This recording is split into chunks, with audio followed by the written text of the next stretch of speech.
Okay, I have the title changed up here. I just gotta jog it over on YouTube.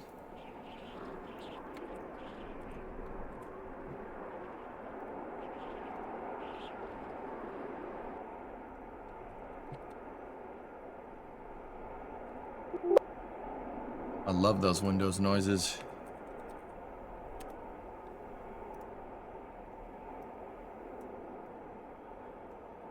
All right. Gonna go live on YouTube in 5, 4, 3.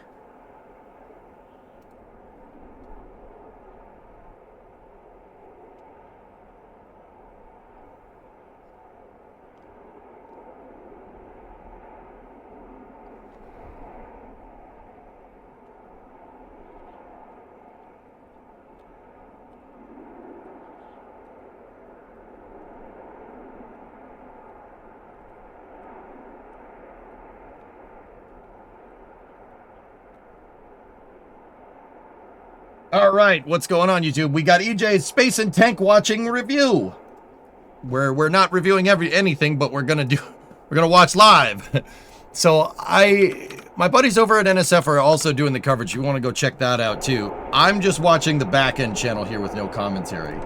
This is my buddies over at NASA Spaceflight, and we are kind of looking for a static fire test from SpaceX's first Block 3 booster. Well, second technically. Block 3 booster here.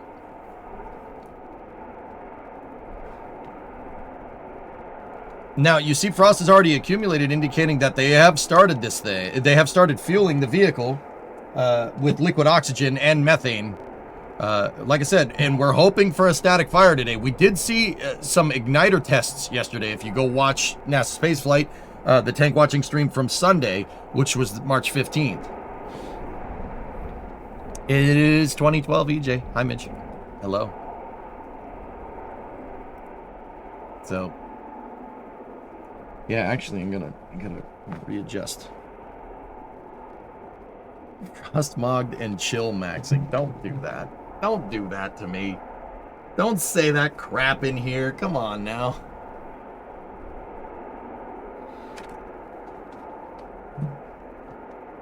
Take the glasses off so you can actually see.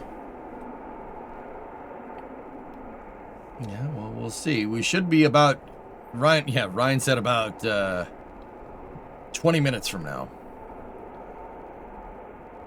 Where's the beard? It's ablative. I just went through re-entry. I'm working on a biological regenerative ablator system. Ablative beard or something. Or something. Or something. So let's go.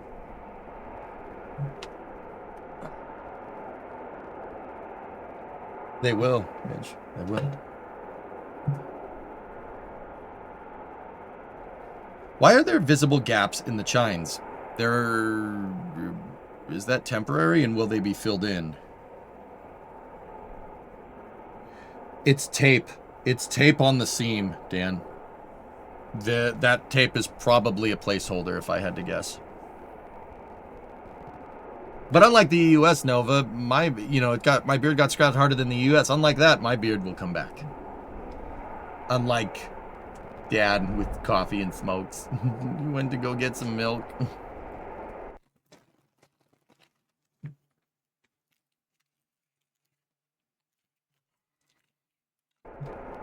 That's good. Just make sure we're up live again here. We're at a fast forward. Preparing to fast forward. Fast forwarding, sir. Fast forwarding.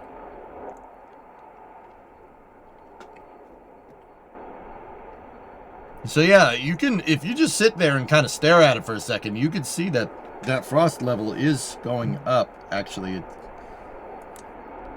it looks like it stopped.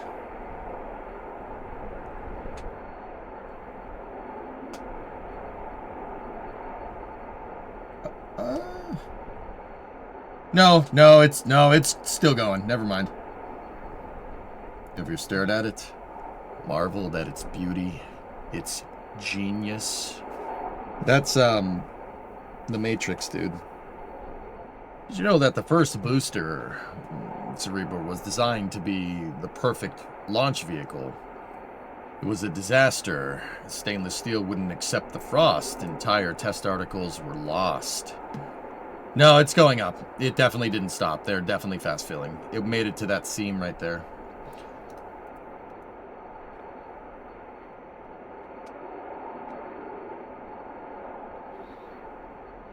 Which brings you to the booster that you see before you. The pinnacle of your booster tech. It's the smell. That even is a thing. I love this place. It's the smell.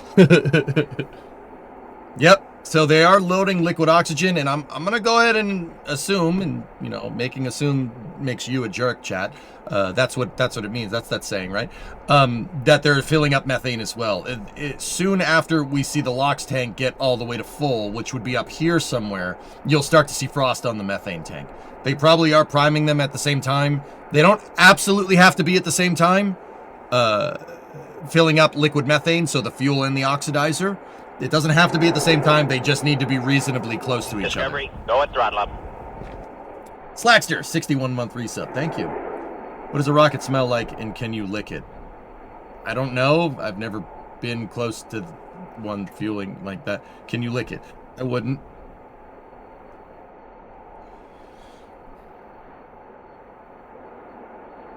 But are the cameras straight and level? That's Gage's domain, X-Wing. Not mine. That ain't mine no more. That job got delegated, homie. That ain't my job no more. I'm a commentator now. I mean, I always was, but...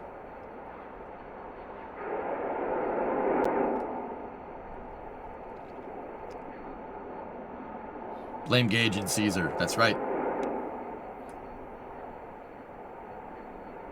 Yeah, you could lick it, just like eating lava. It's a once-in-a-lifetime experience. Yeah, I wouldn't do that. Yeah, I wouldn't do that. That's probably a bad idea.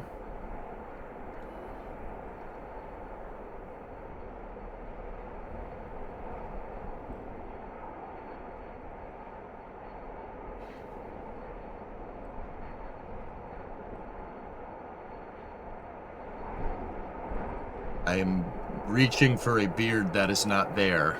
I'm like, yeah, the beard. Nope, not there.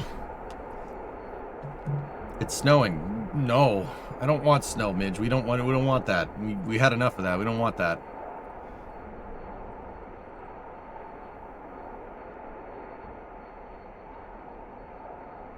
Any idea what Raptor 3 uses as igniters given the orange flash? So, Erudite, I will be 100% honest with you. I have no idea what that was. And I am not going to guess. I don't know. We saw some weird testing from this booster yesterday, guys. I'm gonna go ahead and assume that because, you know, I know enough about this stuff, but I'm not no expert by any means, that it was some type of igniter test. But yeah, there was like big orange flashes coming from it.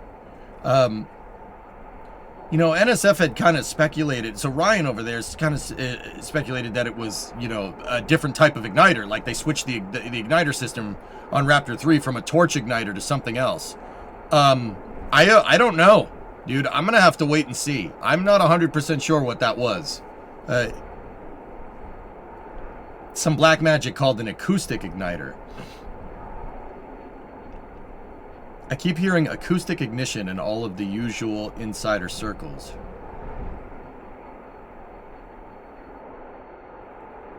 An acoustic ignition. Oh my goodness. Yeah, that's possible. Just got here. Why is the booster leaning? It's not. It's just the way the camera is. That actually, the top right camera doesn't. The Dune camera does not look to be level. Either that or it is leaning and we got a big problem. Could maybe be kind of a radial outward firing igniter. I don't think SpaceX would use something like that because ROFIs aren't conducive to rapid reuse. Yeah, Cerebral, acoustic ignition means you're basically, well, you're using the sounds to auto-combust propellant, which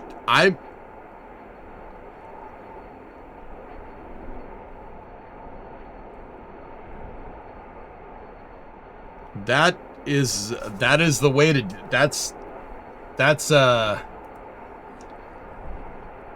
yeah, that is a way to do that. You're basically, you're vibrating the propellants to get them to auto combust, which, think about like, so propellants, atomized propellants have a resonant frequency. They do, just like everything else. Like, think about, like, you know, you have the speaker and the wine glass, right? And if they play a sound through the speaker at the perfect frequency, it shatters into a bajillion pieces. But instead of shattering, it blows up. Yeah, which is, I mean, that's a vibe, dude. Literally vibration.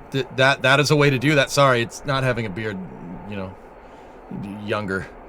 A static fire is speculated for today. Yes, that's correct. But there are other ways. It's not like there's a speaker built into a Raptor engine to get the propellants to vibrate. There are ways to induce vibration. You could, just down to the surface. If you have a rough surface, you could induce turbulence into your propellants, going into your injector plate, and that could work. It could work that way. Spark plugs suck. I support all efforts to remove them.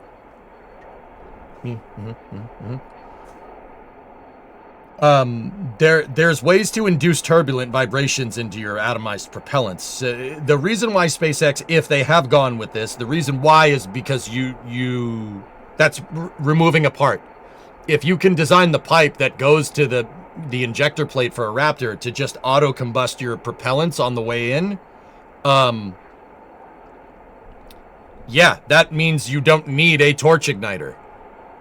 You don't need that. That's one less part. An acoustics resonant igniter uses gas expanding through a nozzle to form a sonic or underexpanded supersonic jet directed against the opening of a blind resonance cavity in a central body, setting up a high-frequency sonic resonance which heats the gas within the cavity. Yeah, that's what I mean. Yeah, they vibrate the propellants to get them to auto-combust, which is... They're inducing turbulent flow into your propellant, which is bananas to me. That is like, all right. I mean, that's a way to do it. And with SpaceX's application, that makes perfect sense. Best part is no part. Simplify, add lightness. Who comes up with this? Who comes up with this stuff, dude? I don't know, dude. I didn't know, brother. I didn't know anything about acoustic igniters until last night. Like, I didn't know nothing about that until I saw it, and then I'm like, I need to understand what the hell that means, because nope, don't know what that means, you know. Yep. Is it difficult to reuse acoustic igniters? No, Lev. Knowing SpaceX, they're probably using they probably redesigned a pipe. Okay, this is just an abstract. Guys, just bear with me here. This isn't exactly how Raptor works, but you get the idea. So SpaceX has 2 power heads on their engines. There's one for methane and one for liquid oxygen. Now, it's a full flow stage combustion cycle. So what does that mean? Picture these 2 power heads, right? You could call them power heads. You could call them a pre-burner. Pre-burner would probably be a more apt way to say it, like in terms of if we had to fit a rocket term in there. The reason why they call them pre-burners is because they're upstream, proverbially, of your rocket engine, right? So like you have a rocket engine, the nozzle is downstream. Like the fire that comes out the bottom, that's the end, that's the waterfall, that's the end of it, right? And then you go upstream to the fuel tank. So you have the fuel tank upstream, and then you have the rocket engine downstream, right? Your pre-burners are upstream of your rocket engine, of the main combustion chamber, right? So Raptor, what it does is it has a methane pre-burner and an oxidizer, and a liquid oxygen pre-burner. And what those things do, they are screwing with fuel ratios here. So in order to achieve the full flow stage combustion. So the methane pre-burner, right? Picture this pre-burner as a jet engine. It's a jet engine.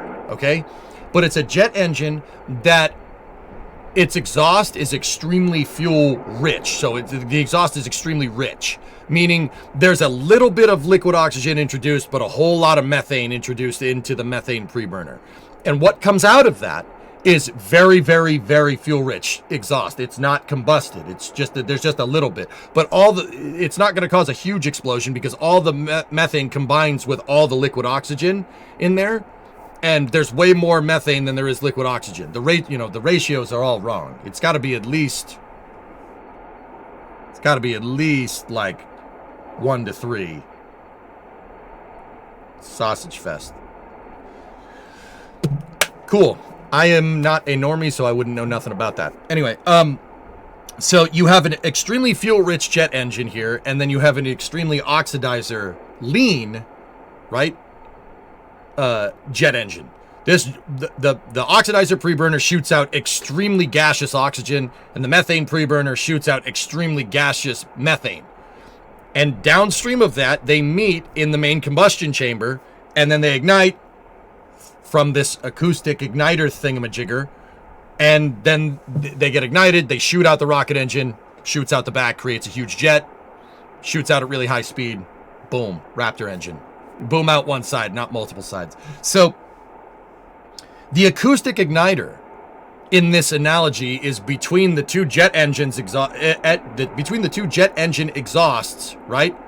And well, it's somewhere, I don't actually know where it is, to be honest with you. We have frost on the methane tank. These acoustic igniters are somewhere downstream from the preburners, right?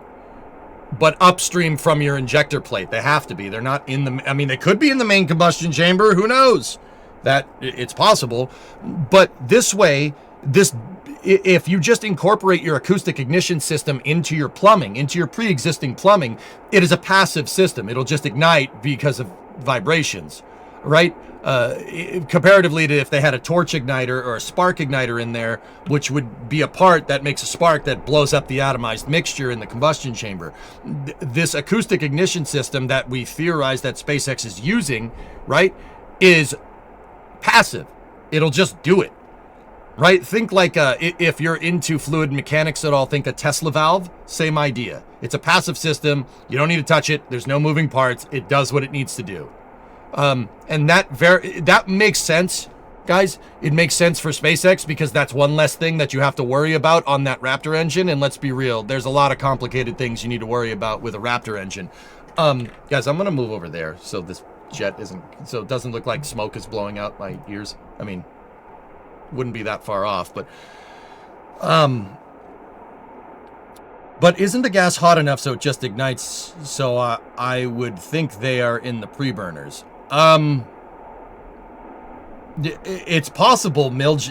I just told you I have no idea where they are. I know they're somewhere downstream from the preburner, from preburner ignition, upstream of the injector plate, or in the injector plate. It's possible. They're somewhere in that area. I have no idea where they are, dude. I'm not even kidding. I'm not even going to venture a guess. I'd have to go look. I'd have to go sit here and stare at a Raptor engine for a little while and try and figure out where the hell it is. And even then, if they're using like cast Inco and stuff, and your acoustic igniter is cast into the pipe, right? You're never going to see it. It's just going to look like another pipe. You're never going to find it. Because the nature of an acoustic igniter is that it's a passive system, and SpaceX could just sleeve it, right? They could just build the acoustic igniter right into your downstream flow, and you would never know. You'd never see it. It's not a part, remember? It's nothing. They could have just designed the pipe to be an inherent acoustic igniter, which, see, that explains the weird spin prime test that we saw last week. When I was covering it over at NSF with Max and Sawyer, we thought we saw a spin prime, but it didn't look exactly like a spin prime. That explains the weird test, though, right? Because they were probably testing the preburners without their acoustic igniter system, which explains why they rolled the booster back over the weekend. Maybe they added the part. Maybe they swapped it out. You know? Maybe they can't spin prime if the acoustic, because if your acoustic igniters are a passive system, right? If it's a passive system that's built into the plumbing, you would need a test configuration without it if you were going to do a spin prime test to validate your fuel pumps or your pre-burners are working correctly. Where would you put it? Anywhere in the area that I just said, Hellfish. They had a test pipe. Yes. Yes, precisely. That explains the rollback, dude. But I don't know, guys. I will 100% say I am pulling stuff completely out of my tail. I'm theorizing. I have no freaking idea. It seems like every time SpaceX rolls out with something new, it does something in a new way, and you know, people are like, AJ, how does that work? I'm like, science, bro. It uses science, lots of it. Like, it's gonna take some time to figure out and understand what that thing is doing. But I did read about acoustic igniters last night. I do know how they work. It's vibration. You're introducing turbulent flow into your propellants, into atomized propellant. And this is why I say it's between the pre-burners and the main power head. It has to be, because you would need to induce acoustic vibrations into your atomized propellants. I'm not 100% sure how you would do that with non-premixed propellants. So atomized propellants, guys, is mixed fuel and oxidizer. Oxidizer and fuel, you really want to combine them together into what's called an atomized mixture. So atomization, the real quick way of explaining this is like, you guys know that like water has surface tension, right? It wants to cling to things. Right, if you dip your hand in water and you pull your hand out, your hand's going to still have droplets of water on it. Some drops will like stick to your skin, but it's only for a second. They'll roll off, right? Atoms, if you spread out fuel and oxidizer, we should be about 15 seconds out here. If you spread them out, they can combine easier. They're like the surface tension will hold them together and you get a better explosion. But hang on, I'm going to shut up here for a second.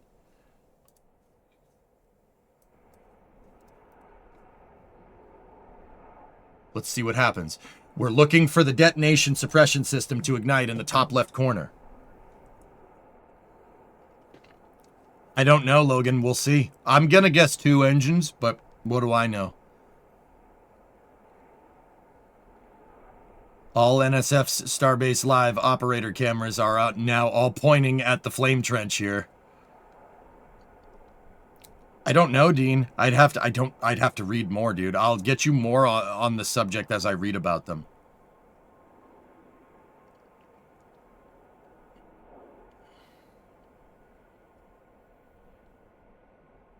Tank vent is going, or the pad vent is going on the left side. We before stuff happens, we've seen that vent go off over there. See what I mean?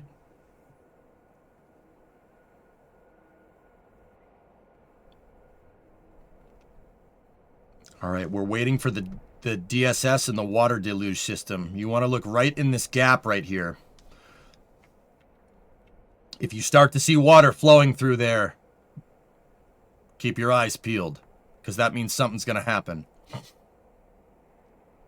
So see the vents going off behind me? We did see that last week right before they did some testing, so...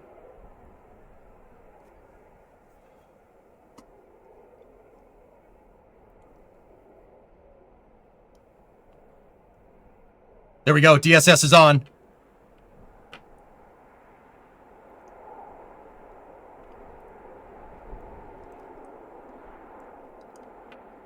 Sound suppression system, or pad deluge is on. Should be getting an ignition.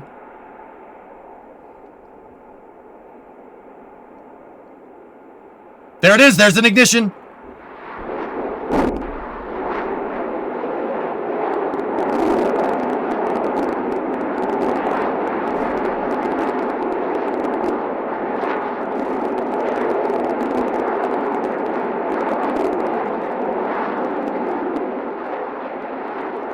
That was a long burn. Dude, look at that. Oh my goodness. That was a long burn, dude. No, there was an ignition in there. That was a long burn, man. Dang. Wow. For a first attempt. Booster bringing, they have booster depress coming down from flight levels here. That was, I'd have to listen to it again. But that was, huh. I would say 2 Raptors. They probably tested the 2 center engines. That was not 10 engines. Not a chance, guys.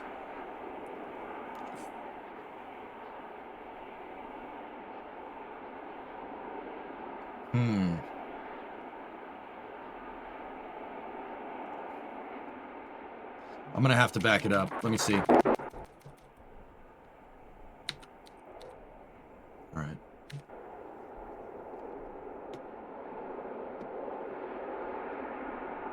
This is the replay. There's an ignition.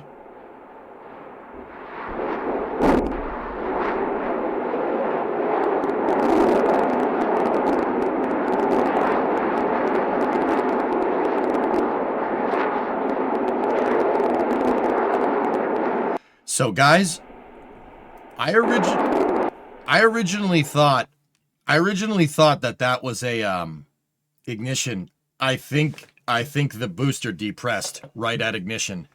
Let me back it up. I need to listen to it again.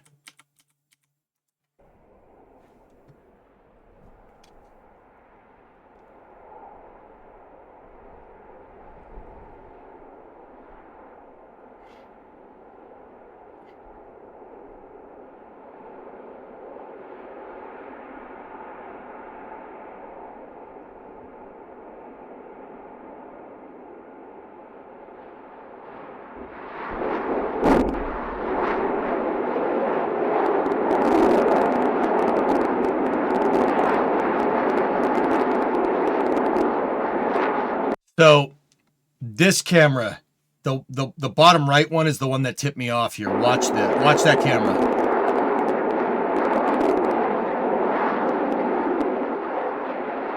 This camera's a little bit behind. So that was either like a 1-second static fire or an instant abort. The engine popped off for a second. We saw a combustion, but it was less than a second. I got a little bit confused because the sound I thought was the rocket engine firing, but it's not. It's the depress vent going off.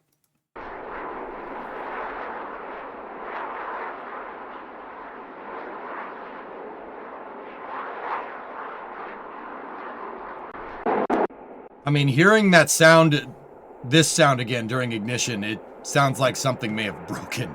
But I don't know. I don't know what to hear for with these Raptor 3s. I have no idea.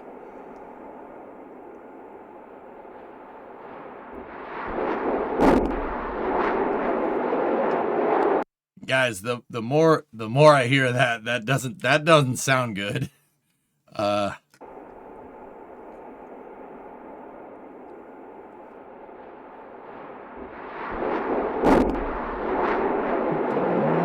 Yeah, that doesn't sound. See, okay, so the Discovery, real. go Okay. and throttle up. Patos, static sub, 21-month resub. Guys, here's the thing. I know what to listen for with Raptor 2s, right? Because we saw a lot of Raptor 2s. I will say this. If a Raptor 2 made that noise, I'd be wondering if it was broken. That noise right after ignition, that sounds like a balloon popping. That could be a problem. But once again, I'm basing that off of Raptor 2.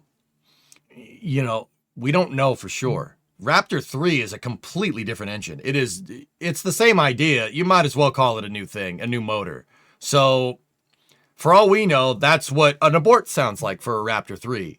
I will say this though, if that was a Raptor 2, I could pretty much say in high confidence that the thing broke.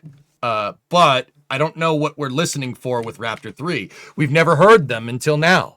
We've heard promo footage from SpaceX, which has been curated to sound good and not like, it's not the actual raw footage. I mean, we do have McGregor, right? McGregor can give us some ideas, right? But McGregor is, I'll admit, I've never heard that. I've never heard that noise. Yeah, we're also hearing it in a new trench, so like even then, it's not. This is going to sound differently than a test stand. It's going to sound completely different. With that being said, let me hear it again. I mean, it sound that if we were basing this off Raptor 2, that sounds like something broke.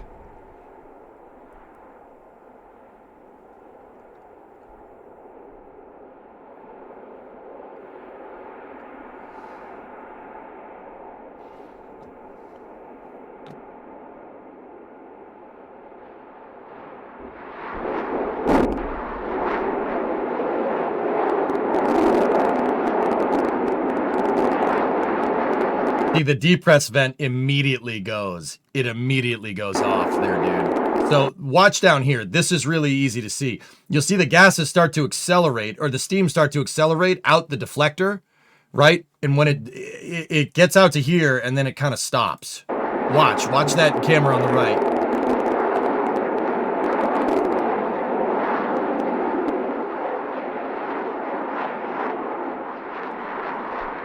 See how it pops out, so we had an overpressure. There was an overpressure, so that means an engine did turn on.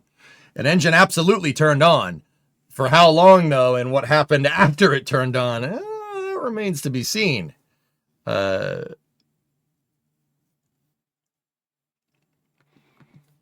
can't see me. This is an entirely different acoustic environment. Let me listen to it one more time.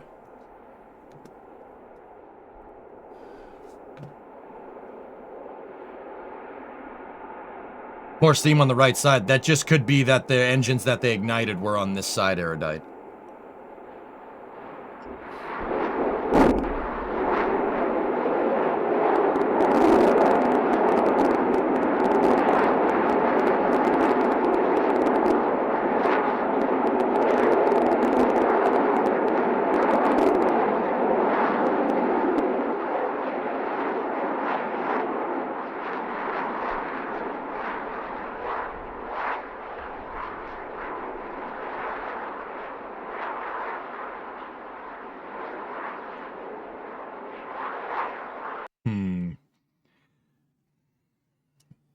Guys, yeah, there was, yeah, no, spoiled. I saw him right here. I saw it. They definitely ignited too, as I kind of thought they would. Fellas, the more I'm looking at this, the more you know what? I don't think that was an abort. That looked like it was induced or something broke and they were like, oh crap. Because just watch over here. If you look here, okay, we got a good ignition right there. Right? That is about when it shut off, right? Now watch time to shut off, right? It's off basically right here. You can see the flames are getting smaller, right? They're not accelerating out. Now look at the time that it took to activate the depress vents. Watch. So let me just back it up 10 seconds. So watch the time of ignition, time of shut off, and then time of depress vent turning on.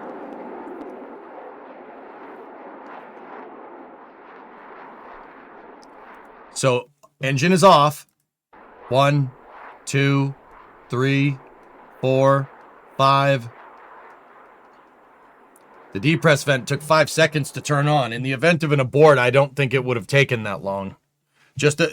I'm just theorizing. Like, once again, this is a brand new booster, brand new design, brand new engine. Let's go back over to live. I am not entirely sure that wasn't on purpose. I don't think that was...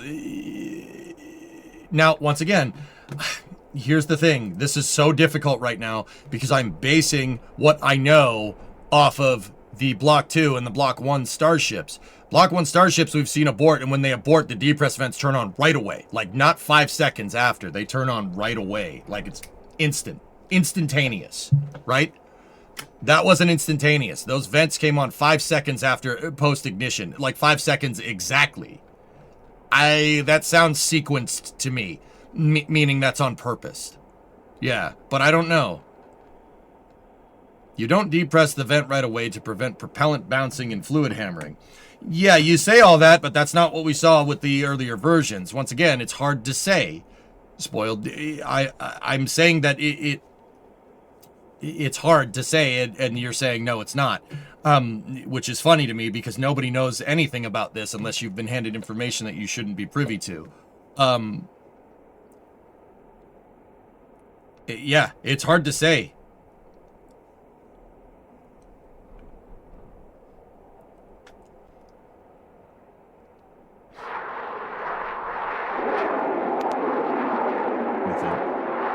Big deep press there.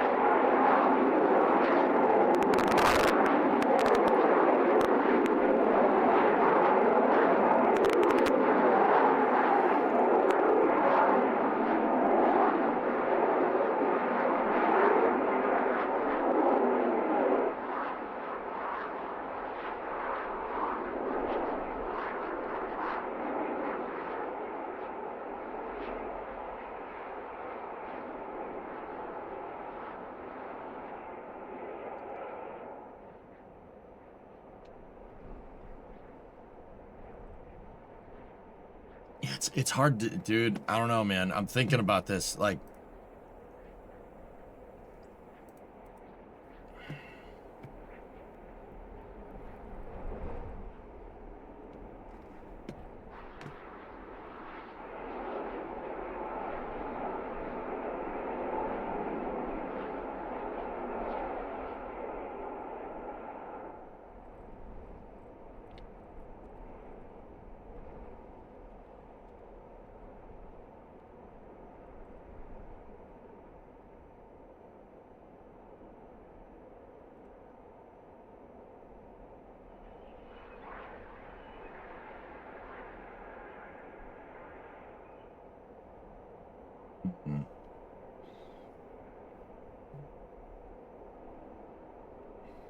what is the back channel theorizing? You want me to see? Let me see.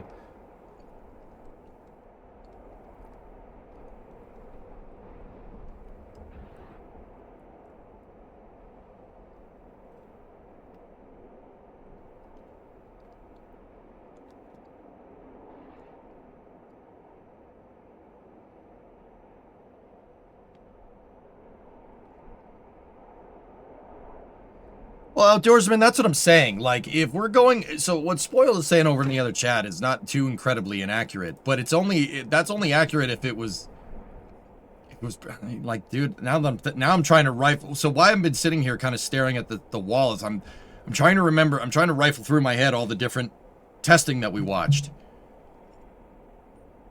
and I'm trying to see if there's a specific scenario where they've waited to depress right after a potential abort. I'm not 100% sure.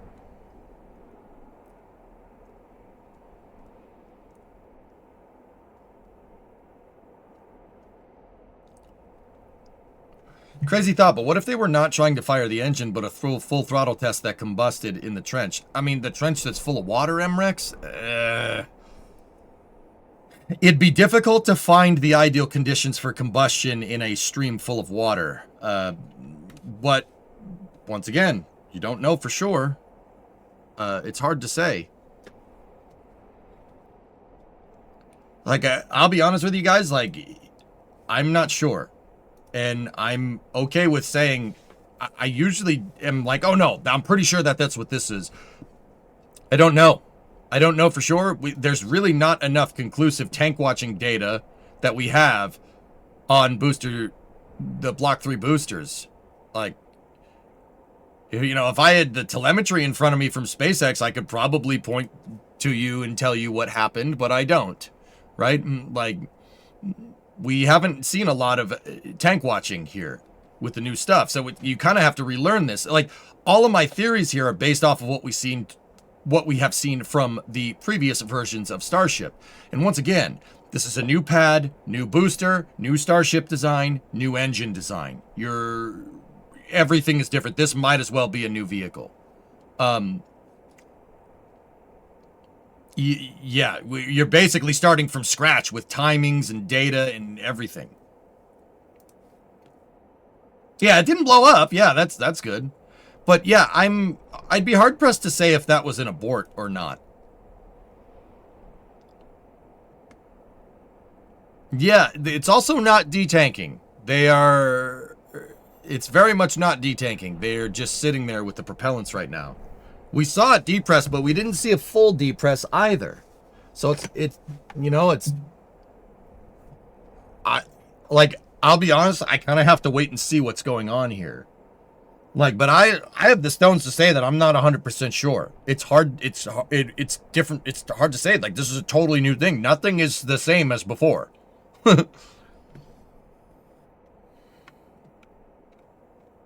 Now, there is precedent here. One time, SpaceX went to do a static fire, and they did test quick recycling with a booster, if I'm remembering. Or no, maybe that was a Starship.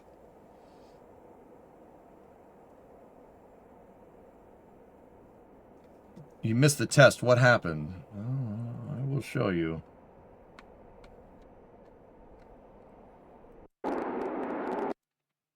Watch.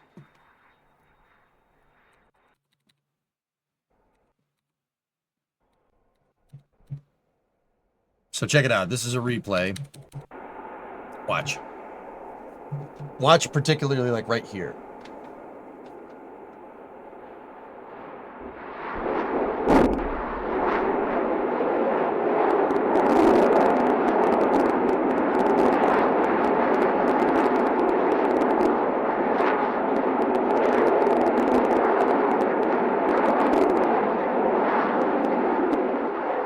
Yeah, that was with a Starship. That was on a suborbital test stand, Spoiled, now, if I'm remembering correctly. Guys, now, another thing to take into account here is that, once again, we're starting from square one here. Another thing to take into account is, I'll be honest with you, if I didn't hear that sound, I would have called that an okay ignition. Everything looks right, with maybe 1 to 2 second ignition. That sound is what's kind of getting me, that distinctive pop that you hear right after ignition. Now, keep in mind, the sound is not synced up because the microphones are a little ways away that NSF is using out at the dunes. They're a little far, so the sound isn't going to sync up, but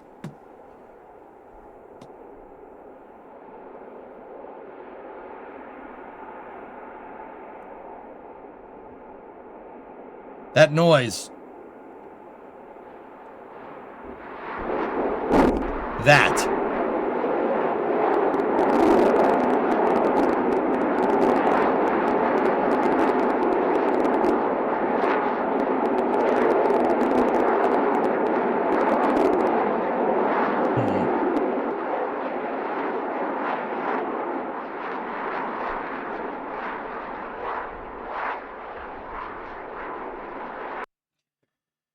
There were no shockwaves in that steam cloud. I mean, people keep saying that, like, what, the shockwave, is that indicative of an ignition? That looks pretty shocking to me.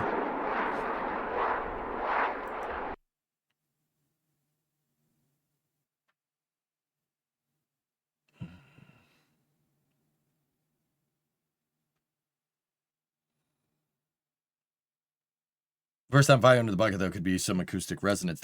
Yeah, Jasper, that's really where I'm at, dude. We don't know what a shutdown sounds like here. There's no way to say it. Everything is theory until we see another one. Here, back it up one more time.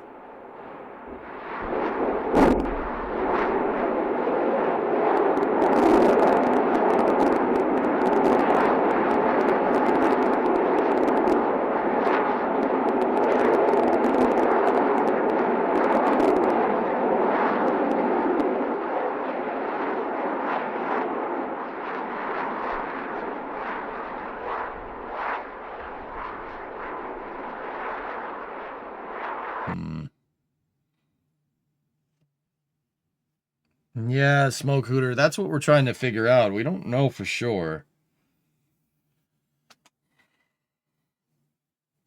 I looked at the LabPod stream and I didn't hear it.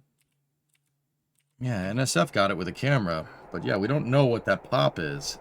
Like I said, if I was watching this, it looks like they fired up the engines for just a split second. Like maybe 1 or 2. I'd say 2, right? But if I listen to that sounds like something broke. But if you just look at it, it looks fine. That looks like just a really quick ignition. But it also really depends on what SpaceX was trying to do. If they were trying to do a quick 1-second ignition on 2 engines, then this test went great. If they were trying to do a 5-second test on the engines and they fired for 1 and then the thing aborted, well, that's not so great.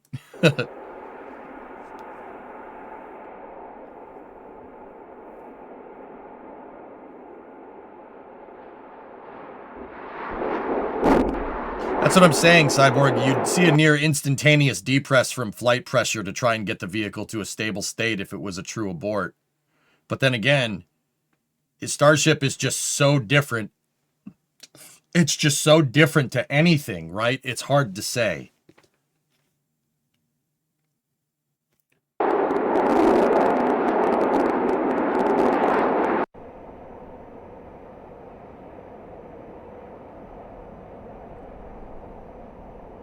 Hey, Chriselle. New plumbing, baby steps. Imagine the energy moving around inside of that tank. Yeah, for sure. Thanks for the super chat, man.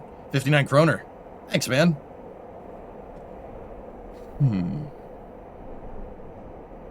This is back up to live right now.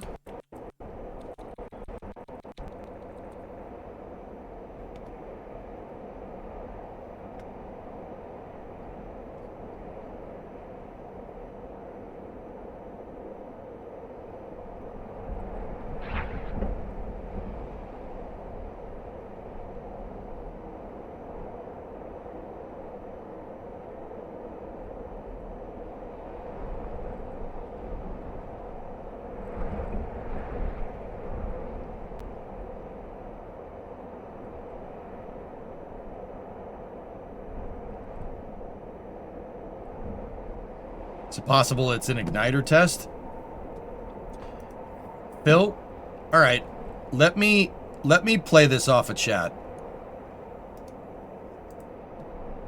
Fellas, is it possible that that was a spin prime? Is it possible that that's what a spin prime looks like with Raptor? In this pad, with 2 engines? Is that possible?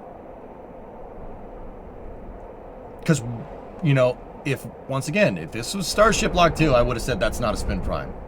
However, at the same time, if this truly has that acoustic igniter, we don't know what a spin prime looks like. And unless yesterday, take into account yesterday, but who knows? Not with fire. There was fire. But then again, once again, with that igniter, dudes... What is a spin prime? Spin prime is a fuel pump test, Aurora. I was thinking spin prime test yesterday. Yeah, it didn't look like that. So, yeah, okay, cool. I'm just exhausting all options here. I'm ticking through. So that definitely wasn't a spin prime based off of what we saw yesterday. Discovery. There definitely was fire. There was definitely ignition. Now, let me think even more. If it was an abort, you'd almost see an immediate depress. We did not see an immediate long-term depress. We saw a tank depress, and it looks like they're detanking because there's some... The frost seems to be going down. They wouldn't use the deluge for a spin prime. So perhaps pre-burner ignition?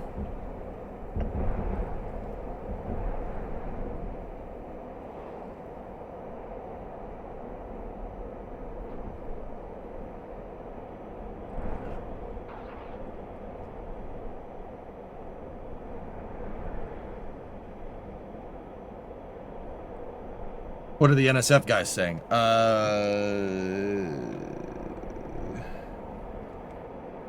Stuff.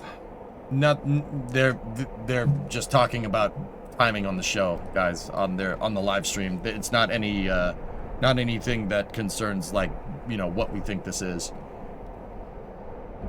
The main thing I've seen vent slower are COPVs. You don't want to collapse the liner. I guess you don't want to collapse any tank. But those are higher changes in pressure. Yeah, yeah, but more intense transient for sure, Cyborg. Yeah. If it was a pre-burner ignition, what would be the point of that? Testing them in a group, Dean. That's been my that has been my biggest prevailing theory for why they're doing the testing the way that they are. And I believe that all this super heavy testing centers around testing Raptor engines, testing Raptor 3s in a group. Because they don't have a test stand that can test 3 of them or 2 of them right next to each other. No, he said that he thought it was a startup abort. I would not rule that out, username. Two prevailing theories right now is that it's a startup and an abort, like immediate, but the depress not going right away definitely raises some questions. Or a 1-second ignition just to pop the engine, just to see if you get good ignition, and then shutting it off immediately. It's one or the other. I would say that's a reasonable assumption at this point, that it's one or the other. Either an ignition and immediate abort, or a 1-second ignition on 2 engines and immediate shutdown. You know, abort notwithstanding, the 1-second and immediate shutdown does make sense to me, because once again, there's 10 Raptor engines on this thing. You wouldn't want to just sit there and try to fire all 10 of them right off the bat, right? Your testing regime right now is to test all it's to test the plumbing on Super Heavy to make sure that this new version of Super Heavy works correctly. That's first and foremost. I think they've demonstrated that they can fill this thing up pretty well. I think that's kind of ticking off boxes. So what do you do at that point? What do you do from there? You incrementally move up in your engine count for all different phases of the Super Heavy flight test regime, right? And usually with reusable vehicles, right, you would start at the end of its flight regime. Now, why? Why would you start at the end of its flight regime? What do you mean? Wouldn't they want to try to sequence 33 engines right off the bat? No. Why would you do that? That's great. You get all 33 engines working, that's fine, right? But if you don't get 2 engines working for some reason, and yes, the 33 engines working is not the same as 2. Totally different. Totally different flow going through the vehicle, right? Totally different flow rates, different fuel amounts, etc., right? You would test the landing burn, the chopstick catch burn first. That's what I would do. Think about it. Every reusable vehicle, Dragon, Space Shuttle, Falcon 9, every single one of them, what did they test first? When SpaceX was trying to land the first stage of Falcon 9, what was one of the first things that they tested? Grasshopper. Who remembers that? Going up and down. Being able to test the throttle sequence difference on a Merlin to be able to do a precise landing. Then there was F9R Dev 1, F9R Dev 2, right? They tested landing first.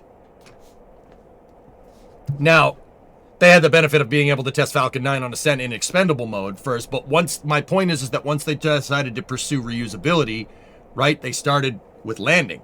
The space shuttle is the same way. What's the first thing they tested with the shuttle? Who knows their history?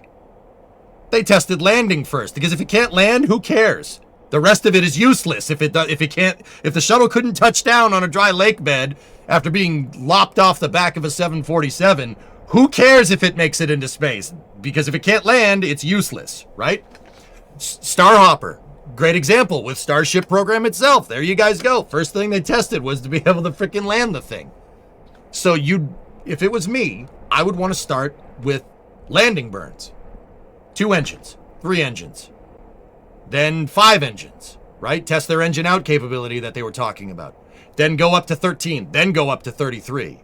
Now, SpaceX is probably going to figure out a way to use analysis and the test. They're probably going to try to find the way to do that with the least amount of testing, because you don't want to just incrementally go 1, 3, 5, 7, 9, 12, all the way up to 33. That's going to be a big testing regime. You don't want to do that. You try to find the tests that are going to cover the most bases with the least amount of testing. But then again, SpaceX is using iterative design, so you never know.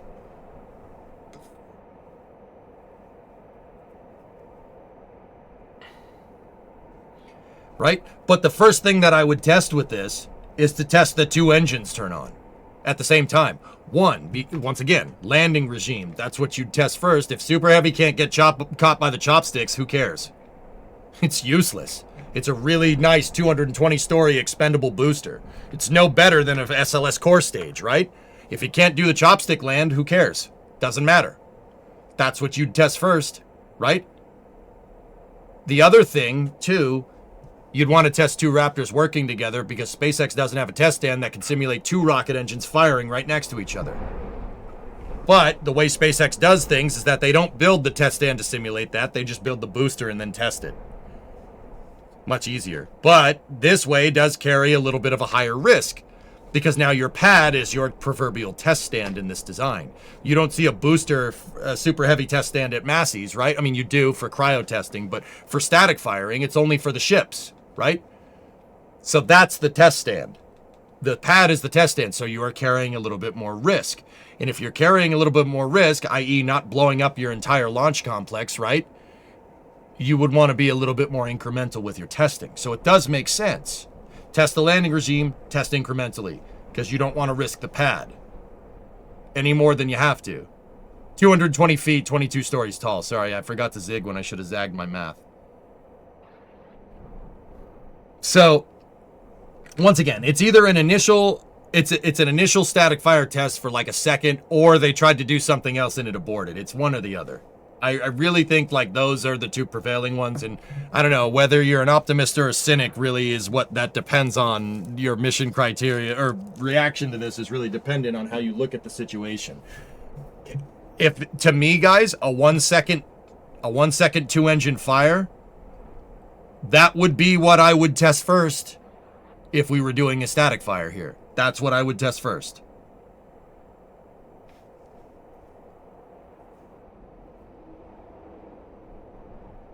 Right? Yeah, either way, you're going to get good data, Klopp. Yeah, you're absolutely. So an abort necessarily isn't a bad thing here. Because every time you abort, you're inadvertently testing your control systems. So if it was an abort, this abort certainly wasn't detected by a human, right? The abort wasn't detected by a human. The computer found it and then stopped the whole thing. Hello.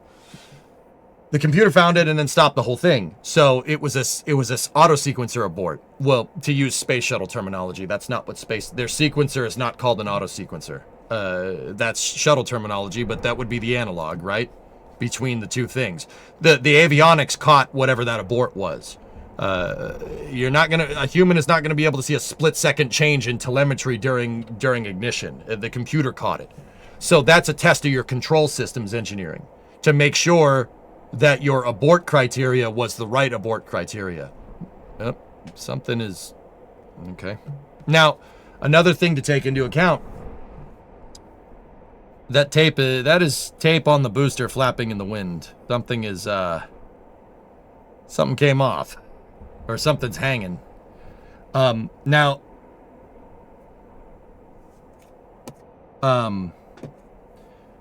sorry, I got distracted by dangly tape.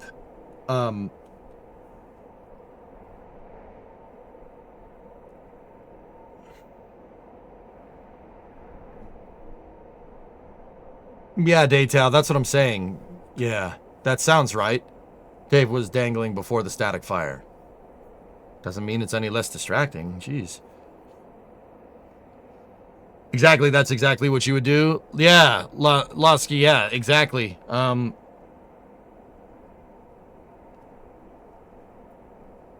was not a 2-engine static fire. The plume was coming from both sides of the trench, and only one of the sides of the trench had more plume than the other, so it's at least 3 engines.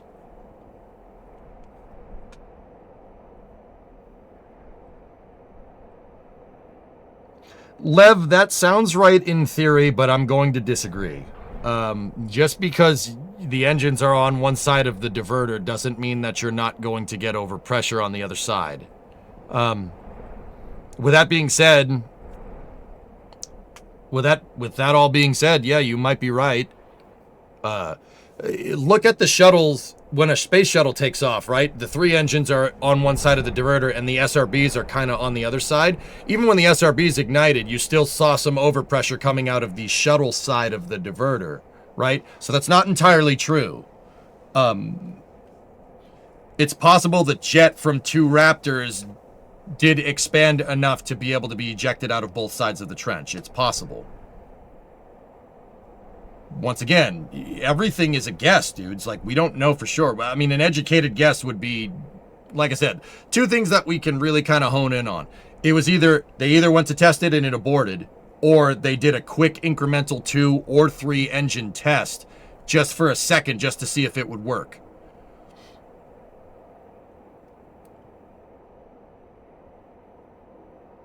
It's tape, Lava Eagle. They have tape on the chine seams, which I'm not... We'll call that a placeholder. This thing, a whole placeholder.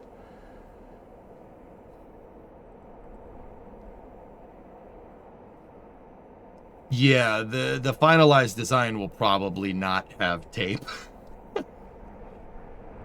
Incremental processes, too.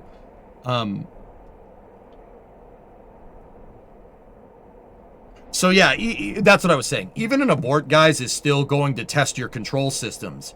Now, say the interesting thing here is that, you know, you also testing your abort control systems is a good thing, because then you can test where the outer boundaries of what works and what doesn't inadvertently is, right? So, for instance, say you saw... All right, this is just a straight conditional hypothetical. This is not necessarily based off of real numbers. Just bear with me. Say the computer, they sequenced 3 engines, right? 2 of them started up at 300 bar chamber pressure, perfect. And the other one started at 305 bar chamber pressure. And that 305, the fact that they all weren't exactly equal, right, would cause the abort. Now, it's going to take some time, but perhaps in the future, SpaceX figures out that a 5-bar difference in chamber pressure is not going to affect performance. Maybe they figured that out from flight data or something. You can change your control parameters. You can change it to the computer to say, oh, 305 is fine. There's a nominal range of combustion chamber pressure that you can get at. Now, once again, these are made-up numbers, completely made up. I highly doubt anybody would look at a 5-bar difference in chamber pressure and be like, yeah, that's fine. But just an example. Like, an abort test is still a good test of your control systems to see if the nominal range, so like the upper and lower arrays on your control systems are good. Yeah. Either way, what I'm trying to tell you is that even if it's an abort, it's still good data. It's still a good test. You learned something. And the booster is still in one piece, which means the control systems did what you wanted them to do if it was an abort. If it was an abort.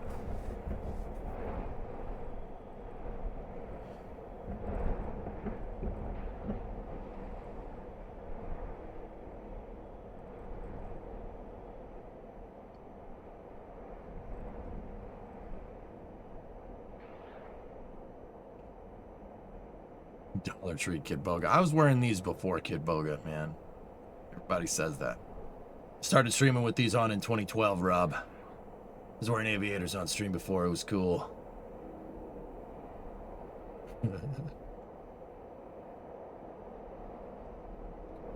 Sam, it's one or the other. They either did a single engine, or not single engine, a single second 2 to 3 engine static fire,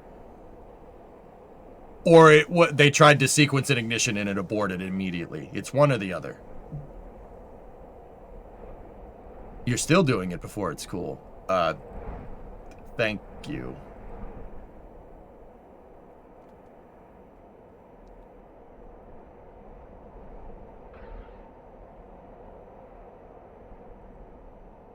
It was 2 and it should have been 3. I'm not really sure how some of you guys could speak with such conviction about this. Unless you're being told privy information. I purposely don't go asking people at SpaceX what happened. I don't like doing that. One, because I don't really like necessarily citing anonymous sources as my sources for explaining things. And 2, I like to guess just to make sure that I like to venture a guess based off of what I know to see how accurate I am. And if I'm wrong, I note it and learn to analyze better. Kind of a self-correcting system, I guess.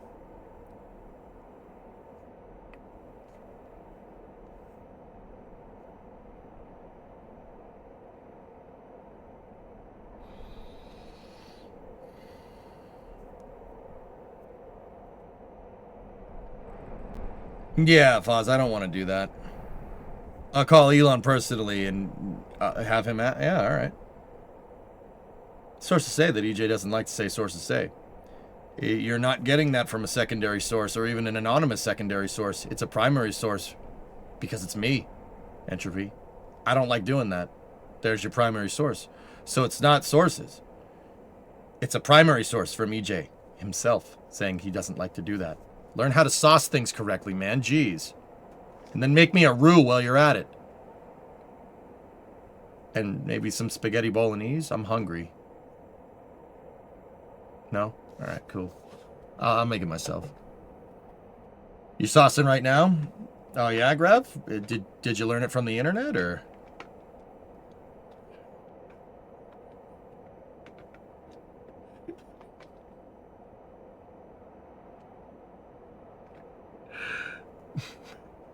You're more of a carbonara guy? Yeah, Alexis, I see you have exquisite taste. Are you really EJ? Because EJ had a beard. I don't know. Maybe I'm EJ's evil twin. Listen, Linda. EJ underscore Souse.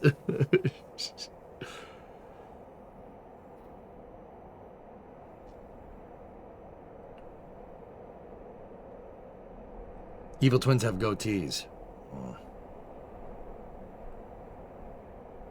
Get sauce mocked. Oh dear.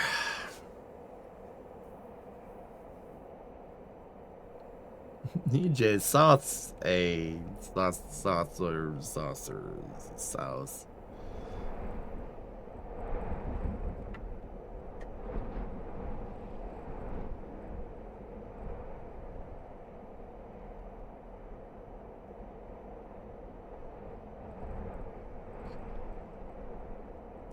EJ, off topic. Are you going to travel across the U.S. in this summer? I don't know, maybe. I don't know. I don't have anything planned as of yet, Kens.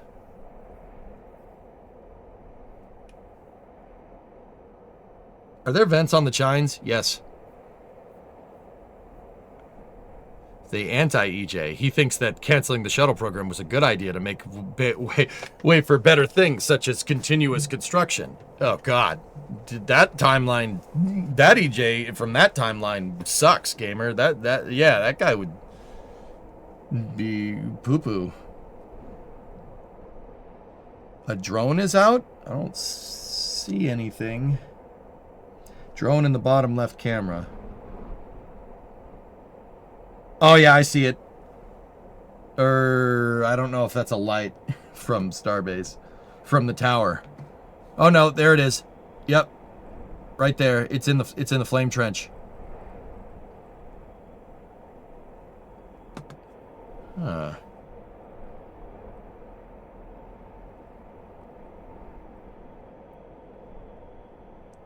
Is that thing in the trench? It's in the trench, isn't it? Dun-dun-dun-dun-dun. Inspector drone.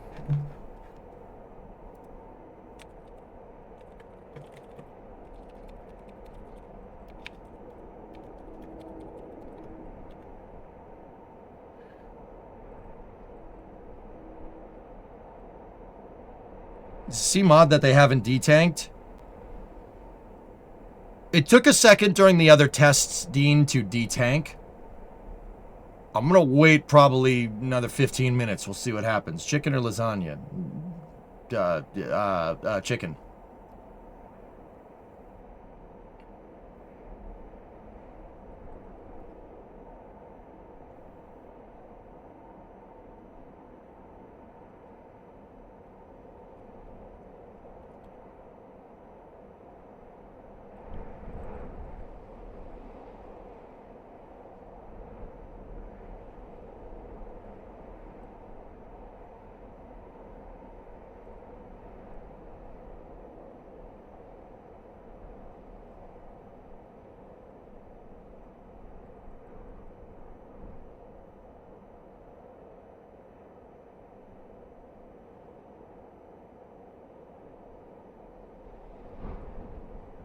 You would think that they would have the cameras all in there and ready.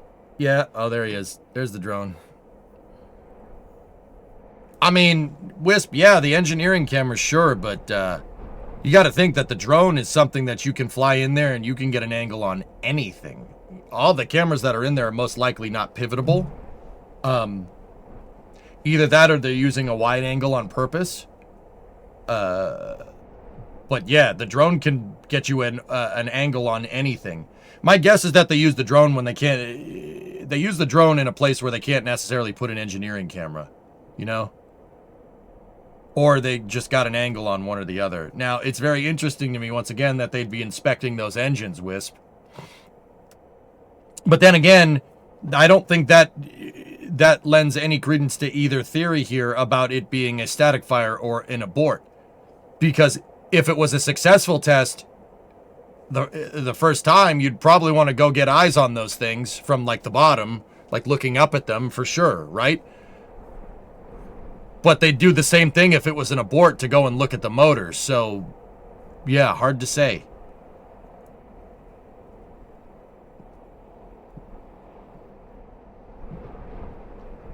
I doubt it, Erudite. The gases didn't come fast enough out of the trench for 10 engine ignition, in my opinion.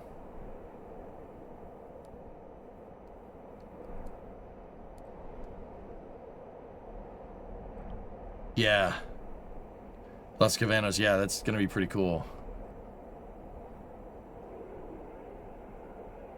Or it's just faster. You can have a drone out there and yeah, I would use the drone, Caveman. If it was me, I would use the drone with engineering cameras, because the drone can get to angles and places that your engineering cameras frankly can't be. Like, with the drone, you could look up into the engines with a drone and just hover underneath it and look, and the camera could point up and you could look up into them. That's not something you're going to get with an engineering camera. There's no engineering camera that's looking directly up into the stack. I mean, there might be, but it would be not reusable. It would be usable for a second.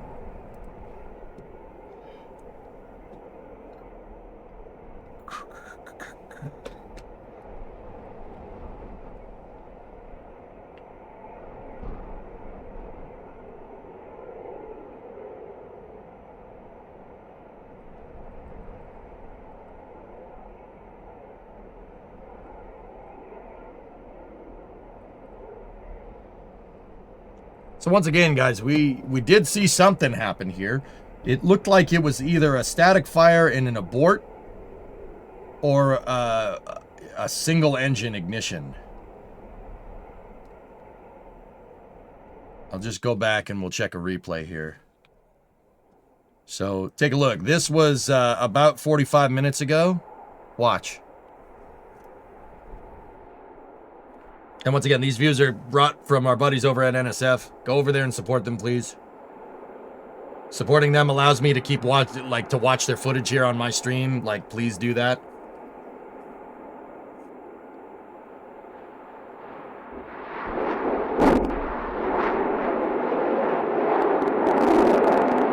Yeah, that camera is out of sync. All of them are not all of them are exactly the same.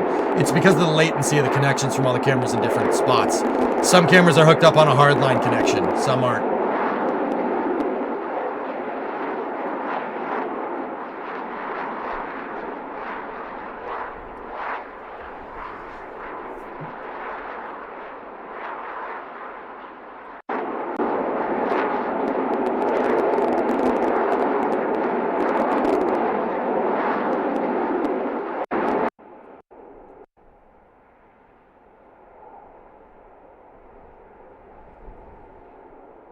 Oh, it's Memorex, baby. All right.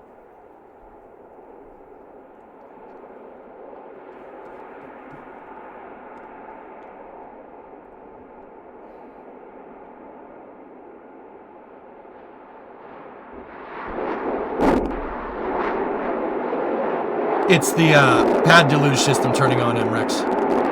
That thing over there, pad deluge.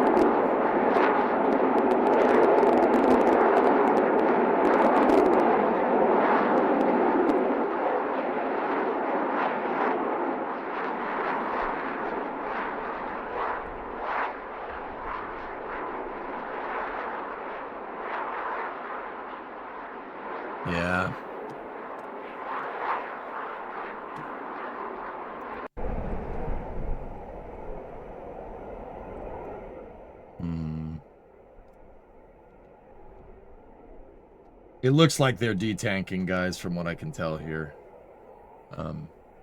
Yeah.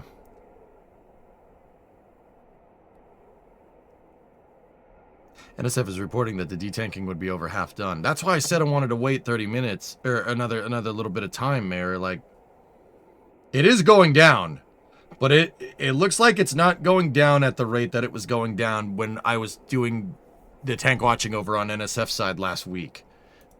It's definitely not going down at that rate. Like, 45 minutes after static fire, the methane tank there was no frost line on it. I'm pretty sure.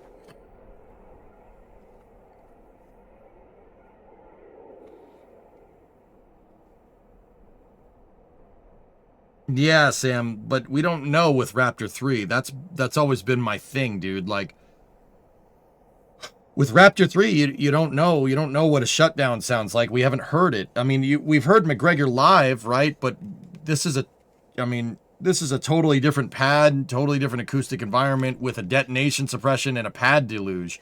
Now, don't get me wrong, SpaceX's test stands at McGregor do have systems like this, but it's nothing like what you see on the screen. So,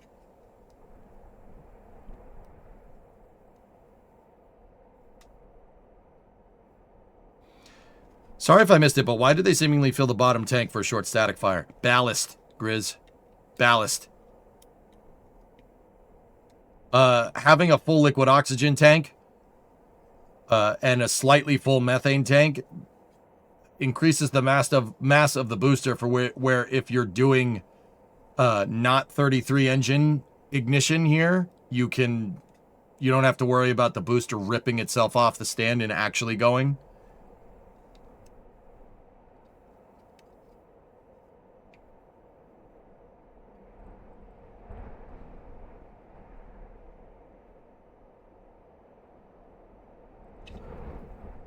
The white on the tanks is not indicative of the actual methane or LOX level. As Alex said, we should see vapor coming off the tank for true level. That's correct. That's why I said it looks like detanking.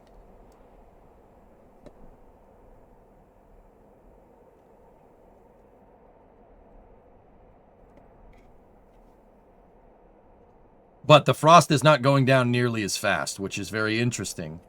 Well, I want to stick around and I want to watch here for a second.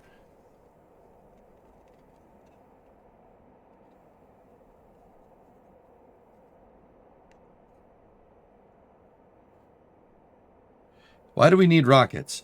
They're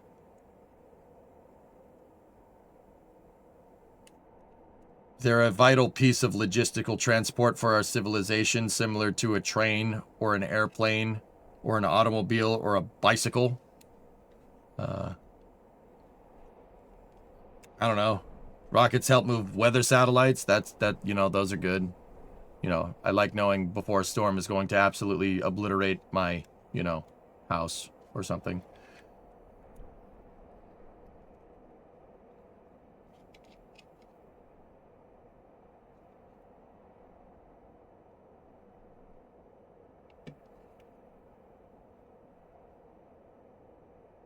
GPS, another good example, yep.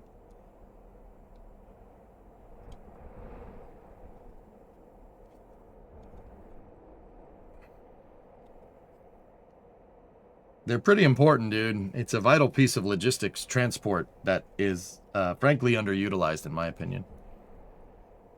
Because giant slingshots take up a lot of room to build. That's right.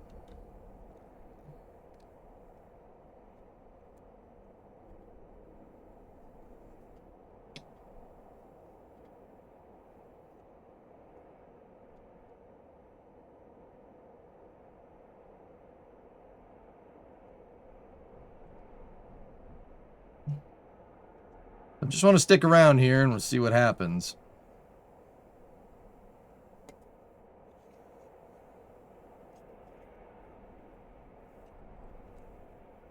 Max said one of his cameras caught green in the trench.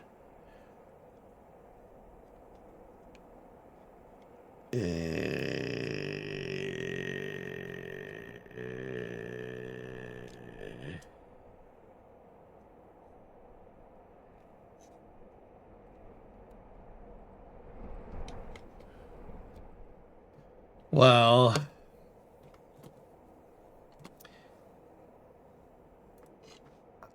guys, if we're seeing green, that could potentially be bad. So in the past, and once again, you can't really compare it to the past program because it's all new hardware and everything, right? But in the past, when we've seen when we've seen green flashes, it means something's broken.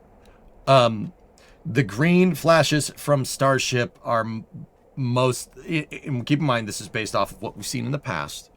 The green flashes they happen when the Raptors get too hot and the copper liner inside of the nozzle starts to turn into solid rocket fuel and starts to ablate away. It changes the flames because copper burns green, which is not great. Now, keep in mind, that doesn't necessarily always mean that a green flash is a bad thing. There's something like on Falcon 9. Falcon 9 has a green flash that is its pyrophoric igniter fluid going off to start the engines. So green flash doesn't necessarily mean something bad in all of rocketry. In the Starship program, historically, though, that has usually meant that something broke. And that does kind of feed into the abort theory more than the single second multi-engine test.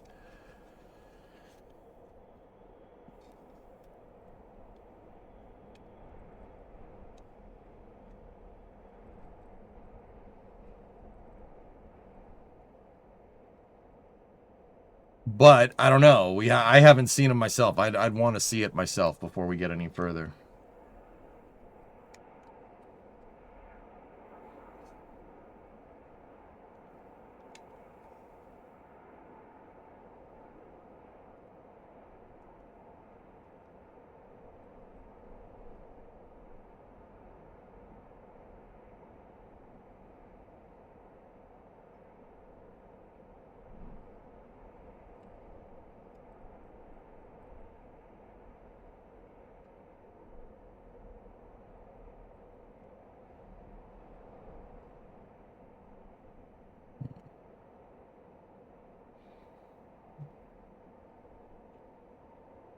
Did you just vape, or is that vapors behind me? I don't vape or smoke. I just drink. Yeah. Not even that much anymore, dudes. You get too old. Your liver starts to hate you when you're my age and you drink like you're 22. Yeah, your liver starts to get pretty mad at you. Cheers. I'll drink to that. Yeah.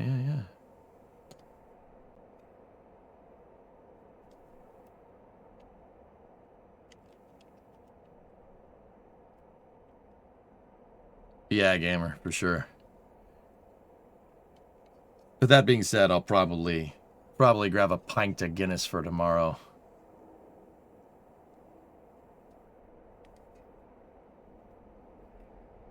Garfield, you know it's just you, but EJ with no beard still looks very much like young actor Jimmy Sisto from 08 to 10 Law and Order series.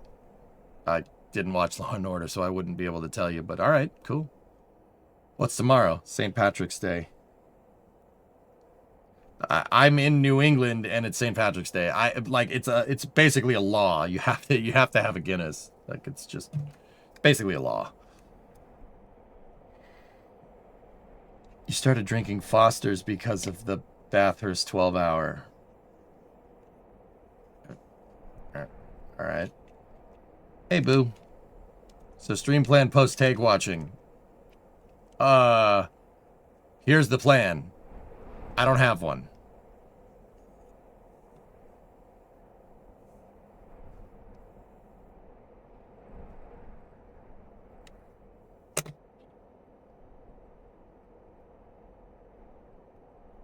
Astro95, cheers to a successful static fart or fired or send it. Cheers. Thanks for the $10 super chat. Yes.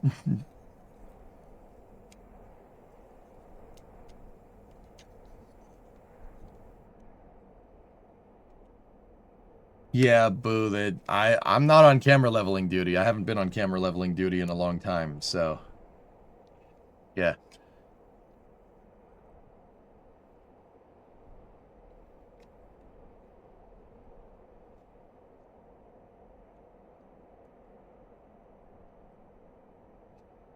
Guys, I'm gonna go ahead and say that we're pretty much done for the day here. This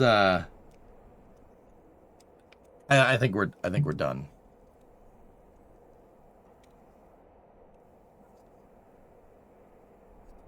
Now you want a Guinness? Yeah, yeah.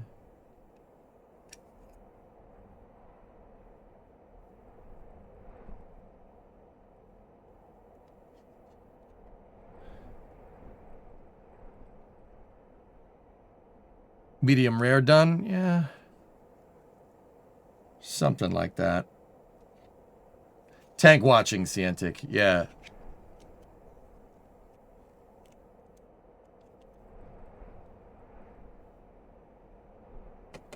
Go for KSP load. I was thinking do Space News and then maybe go back to KSP. Or, yeah, I mean, I need to get up to speed on what's going on in the industry.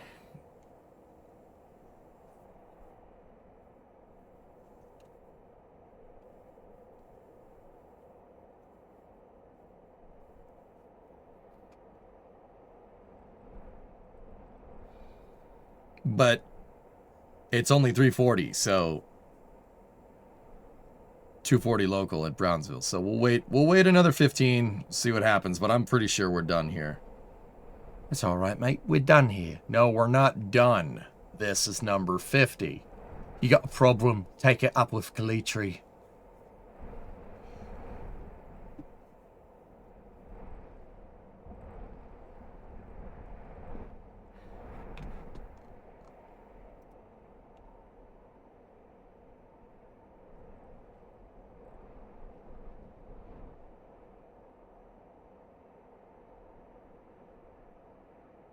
You take 80 from 200, and we make a deal. You subtract 80 from 200, and we make a deal.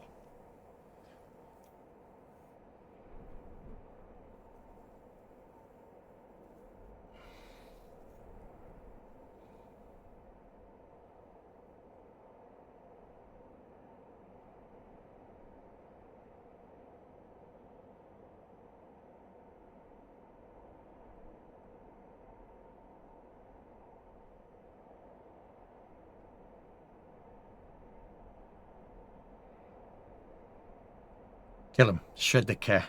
Yeah. That poor Mustang, man.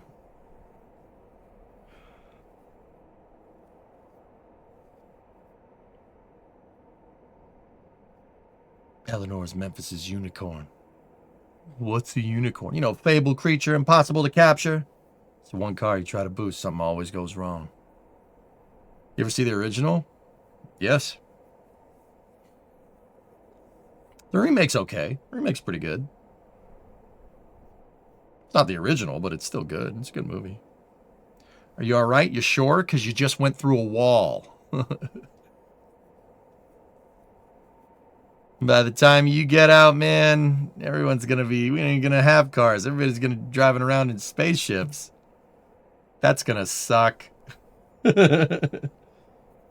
Drove one off the Long Beach Pier once. Oh, now you guys are making me want to do car stuff. Man, we can't. No, we gotta. Damn it.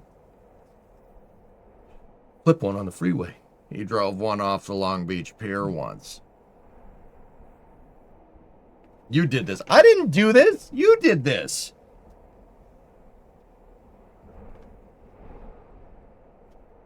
Do you see the company that is doing fusion propulsion? I know it's not new news, but I also may look like an idiot bringing it up.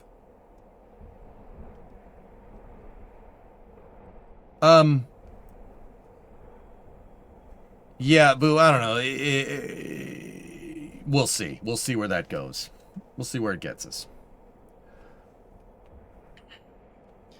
On one hand, I'm rooting for them, but on the other hand, that's an extremely difficult thing to do, so we'll see. Can I post a link? No. No, you may not. Without moderator permit. Ah, oh. You were like, what the hell? For a second, right. This Reb, he can order pizzas like nobody's business. Would you drive a spaceship off the Long Beach Pier? No. No, I would not do that. Unless it was a flying boat, then maybe. That also flew into space, then maybe.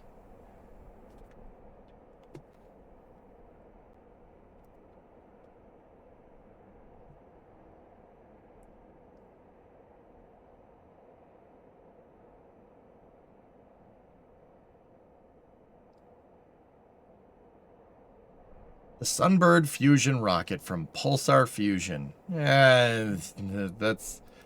3D renders are cheap, boo. That's all I'm saying. Like I said, that's an extremely difficult task.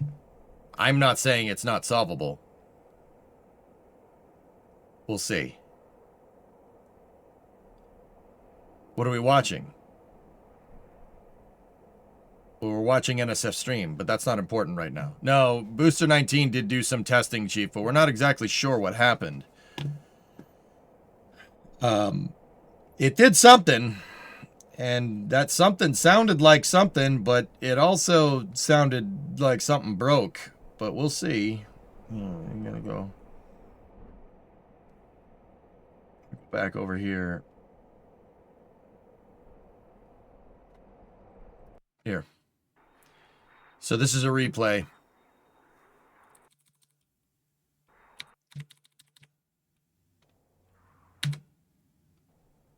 Watch.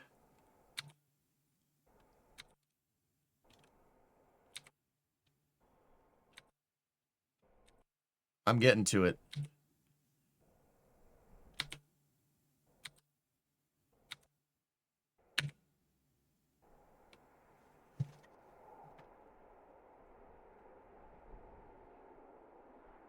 So watch.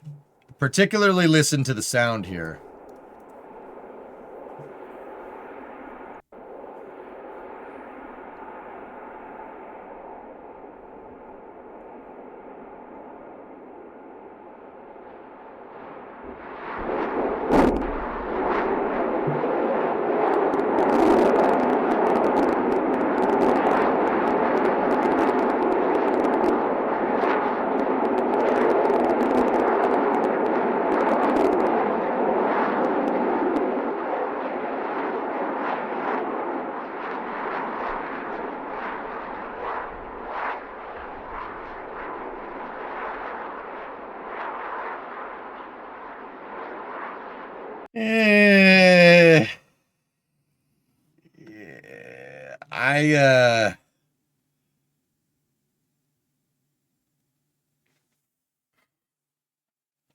Guys,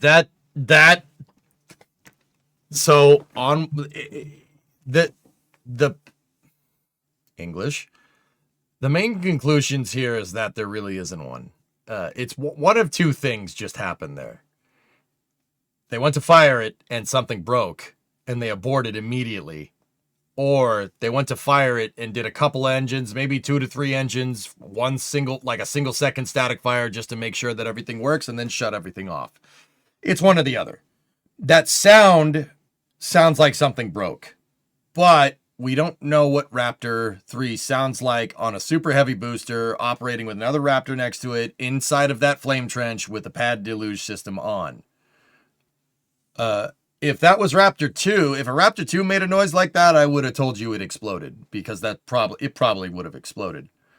This is the first static fire on the booster. Yes, Geek. Yeah.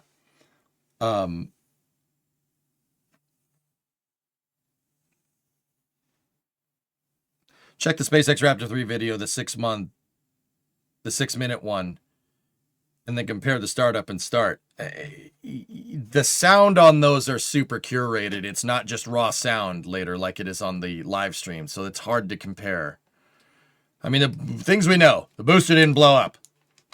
They are detanking. So something worked or something didn't. It's one or the other, guys. It's not like anything in between. All right, Lost. See you, buddy.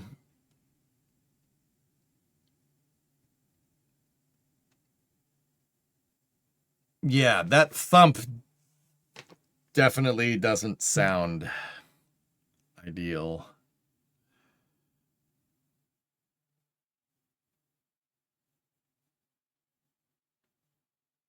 If the fire was a little green, could it be from wires that was not saved? Topic, I'm gonna say no. I'm gonna say no. Any wire would just be obliterated. You wouldn't be there's not enough mass there to make that green flash. Are we getting Battlefield 6 Flame Trench Special this weekend? People seem to want that, so I guess we will. I'll talk to the guys and we'll see.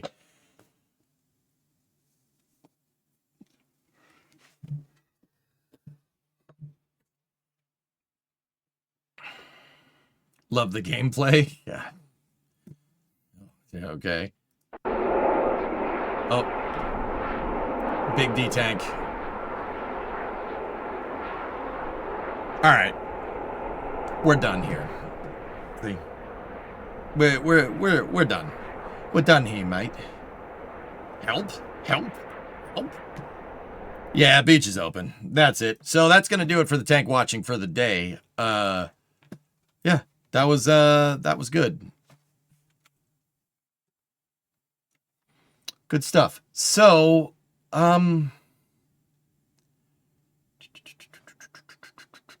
should look into getting a server for BF6. It would allow more people to join. No. No. No. No. No, I'm good. I have too much on my plate to do something like that. I'm not going to look into that at all, Dino. No offense, dude. I just figure a more definite answer now would probably be better.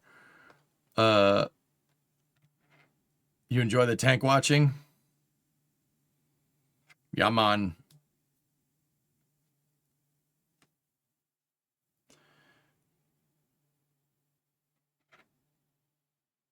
No problem. Look, it didn't mean you specifically. Yeah.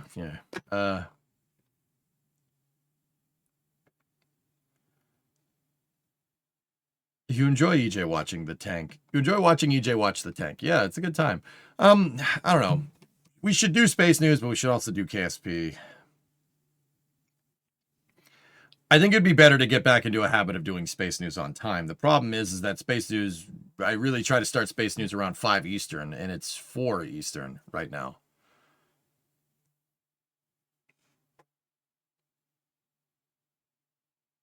Yeah, thanks, Lost Guy. Got a very healthy chat. Yeah, right on. KSP project is on a timeline. Yeah.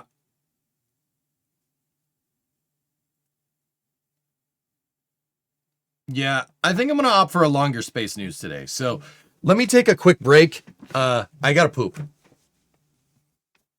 Just thought I'd let you know. No, I'm going to go. I have a meeting in the bathroom with my toilet. I don't know why I keep making this joke. It's still funny to me. I don't know, whatever. So I'm going to go take care of that, and I will go grab something to eat, and then we'll probably start Space News around 4:30. So on YouTube, we'll have probably a 30-minute loss of signal, and then I'll be back for the space and rocket review. And we will go through all the links that we need to. It's a business meeting. It's a transactional meeting, Chief. But it's not necessarily a business transaction, but it's a transactional occurrence. Can you keep us updated from the toilet? No, I will not. I will do nothing of the sort. It's a deposit. It's kind of like banking, you know? Kind of like banking. You make a deposit. I gotta go. All right. So I hope you enjoyed the EJ Space and Tank watching review. On Twitch, I'm gonna put on one of the videos that I usually put on. We're gonna do Space News. So probably the one about orbital mechanics is probably a good idea. On YouTube, I'll see you guys at about 30. Be back in a moment.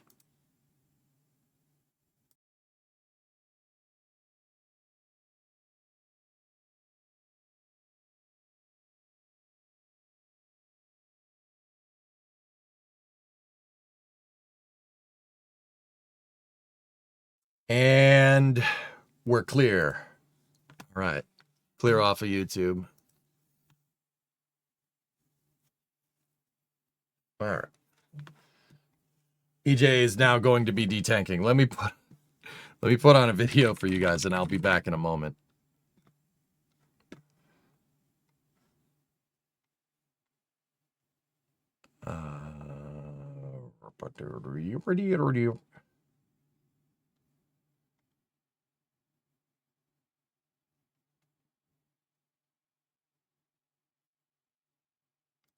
What is this? Ooh. NASA had a press conference that's about 30 minutes long on the spacewalk preview. You know what? That's what I'm putting on. All right. I will see you guys in a second here.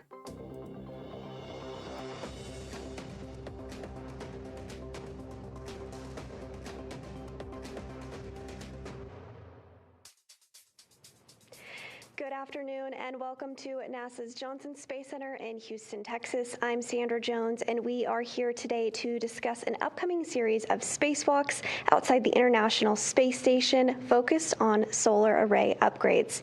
Here today to discuss the upcoming series of spacewalks, we have three briefers. They are Bill Spetch, the Operations Integration Manager for the International Space Station Program, Diana Trujillo, Flight Director, as well as Ronak Dave, also a Flight Director. We're going to start with some opening remarks from each of our briefers before jumping into questions both in the room and on the phone bridge, as well as using the hashtag AskNASA on social media. If you are on the phone bridge and you would like to submit your question, please press *1 to submit it. And without further ado, I'll turn it over to Bill for his opening remarks. All right. Thank you, everyone, for joining us here today to discuss the next two spacewalks outside the International Space Station. These will be the first two spacewalks for Expedition 74, the first of 2026, and the 278th and 279th in support of space station assembly, maintenance, and upgrades. Our first one, on Wednesday, March 18th, NASA astronauts Jessica Meir and Chris Williams will exit the station's Quest airlock to prep the 2A power channel for future International Space Station rollout solar arrays, or IROSAs. Once installed, this array will provide additional power generation for the orbital complex. Additionally, the duo will swab the outside of the space station to test for the presence of microorganisms. This will actually be Jessica's fourth spacewalk and the first spacewalk for Chris. Our second EVA, that will be Spacewalk 95. Two NASA astronauts will prepare the 3B power channel in much the same way we're doing for 2A for a future IROSA installation. We'll provide more information on the date and time of that spacewalk a little bit closer to the operation, and we'll also release the names of the spacewalkers once we get through this next EVA. Beyond the spacewalk, we've had a busy couple of months with a busy spring ahead. Following Crew 11 return and Crew 12 launch and docking, we've had a series of cargo mission operations. On February 26th, SpaceX 33 undocked from the space station, returning critical science and research back to Earth. On March 6th, JAXA's HTVX-1 was released from the space station's Canadarm and will remain in orbit for the next several months to conduct experiments before harmlessly burning up in the Earth's atmosphere. And just last week, on March 12th, an NG-23 spacecraft named the SS Willie McCool was unberthed and released from the Nadir port of Unity. And of course, still going, early this morning, we had the undocking of Roscosmos Progress 92 Progress, that cargo spacecraft from the Poisk module. This marks the third cargo spacecraft to depart the station in 10 days, which is pretty impressive. Next week, we'll start working on filling those ports back up a little bit. We have the launch of Progress 94 following the repair of the pad at Baikonur. Progress 94 will dock 2 days later to the Poisk. So that launches Sunday, March 22nd at 6:59 a.m. Central. And docking will occur Tuesday, March 24th at 8:35 a.m. Central. And then to round out the near-term operations, we have the launch of the NG-24 spacecraft, targeting April 8th and launching from Cape Canaveral Space Force Station in Florida. So we stay very, very busy on Space Station as we continue to progress through this year in this increment. And with that, I thank you guys again for being here and your interest in what we're doing. And I'll hand it over to Diana to walk through the first EVA. Thank you, Bill. Good afternoon. My name is Diana Trujillo. I am the lead flight director for EVA 94. Today, I'm going to talk to you guys about what is it that we're going to cover during that EVA, what activities are we going to execute. So let's go to the first slide, starting with the team. Okay, our EVA crew will be Jessica Meir, just like Bill mentioned. She will be wearing the red stripe, and then Chris Williams will be wearing no stripe. He will be our second crew member. Next slide, please. Okay, like Bill just mentioned before, Jessica, this will be her fourth spacewalk, and this will be Chris's first spacewalk. Next slide, please. All right, and then helping them out, getting them on the suits, making sure that we're preparing to get out the door, and then the same way as they come back in, getting them out the suit and performing additional activities before they go back to sleep. It will be our two crew members, Jack Hathaway and then Sophie Adelont. Sophie actually will be also helping us out with some of the activities that we will be doing with the robotic arm, which you will see in a minute with some of the videos. Next slide, please. Okay, for the ground, we will have as our EVA officer will be Farouk Sabor, and then our ground IV will be Tracy Dyson, also another astronaut. Our Capcom, which will be communicated with the folks inside the space station as we're doing the spacewalk, it will be Scott Segati. Next slide, please. Okay, so let's talk about what we're actually going to do when we go outside the door. So as you can see from this image, really what we're trying to do here is go ahead and install the mod kit on two different locations. My colleague here, Ronak, will be covering the 3 Bravo location. I'll be covering the 2 Alpha location today. So once we go outside, the primary task really is to go ahead and install a holder, really, which we're calling the mod kit. It will be on the canister of the BGA, which is the gimbal on one of the solar arrays. What that will do will be to hold an iROSA, which is the rollout solar array. The rollout solar array, just like Bill mentioned before, it will be arriving to the station at a later time. Once that gets assembled and put on the station, it will look kind of like the 2 wings that you see, the 2 butterfly wings that you see on the 4 Bravo side. But this EVA will only focus on assembling the structure that will hold it. Next slide, please. Okay, so for this EVA, what else are we going to do? So like I just mentioned, we go to Alpha mod kit on that canister that you see facing down. That's where we're going to do the structure. It takes about in between 4 and 4.5 hours to actually get it assembled with the 2 crew members. After we do that, we have additional activities on the same vicinity, on that same area. So one of them will be a DDCU jumper, which is to give us redundancy on the power system. That would be Jessica going into the DDCU jumper. You see an arrow or a line there facing, really what it's doing is pointing to the face that's inside the page, where she will be going. As she's doing that, Chris is going to do 2 additional activities. Chris is going to go to the race ring on the solar array, so the rotary aspect or the mechanism for the solar array. He's going to go in there, take a picture to see what the current state of that is. Granted, the solar array itself is parked, so when Chris gets close to it, he's just going to see one sliver of that location so that we can take a snapshot of the current state. After he finishes that, he will come back to where you see the 2 astronauts in this animation. In that area, there are several boxes that Chris is going to remove the torque. So he's going to release the torque and then re-torque it, but at a lower value. The intent here is that it will allow us to, in the future, do robotic operations if we wanted to move any of those boxes. Right now, the torque that we currently have in is higher than what the capability of our robotic arm, so we just want to reduce it. After all of that is done, the crew will start packing up, and then we will head back to the airlock area where we will be doing 2 additional activities. One of those will be by Chris. If you could go to the prior slide. One of those activities will be done by Chris. He is looking at the microorganisms.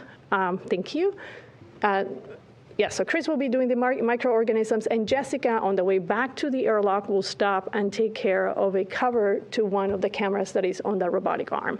So you'll see it on the video, but when the robotic arm gets closer to it, it has a camera kind of on the elbow area. Jessica is going to put a cover to it. It will be evident on the video when we go through it. Next slide, please. Okay, So let's talk about what we're going to do on the 2 alpha mud kit when we get out there. So currently today, we have the triangle shape that you can see in this diagram, and then one of the lower struts, one of the lower rods. The ones that we're going to install is the red, blue, and green one. So that's the focus of this EVA. The prior parts of that butt kit were installed on the prior EVA that we did back with and in a few, I think it was last year, actually. Next slide, please. Okay, awesome. So what are we going to do with the microorganisms once we get to it? So once Chris gets closer to the area of the microorganisms, we're going to take about 5 samples. Areas where we're going to take samples is one of them is on the glove, is one of those areas. The other area is really on the thermal cover, on the hatch area of the airlock. And then the other side is right at the rim of the airlock itself. So those are the key areas you're going to see Chris taking samples on. The beautiful part about the microorganisms is that the location is in the airlock, really, so we're just going to come back home and then just do the swaps there.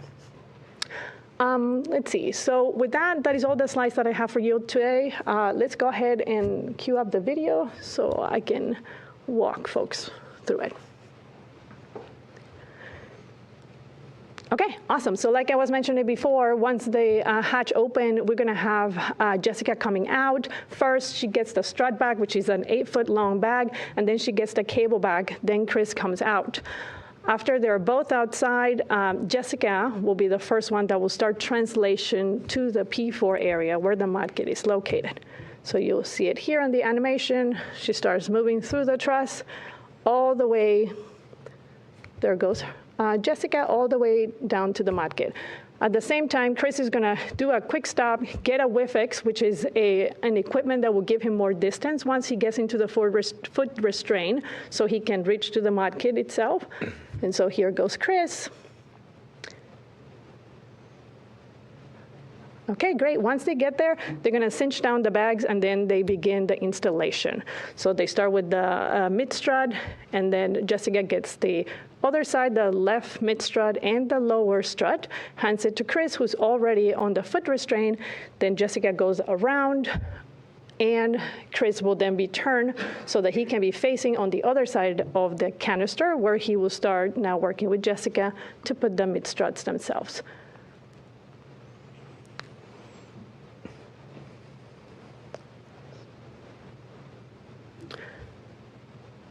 Okay, so here's where they bolt the second mid strut.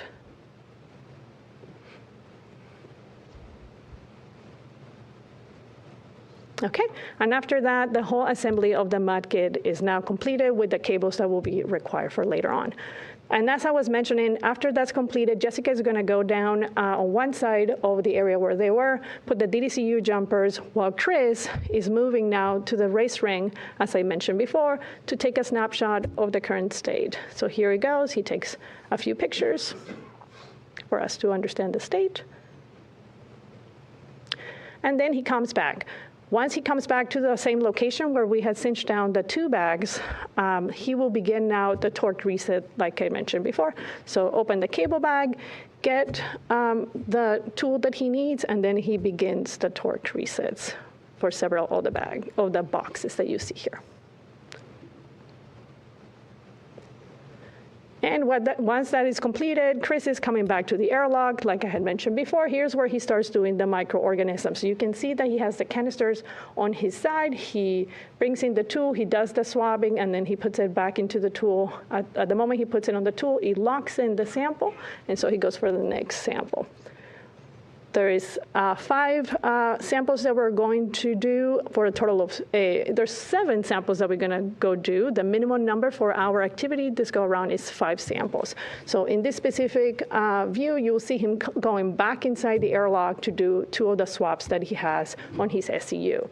In the meantime, Jessica now has made it to a location on the truss where the robotic arm gets closer to her. She puts the cover on the camera itself for the robotic arm, and then the robotic arm moves out of the way, and she makes it back to the airlock. Okay, and here you see Jessica putting the cable back inside, and then back inside the airlock for the end of our EVA. And that will conclude EVA 94. Now let me go ahead and then hand it over to Ronak, who will cover EVA 95. Thank you, Deanna. Good afternoon, everyone. Thank you for being here. Yeah, we'll get started. Let's go ahead and pull up the graphics for EVA 95. My name is Ronak Deve, and I'll be the lead flight director for that EVA. So again, big picture, our job will be to go install the modification kit that the structure required for the rollout solar arrays on the 3 Bravo power channel. We do have some additional get-ahead tests that are noted on the chart here. We'll be doing some torque reset ourselves potentially, and then also preparing a pump module to just get into a better config if we were to ever need it. One thing to also note on here that we'll see in the video that's not explicitly listed as a task is we're actually going to set up the work site for the 3 Bravo power channel for the actual install of the IROSA. Those are really long EVAs, so we're going to do some get ahead to prepare the work area for the next crew to come out to ensure that we're keeping time on that EVA. So similarly, you'll see our work sites here mainly are going to be the 3 Bravo, the furthest most starboard side of the station. We'll be going to the S6 truss segment and working on that beta gimbal assembly. And then if we get to our get-aheads, we'll be closer inboard at the 1 Alpha integrated equipment assembly area where we would do our torque reset. And then similarly on a support platform in that area to prepare a pump module. Next chart. So this is a better picture. We're looking at port 6, but to give you, again, some more insight onto the equipment and how it fits together. So Deanna had some great imagery of building up the modification kit, and this kind of shows us how eventually we'll install the actual rollout solar array to that structure where those cables will come into play for the installation EVAs when we get there. Next chart, please. So similarly, after the 2 Alpha, that'll be 7 of 8 power channels done. So we will be the last modification kit, at least on the main power channels that we're putting together on 3 Bravo. Next chart.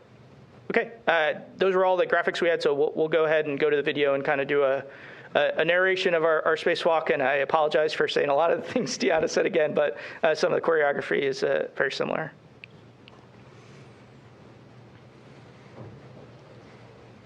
So similarly for us, we'll have EV1 egress out of the airlock first.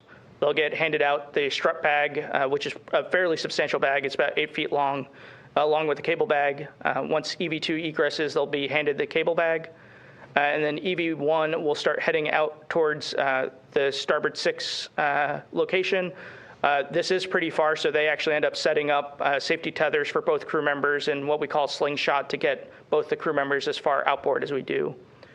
Similarly, EV2 will be making a pit stop to pick up what we call a WIFX, a worksite interface extension piece of hardware. They'll then install that at our worksite along with the APFR, the portable foot restraint, to get into a position to be able to install the hardware. In that time, EV1 will be putting together the upper triangle that you saw assembled on 2 Alpha.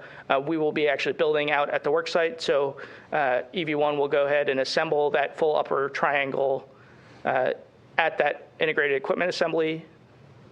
And once that assembly is complete, they'll hand that upper triangle up to EV2 to actually snap into the canister of the BGA. Once that upper triangle is assembled, we start into the struts.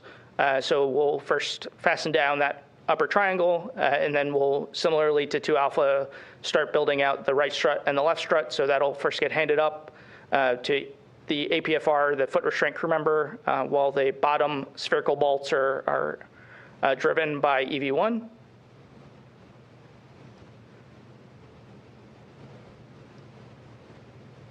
And those get torqued down, and then the EV1 crew member will swing around to the other side to assemble the mid strut. So that'll, again, be fastened to the side of the BGA, and then the APFR crew member will fasten that to the center upper triangle platform.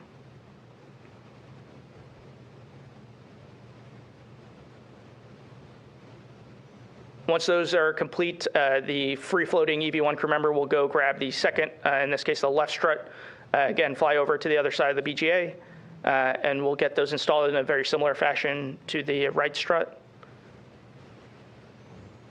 And once those are torqued down, similarly, we'll install the mid strut on that side and fasten those both to the canister side and then the platform of the upper triangle.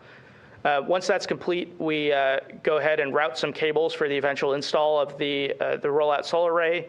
And this is also where we tighten some bolts on the mid struts, which have collars on them. They're kind of extending, telescoping rods. So those will get tightened down along with cinching all the MLI, the thermal insulation down. We'll route those cables.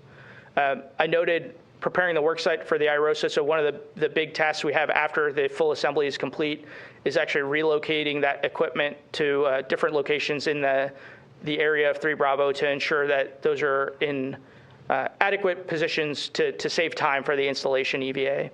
We'll then clean up our bags and start headed back to the airlock with EV2 heading in first, heading in the cable bag, followed by EV1.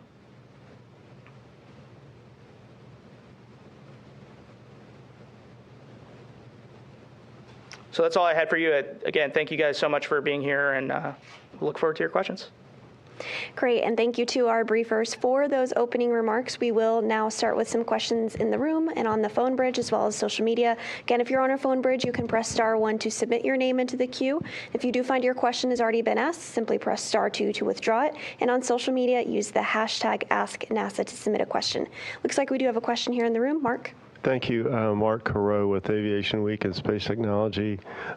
My question is about the launch of the 2 IROSAs.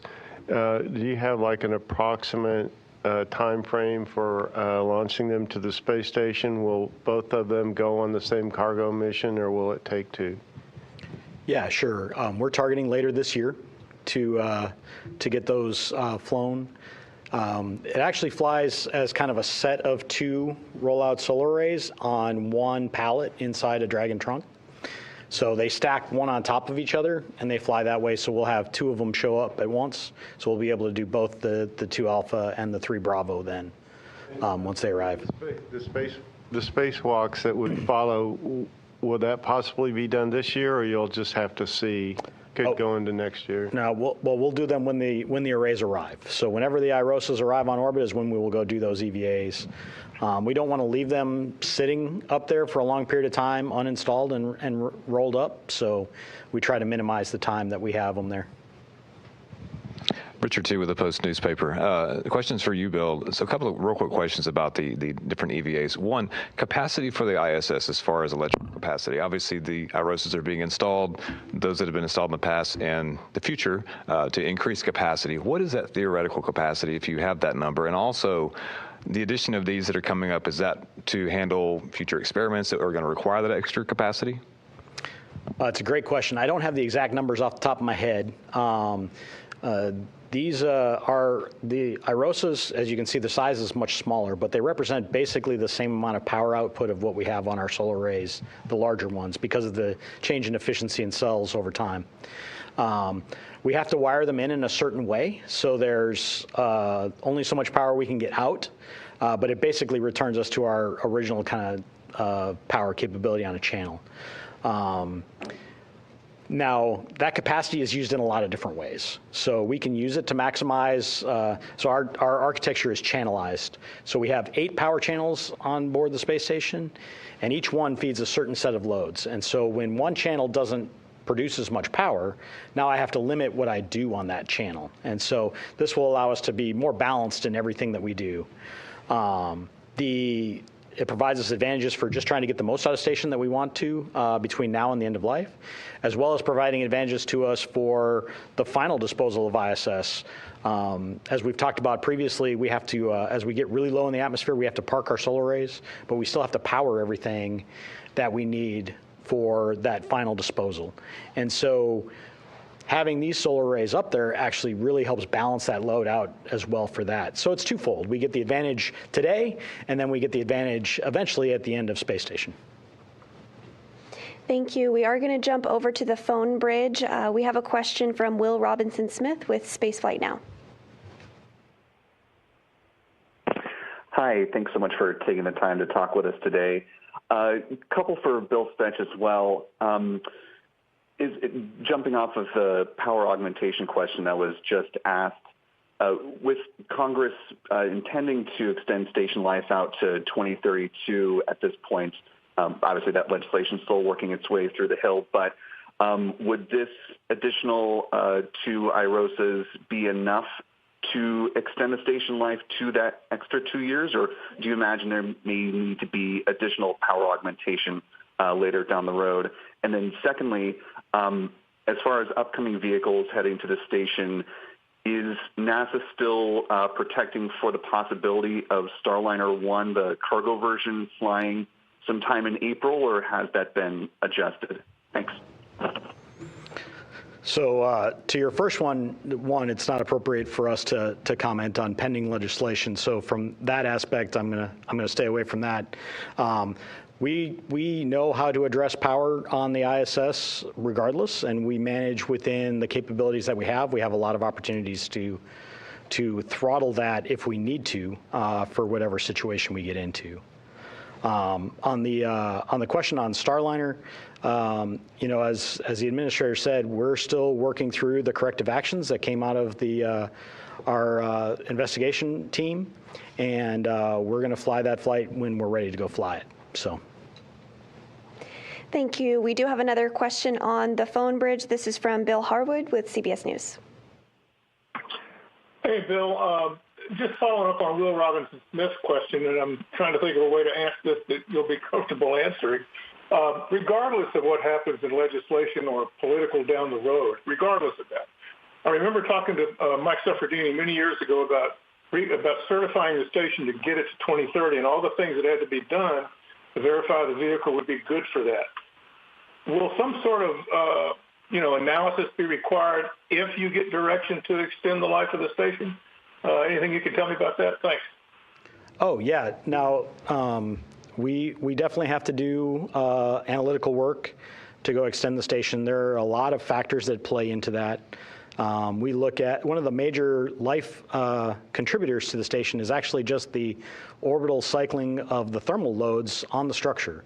So as you can imagine, as you work a metal back and forth in a structure, it fatigues over time, right? And so we've designed the station to handle all those thermal loads, but it does have a finite life at some point in time. Now, where does that end up being? We do analysis. We actually have analysis that goes and looks at the extension, and we're informed by analysis that we do of the events that we've seen so far, and because we try to be conservative in all the things that we do in our look forward so that we're not caught off guard by something. And then when things go better, or we use less load for events, we don't have the worst case docking scenario or the worst case maneuver scenario, then we get to take advantage of that. And so we have 2 programs that kind of run in parallel with that from an analysis standpoint. So yes, it does take us analysis to go look beyond 2030, and we have the means to go do that. Great. We are getting a couple of questions on social media. As a reminder, you can submit yours using the hashtag AskNASA. This first one comes from Copacetic on Instagram, who wants to know, how long does it take to plan a spacewalk, and what factors do you consider during planning? You want to take it? Yeah, that sounds good. All right, I will take that question, and then I will also pass on to Ronak, who can add to it. How long does it take to plan a spacewalk? I think that a few things that we take into consideration. One of them is we go ahead and dry run the activity itself on the NBL, which is one of our pools that we have nearby, where we have the space station submerged as a mock-up itself. We go through all the execution of all the steps of that activity to make sure that we have not only done it effectively, but also efficiently, given the fact that we're going to have the crew members outside. In addition to that, there's a lot of preparation that we take to make sure that the procedures are correctly done. Plan A, Plan B, the creep sheets, which is what we call it when we go into any of the troubleshootings that we need to do, which ones are the areas that we might be concerned of, so we can also write plans for that and be ready for the nominal case, and then also be ready for the unnominal cases as well. And also, in addition to that, we talk to the crew leading into the EVA. It's about 2 weeks or so that we start the preparation with them on board. The preparation on the ground starts earlier than that. But on board, we start the preparation of their suits, making sure everything is on as we expected. We understand if there's anything that we need to work on the suit or adjust. As you can imagine, as the humans rotate with the same suits, we need to adjust the suits for the new humans that are getting in. And then also do all the crew conferences to ensure that their questions and our questions are all lined up so we can go out the door and do it in the time that we have allocated. Renee, what else would you like to add to it? Yeah, no, I think that was a great answer. I think it's also worth just noting that every EVA is different. There's some tasks that we know are going to exist in sometime in the future, things like the mod kits that we've done before. We've done 6.5 of them, and every single time we've had a fun and unique challenge where we get into the crib sheet and start to do some troubleshooting and let the ops team kind of earn their keep that day. Then there's EVAs like we did a few years ago with AMS, which is very development heavy. That takes years of time to just develop what we're going to do, build new tools.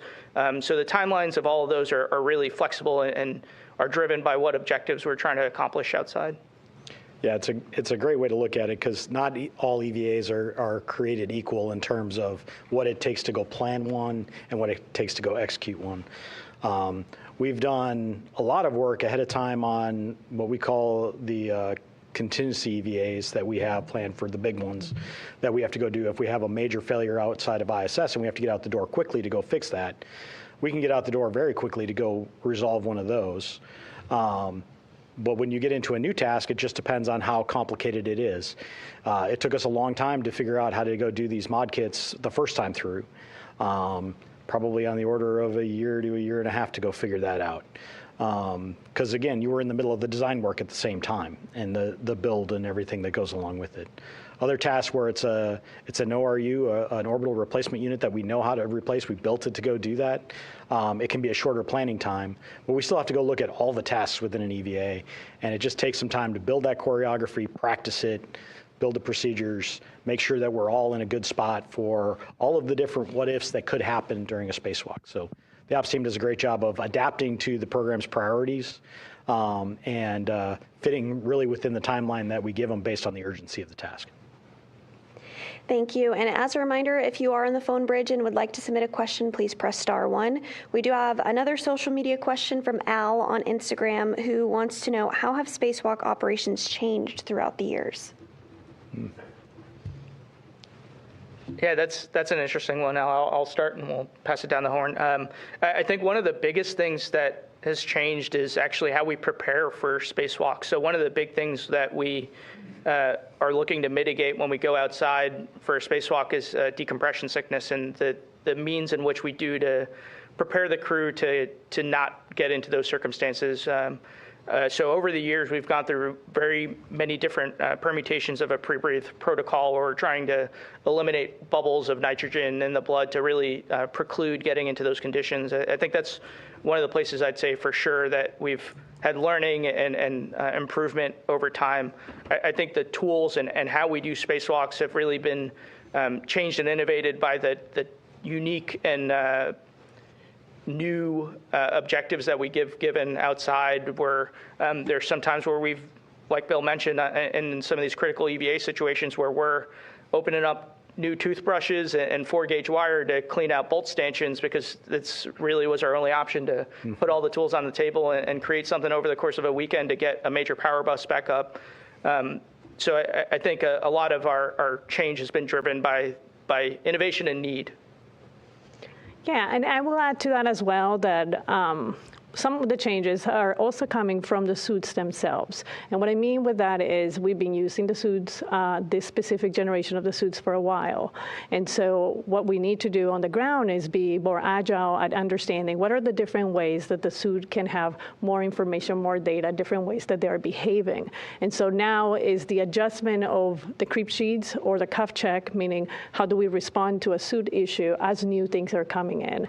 I think that this is something that's expected. It also affects the task, for example, right? When we talked about contingency EVAs earlier today, or earlier with Bill on the prior question, is the fact that the contingency EVA tasks are things that we need to think about as the space station is aging. So it's an interesting question because you think about, Yes, the suits and the station is something that we understand really well today, but as it ages, then we need to be very agile on the operations team to be able to respond. And then even as we are creating or dry running or doing these tasks, as we're building on the procedures, is recognizing that things can change any moment in a way that we didn't expect it, and we need to respond. In our EVA, for example, in my particular 2 Alpha EVA, half of the mud kit is already assembled outside. The other half is what we're going to go do, as I showed you guys earlier. It's understood that when we go out there, the structure is already outside, half of it is not. So will we experience challenges with the bolts? That's what we get ready for, right? And so it's the same thing for any of the other tasks. Yeah, I think taking a broader look at what's changed over time. So if you look back at station assembly over the course with the space shuttle program and building up the station, what we used to do was we had a plan for a set of EVAs that we were going to do on that mission. That particular crew trained for exactly those tasks, and they did them over and over again in the pool. Today, we don't have that luxury, right? We have a lot of our training. They do get the critical contingency EVAs, that each crew gets a look at those. But most of it is task-based, and then we do a lot of onboard training for the crew for the specifics of what they're going to go do outside. There are cases where crew can experience something in the NBL here. There are a lot of cases where they don't, and it's just a skill-based thing that we work with the crews on and really build them up to do any of the tasks that we need to do outside, and then we do the training on orbit. So there's less of the practice this specific thing in the NBL over and over again, and more of I know how to do these things, and it applies to all of these different possible options outside of ISS. Absolutely. And it does look like that is all the questions that have been submitted today. So thank you to our briefers for taking time out of their very busy space station operations schedule to participate today. And thank you to everyone who tuned in. We do hope that you will join us for coverage of the first spacewalk on Wednesday, which will begin at 6:30 a.m. Eastern. So that will do it for us today. Thanks again so much for tuning in.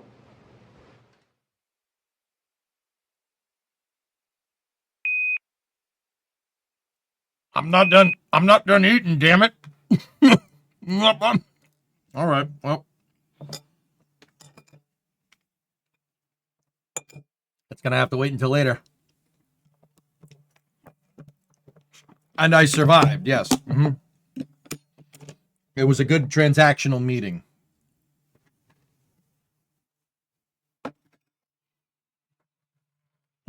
What's on the menu? Baked chicken.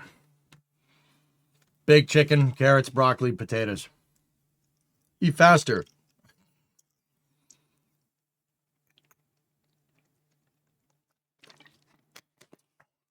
Who poops with sunglasses on, Grizz?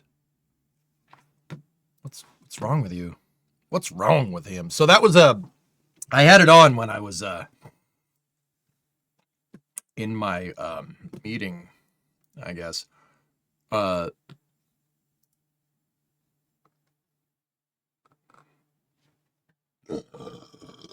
That's the next IROSA install. The International Space Station rollout solar arrays. Investing in future deposits. Yeah. It's like a retirement account, you know?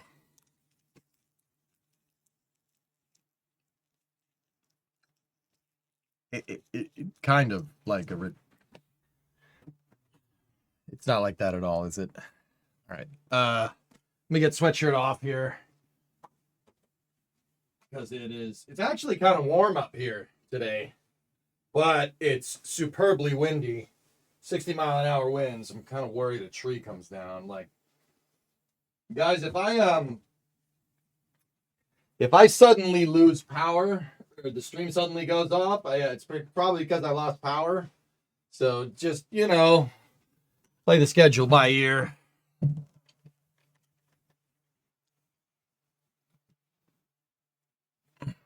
All right, let me get links for space news.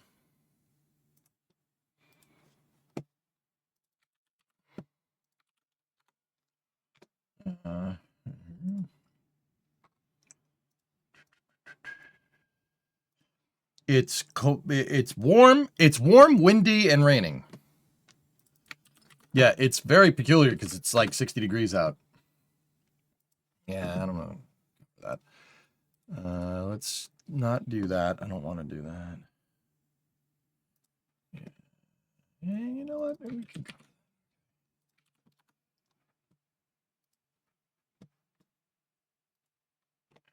Okay.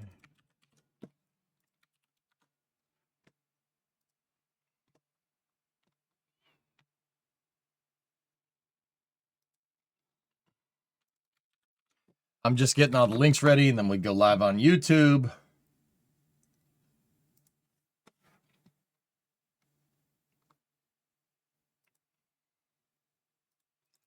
We had some vast news from last week about the favorable determination. There's a lot of good stuff, dude.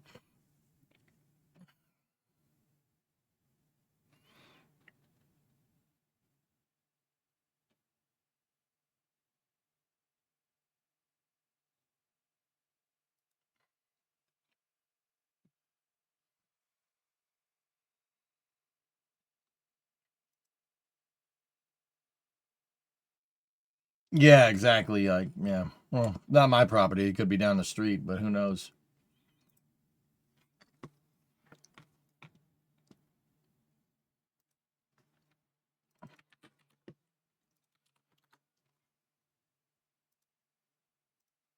Okay, almost got everything.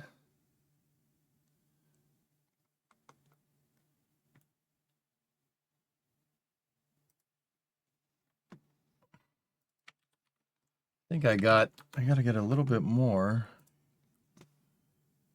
There's a lot of small stuff. Not really one overarching big thing, except for Booster 19 today. But yeah, I think we're good. Are you seeing reports out of Cuba of their electric grid collapsing? Yeah, binary, but let's keep it space, okay? Yeah. Keep it space light oriented. With that being said, that's not great for them, but whatever. Whatevs, dog. It posted the same link 5 times.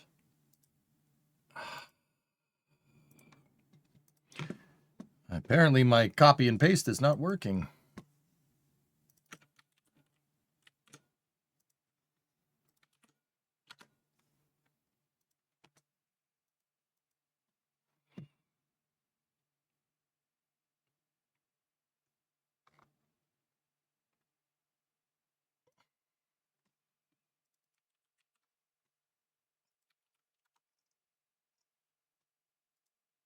Weird.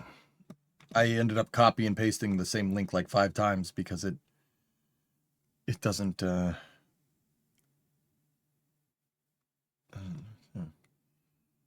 Okay, let's try that.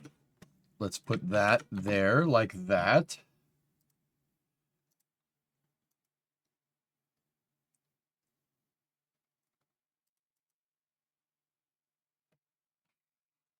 Yeah, it's something with synergy. I have because like if I get links from either chat or from Discord to put it on the main computer, the computer that you guys see, this one right here, that doesn't have me on it. This one right here, I have to copy the link through Synergy, and sometimes it's just like, no, I'm good. So now I have to go through it all again and figure out what I did and didn't copy. It ended up copying a ULA link and pasting it like seven or 8 times.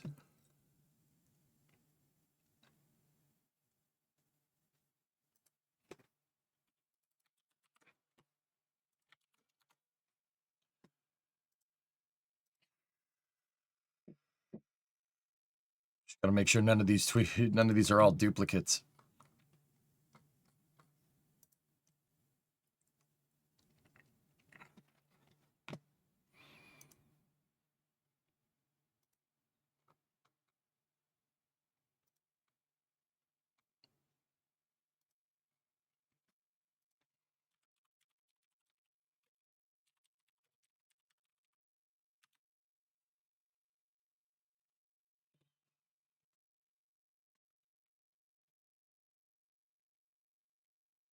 Yeah, right? I've never played KSP, chat. Is there a way to get started? There's career mode, Blark, but, yeah.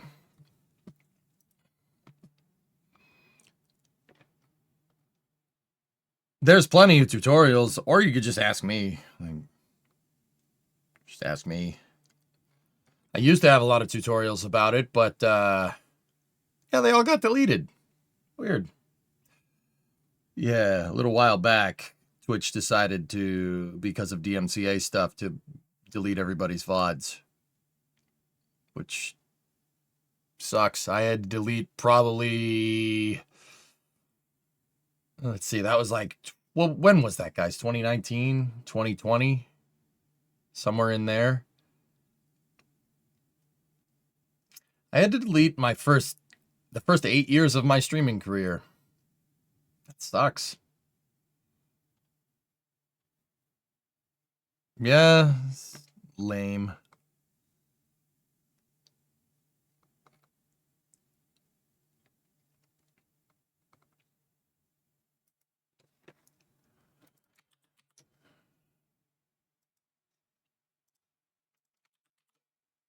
All right. I think we have enough to get going.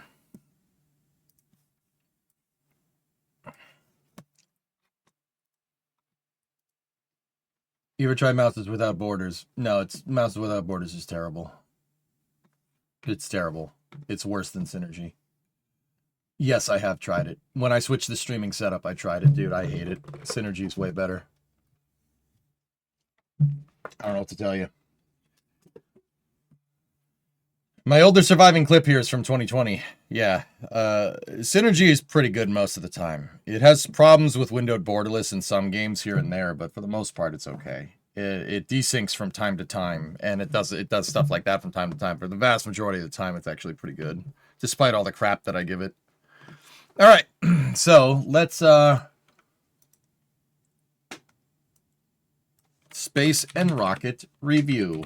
Switch up the titles.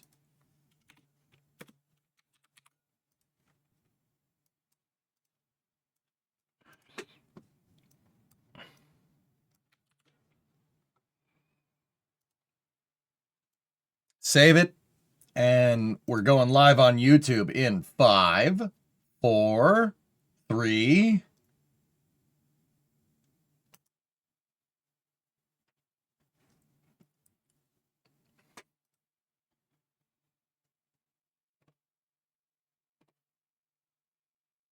What's going on, everybody? This is the Space and Rocket Review.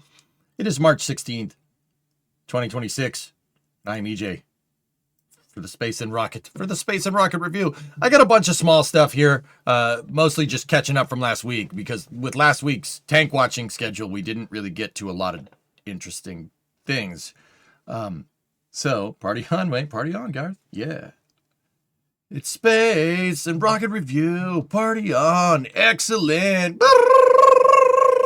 I would grab my guitar, but I don't have it. My dad has the axe right now because he's re-intonating the guitar. He's re-intonating it. All right. So let's get to it, shall we? Didn't he do that like 3 years ago? I don't know. I don't remember. Or is that the bass? I don't know, bro. I don't remember. Leave me alone. All right, so we're going to start off here with Relativity, with a Terran R update. This was from, they posted this last week, so let's get to it. Of course, we can't listen to it because, you know, YouTube will get mad at us, but this is the February update that we're watching in March. Closed captions. Let's dive in and take a look at key progress across design, build, test, and launch. This month, the team released an additional 1,826 flight components. The Stage 2 shipping assembly and fluids top-level assembly are now fully released, unlocking final integration work as the second stage tank nears completion. The team completed high-fidelity... Whoa, look at that. high-fidelity scale resolving computational fluid dynamics analysis of the grid fins, accurately predicting unsteady aerodynamic loads. Accurately? Compared to what? The ones that you've flown, or? Second stage harnesses and composite raceway covers have been built, and fluids work is progressing.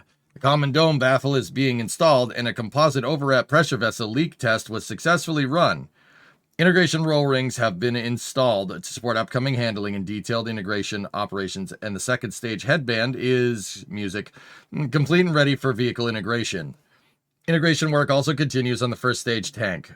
Weld buy-offs along with paint touch-ups were completed. Instrumentation brackets were installed, and exit holes and pass-throughs were machined. On the dedicated Stage 1 qualification article, all barrels have been manufactured and are now being assembled on the circumferential friction stir welder. On the thrust structure, the outer ring and inner ring are being installed, and the first two outer engine feed lines have been welded. Flight software for the thrust structure was released, and avionics boxes are being delivered on the path to low-voltage checkouts. On the inner stage, the forward barrel underwent additional mechanical assembly, including tooling hole plugs and the access door. In parallel, the team drilled the lift point and holes and installed brackets for composite overwrap pressure vessels on the aft barrel. But we're not just focused on Terran R's maiden launch. Production is underway for Terran R's second flight in parallel, with the thrust structure build progressing, first stage barrels being manufactured, underscoring our focus on scalability. Propulsion manufacturing continues at pace with additional first stage Terran R flight engines. Process improvements, additional machine shop capacity for new in-house, closed captions are going very fast. New in-house capabilities are increasing output, further supporting our ambitious ramp rates. Meanwhile, Mechanisms is at work progressing with the thrust vector control actuators and pre-valves in production. In avionics, the Stage 2 hardware-in-the-loop build progressed, paving the way for vehicle hardware-in-the-loop testing. Increased engine production is matched by faster activation times and enhanced operational rigor for propulsion testing. At NASA Stennis, ensuring engines move efficiently from build to test.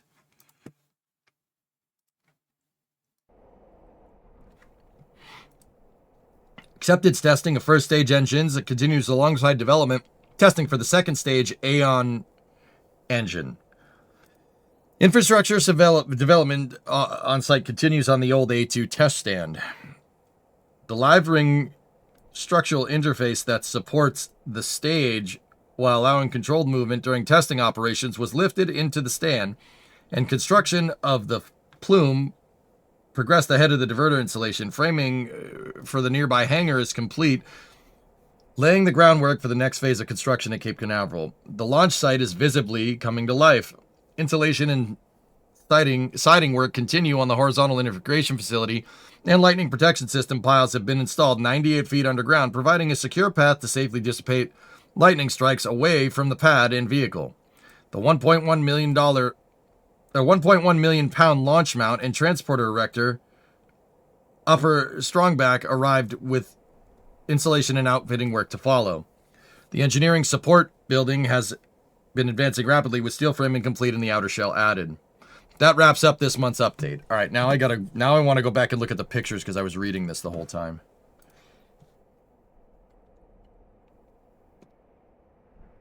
That engine does not look as clean as Raptor 3. Yeah, it's a little more conventional, we'll say. It's interesting that they've gotten their analysis done on the grid fins, you know.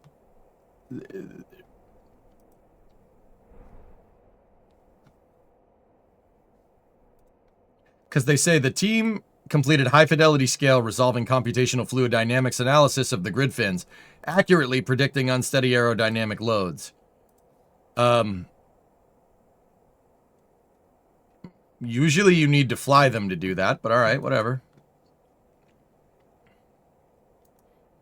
Nice. Yeah, okay. Yeah, that one's not finished. You're missing a couple of winglings there. There's the inboard COPVs with their covers on, so you don't bonk them, because bonking them is bad for them. Those are the processing rings. Yep, you do that. You put these on during final assembly. It allows them to rotate it on a giant rotisserie. See your last message. I believe accurate in this case means better estimates on fluid flow computation. Yeah, I'm wondering what that's accurate to, right? So there's a tank forward skirt right there. They call it a headband.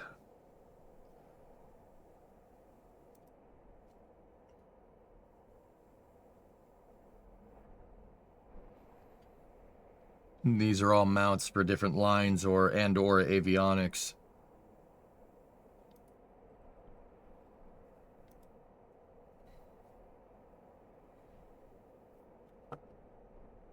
One, 2, 3, 4, 5, 6, 7, 8, 9, 10, 11, 12, 13, 14.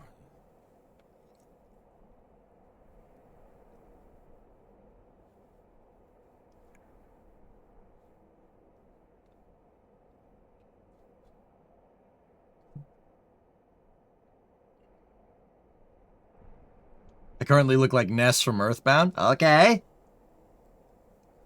Huh. They're using tank. They're not. That's a weird way of doing that, dudes. But, yeah. That's some pretty complicated plumbing. But then again, this thing has a lot of engines in the bottom. Ooh, that's very nice. Look at that. Spin formed, I think. Beardless EJ is definitely weird to come back to. All right, how about I make it a little bit weirder?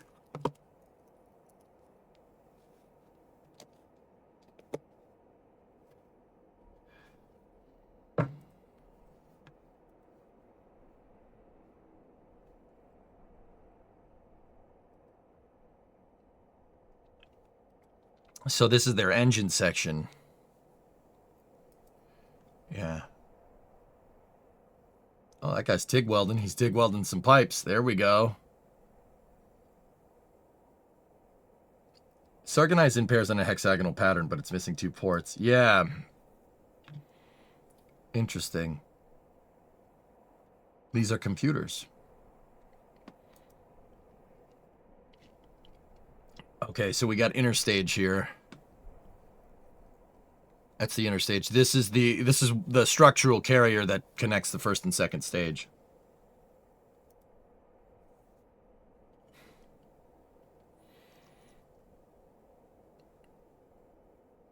Oh yeah, look at that. All billet. Yeah, the whole thrust structure is all billet or anodized billet aluminum. That's nice. Very nice.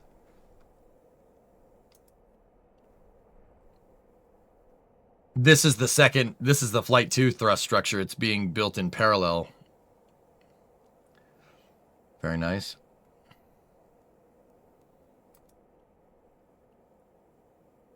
Yep, those are A&R engines.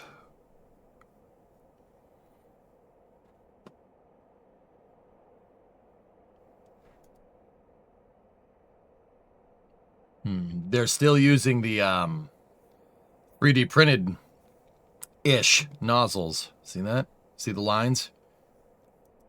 That's a gimbal mount right there, and if anybody's wondering.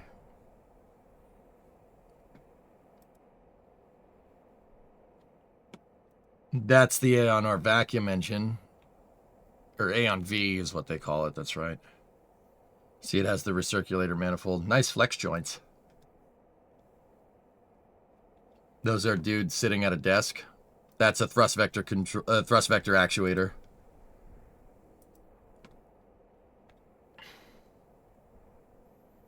Valve.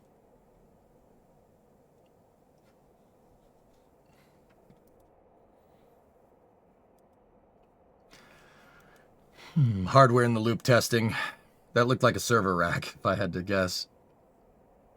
Now, these next pictures are what I really want to see. There's some pretty cool stuff from what I just saw in there. He's ratcheting. Yep. I wonder what tool that dude was using. Hold on, let me see.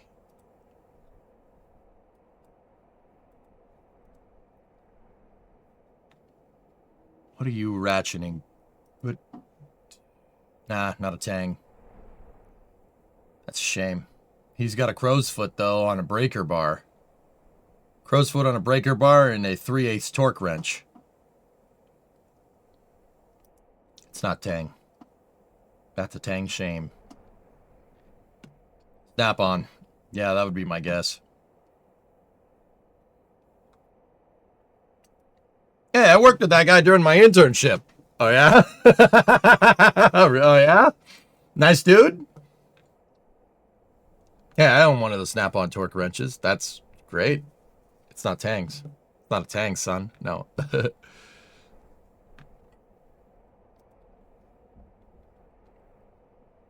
Yeah, good testing there. I wonder why they're blurring out the, why they're blurring all that stuff out. Interesting, but they didn't blur it out there.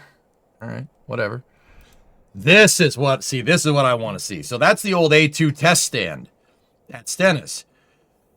Once upon a time, this was used during the Apollo program. I do believe it was for testing Saturn V second stages. And then they retooled it for testing shuttle engines. Really nice, very smart, knows his butterfly valves. Oh, yeah? So NASA put the A2 test stand up for lease, and they used the A1 test stand for SLS testing.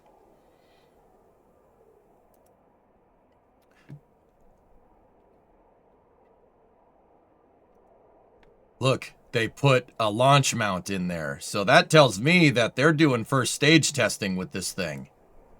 They're going to do an integrated first stage test, which means they're putting the first stage on top of this thing. Which, okay. I'm here for it. I'm here for that. That's pretty sick, actually. Yeah, they're going to just test the whole integrated first stage on that stand, which is pretty cool. This is out at LC16. This is at the Cave. The other one was at Stennis in Mississippi.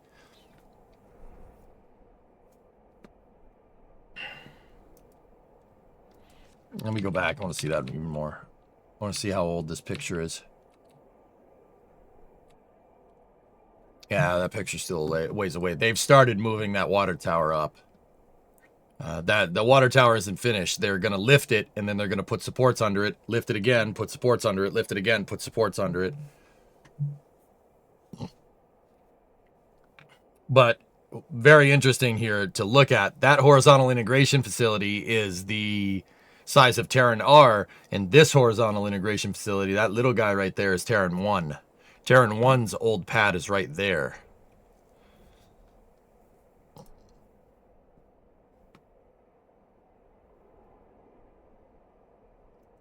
Yep.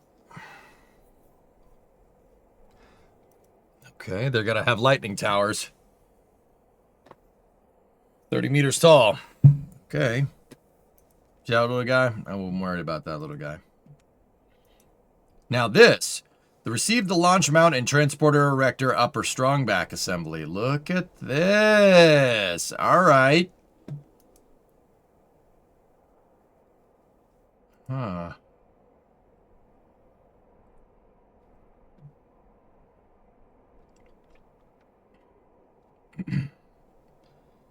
Interesting. I wonder how those two pieces fit together. Why blur the barge registration? Did they? Yeah, okay. As freaking if, dude. The freaking tug's name is right there. Like, who are you trying to fool?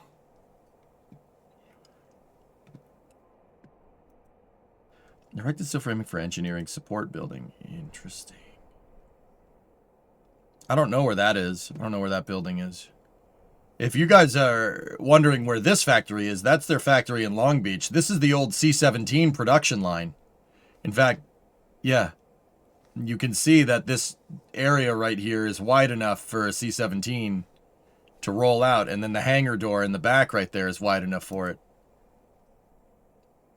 I would argue that we should probably not stop making more C-17s, but, you know. Yeah, no. It also looks like there's a landing pad over there. See that?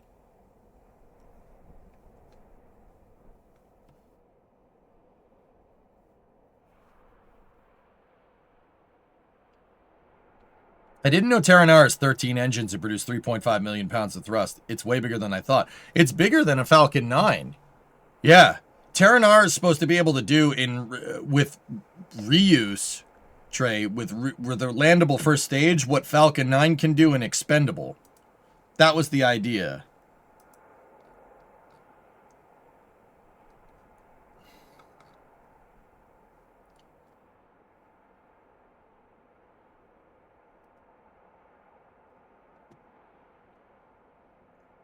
Or a go-kart track. I mean, there's no reason you can't do both of those things, dude. Just saying.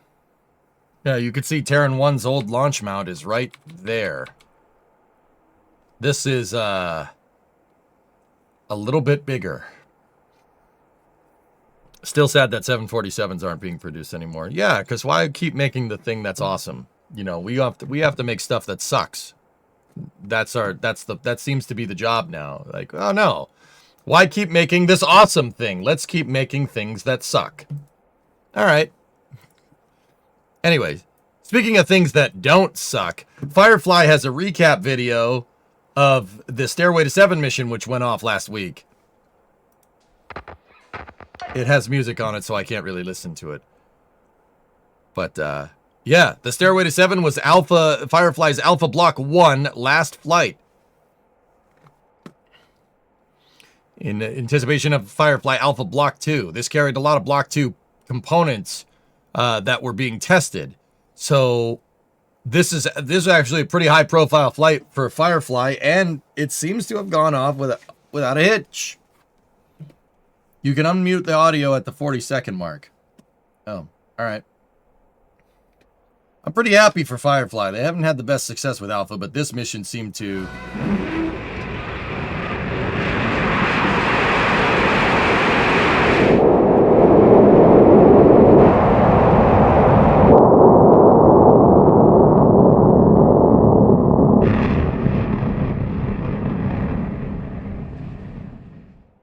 Mission seemed to work real well.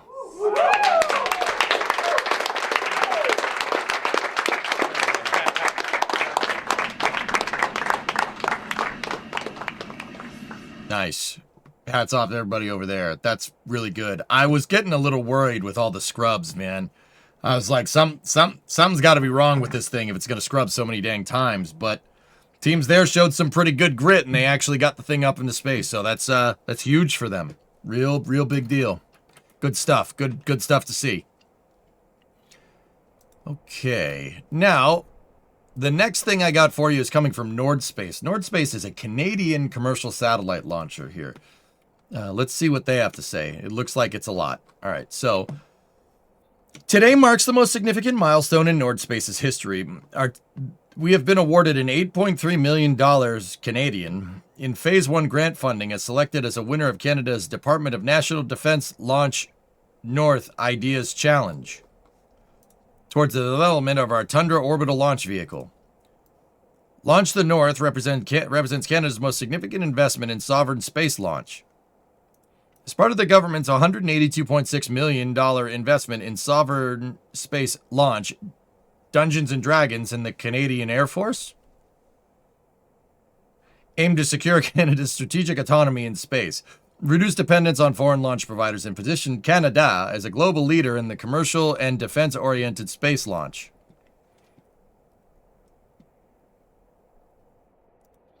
Canada's moment has arrived.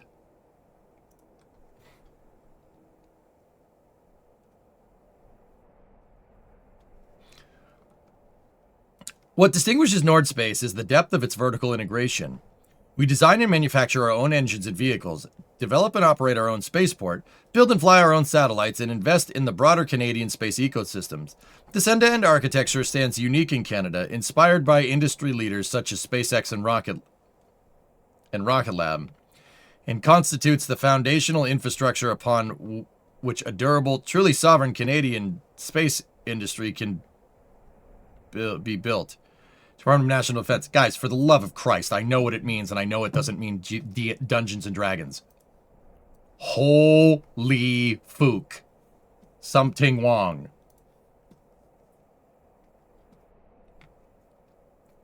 That's what was called a joke. Okay? It was a joke. It was a joke. Holy fook. Bing dang ow. We know you know. No, I'm not sure that you do. All right? No. I'm not sure that you do, actually. I'm actually wondering at this point. At the center of our architecture is Tundra, powered by our in-house design and manufactured 3D printed Hadfield engines, and capable of delivering 500 kilos to low Earth orbit and 350 kilograms to sun synchronous. In its Tundra Plus configuration, this grows to 1,100 kilograms to low Earth orbit and 850 to sun synchronous. With a direct scaling path to our Titan medium lift vehicle,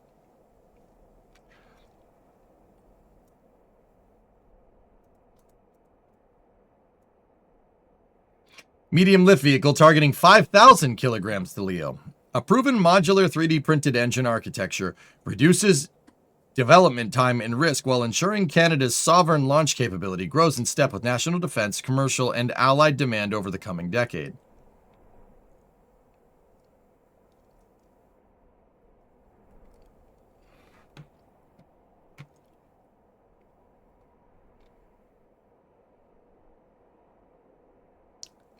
You see above, Drunar, your above message was retracted.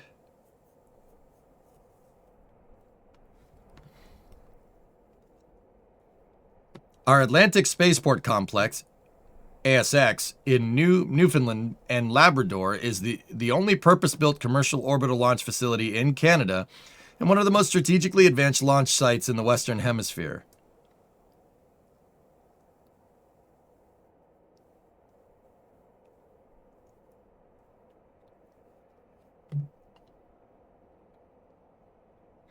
Firefly CEO looks like Bruce Eng. Discovery, Eng go and from throttle up. Benedict Wong from The Martian. Yeah, okay. Yeah, I got you.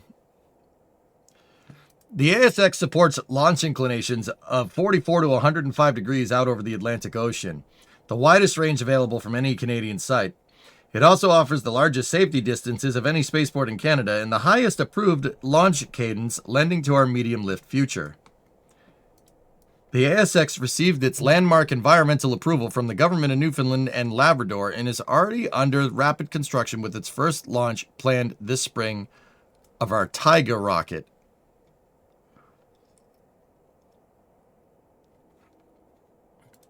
This award will ultimately lead to the creation of 134 jobs by 2028, growing to 650 by 2032, with 1,600 indirect and induced jobs across Canada's industrial base as we continue to scale to medium lift. We rely on a wide ecosystem of our Canadian partners, including Magellan Aero and Kongsberg Geospatial, Secor, and Indigenous-led suppliers across the country.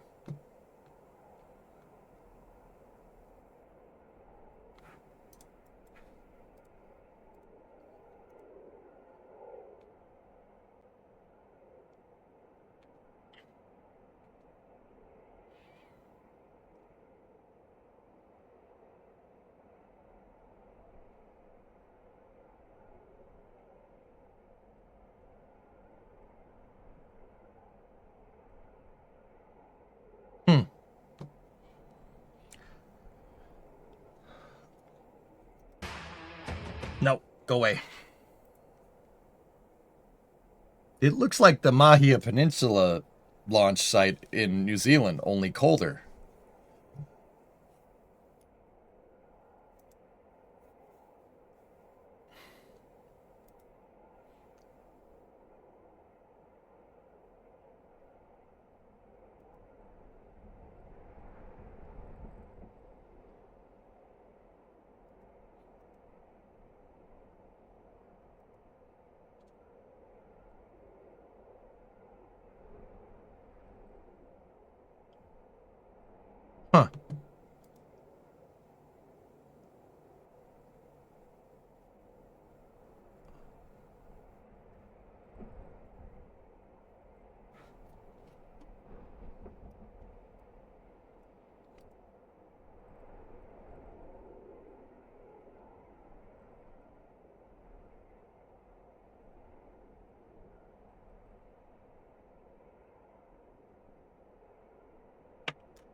Okay. That...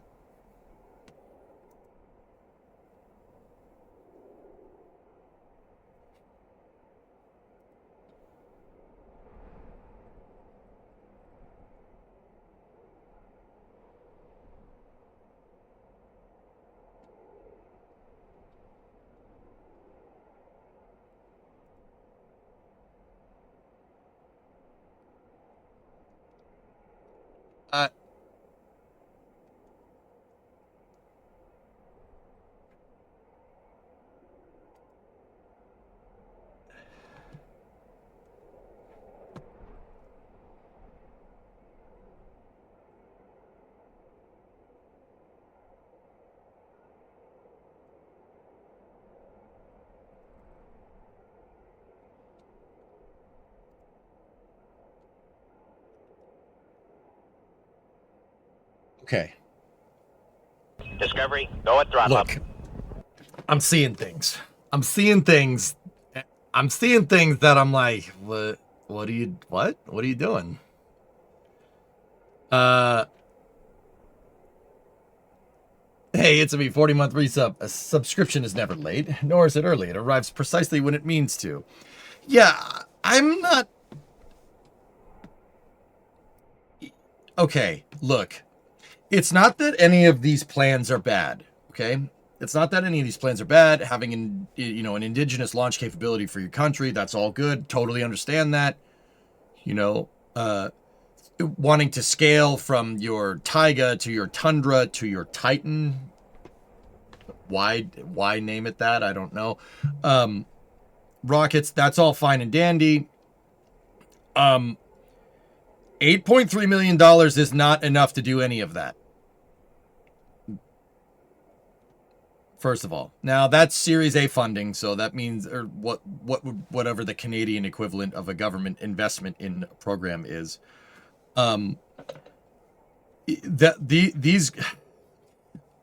Look, I'm not one to doubt. I'm cheering everybody on. These are very ambitious goals for a company who went to put that Taiga rocket out on the pad and it literally lit itself on fire. I'm not trying to be mean, but this thing, they put this thing out on the pad and they wanted to do a launch test, and the rocket puked its guts out all over the pad, lit the pad on fire, and then Nord Space said it was the propellant's fault.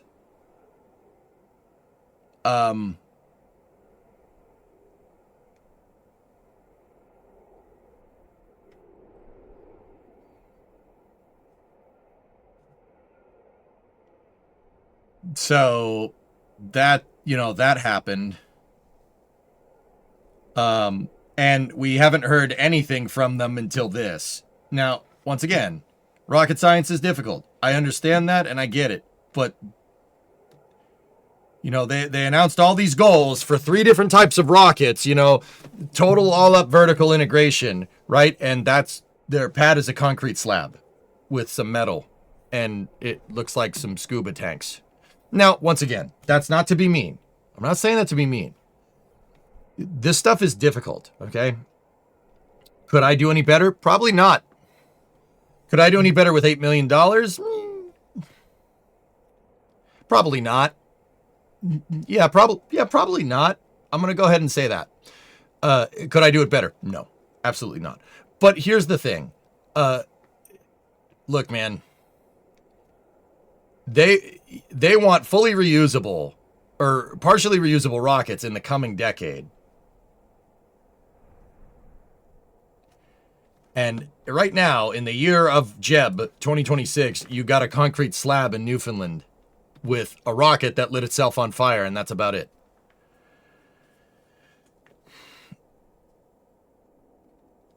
I'm not 100% sure where you're going with this. There's it says right there, 182 million invested in accelerating sovereign space over the next 3 years. 182 million is not nearly enough to build 3 launch vehicles over the next 10.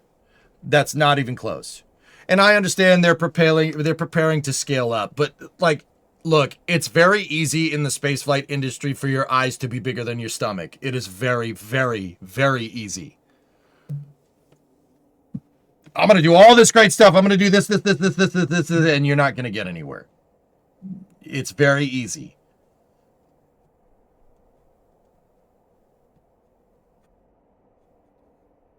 I think step one is partially reusable rockets. You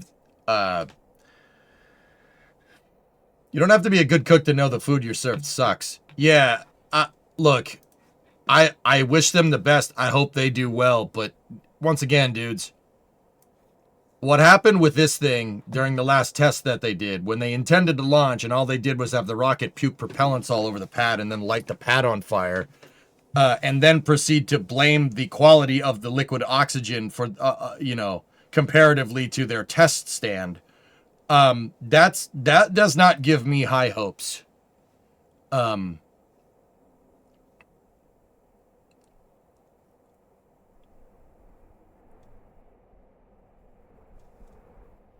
Yeah, no, Trey, no, yeah. That does not give me pretty high hopes here. But with that being said, it's clearly enough to attract some investment.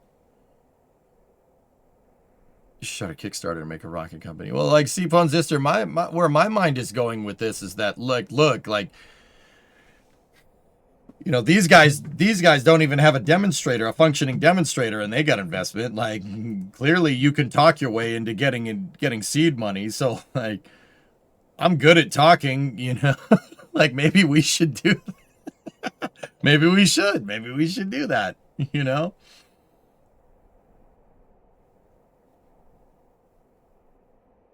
Hey, Star Citizen raised more money than this rocket company? Oh, geez, Red.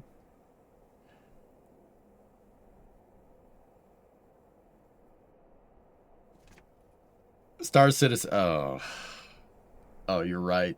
You're right. Oh, no. But yeah, well, you're not wrong. Yeah. I don't know. Like, all this sounds really fine and dandy. This sounds like a great plan, but,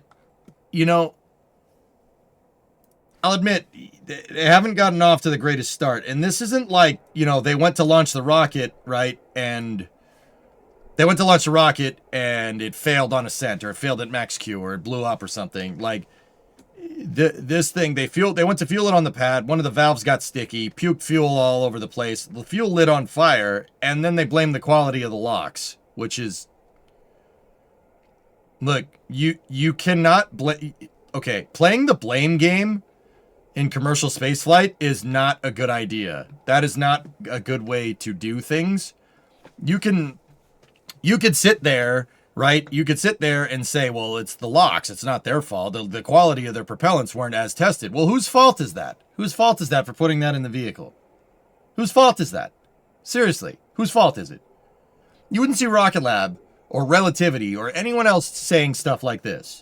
I'm also amazed in their business statement. They dropped SpaceX and Rocket Lab potential competition as their inspiration, which is, I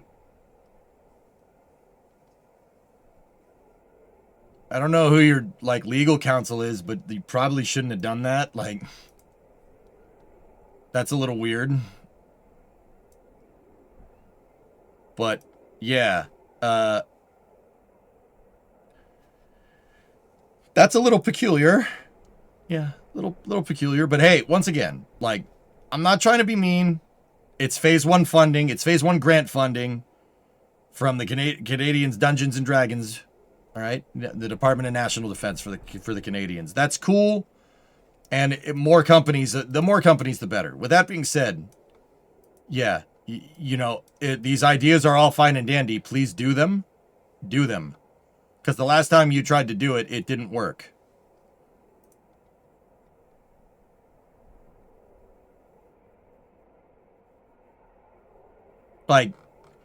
I'll be honest with you. You're talking a lot of game. You're talking a lot of game, but you don't have any game to back it up yet. Give it some time. But these are awfully specific scaling strategies for not having any rockets. Why are you saying you're inspired by SpaceX Strange? Name dropping a company like that in a press statement is a little weird. That's just, I don't know if it's like a taboo thing to do in the industry, Fox, but nobody else does that.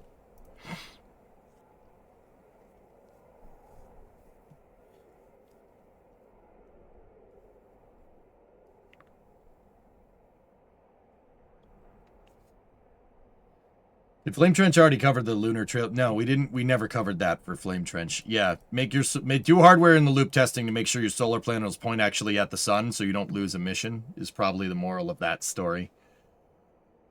But yeah, once again, I'm not trying to be a jerk. I'm not trying to crap on them. You can't make excuses like that. All right, especially with this grandiose of a business strategy. This is a lot. That's a lot of work, man.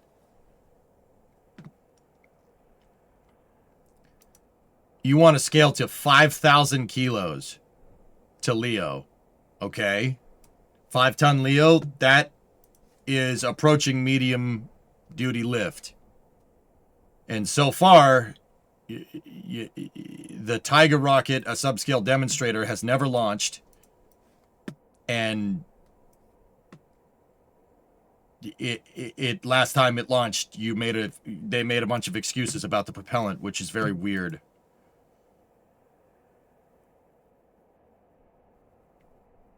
Urist, in your opinion, Nordspace has trust fund kids startup energy.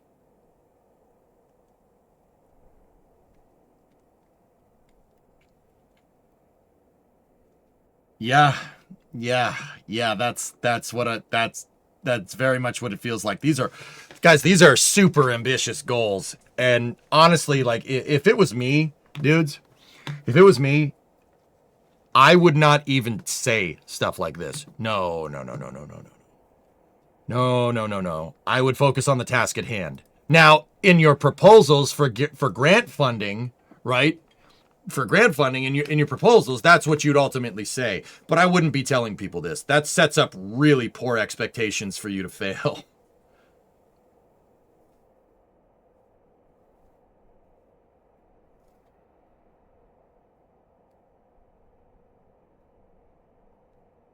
Yeah, I guess caveman, right? Like, you know, in this industry, you got to focus on one thing. Focus on one thing. You have 3 rockets in the pipeline, and you can't even make one get off the pad right now. Like, hello, I'm back. Anything important I missed? Lava, what we're discussing right now is that Nordspace got an $8.3 million Phase 1 grant funding from Canada's Dungeons and Dragons, Department of National Defense. As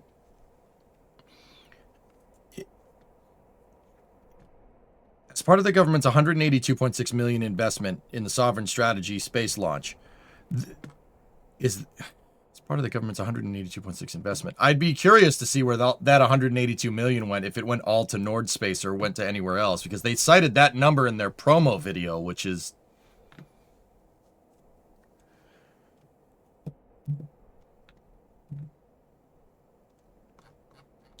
What did they say in their promo video?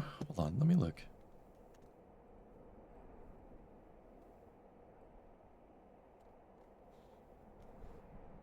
Why would you cite this when you didn't get all of the money?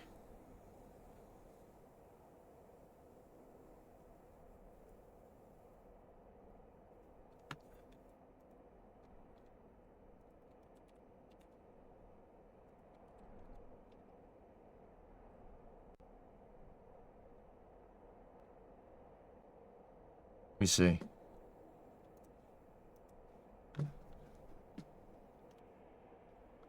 Canadian-owned spaceport. Demand for timely and resilient launch options are at historic highs worldwide, and sovereign access to space has become a critical capability underpinning national security, economic competitiveness, and reliable access to essential space-based services. The investment is a 10-year, $200 million agreement to lease a dedicated space launch pad that will serve as a central foundation for a multi-user spaceport near Canso, Nova Scotia. Operated by Maritime Launch Services, this spaceport will support operational needs of the Department of National Defense, Canadian Armed Forces, and the wider government of Canada, while also offering ad hoc access to allies and partners.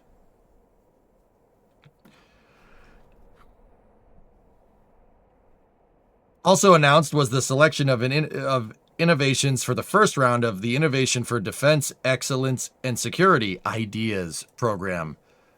The Launch the North contest. This contest is providing $105 million in multi-year grants to support the development and demonstration of breakthrough technologies to advance Canada's sovereign space launch capabilities. The goal of this challenge is to enable the launch of Canadian payloads from Canadian soil. Oh yeah, bud, that sounds great. Achieving an initial light lift operation capability by 2028. By 2028?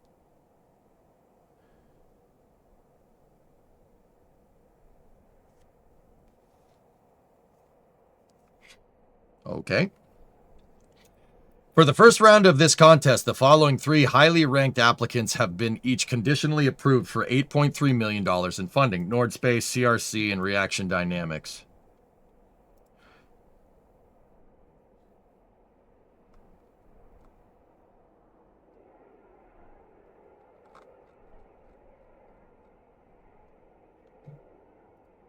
Canadians, I'm sorry to say this, but that's really not enough money to do this kind of stuff. Is my finger on the pulse here? That's even those a 10-year multi agreement, $8.3 million bucks. That's, am I being a dick? Like, I'm not trying to be a jerk. I wish you guys all the best. Like, genuinely, I do. That's not enough money to do any of that. That's not enough money to do any of those things that you said that they wanted to do.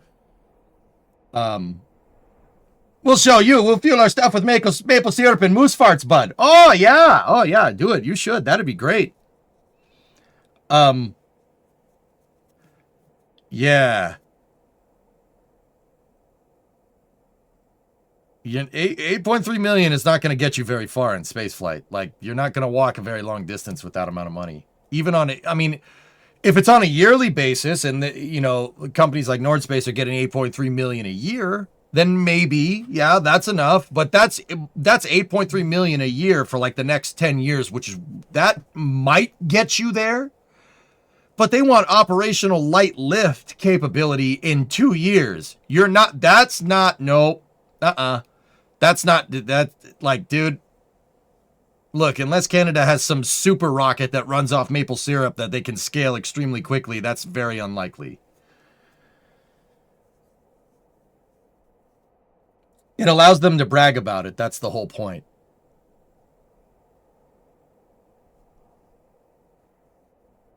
Come on, we only have like 10% of the US GDP. Yeah, I know, Urist. I understand that, and that's all fine and dandy, but these are hollow words if you don't have the capital to back it up. I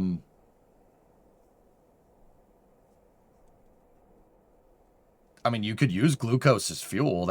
You could use maple syrup. That's possible.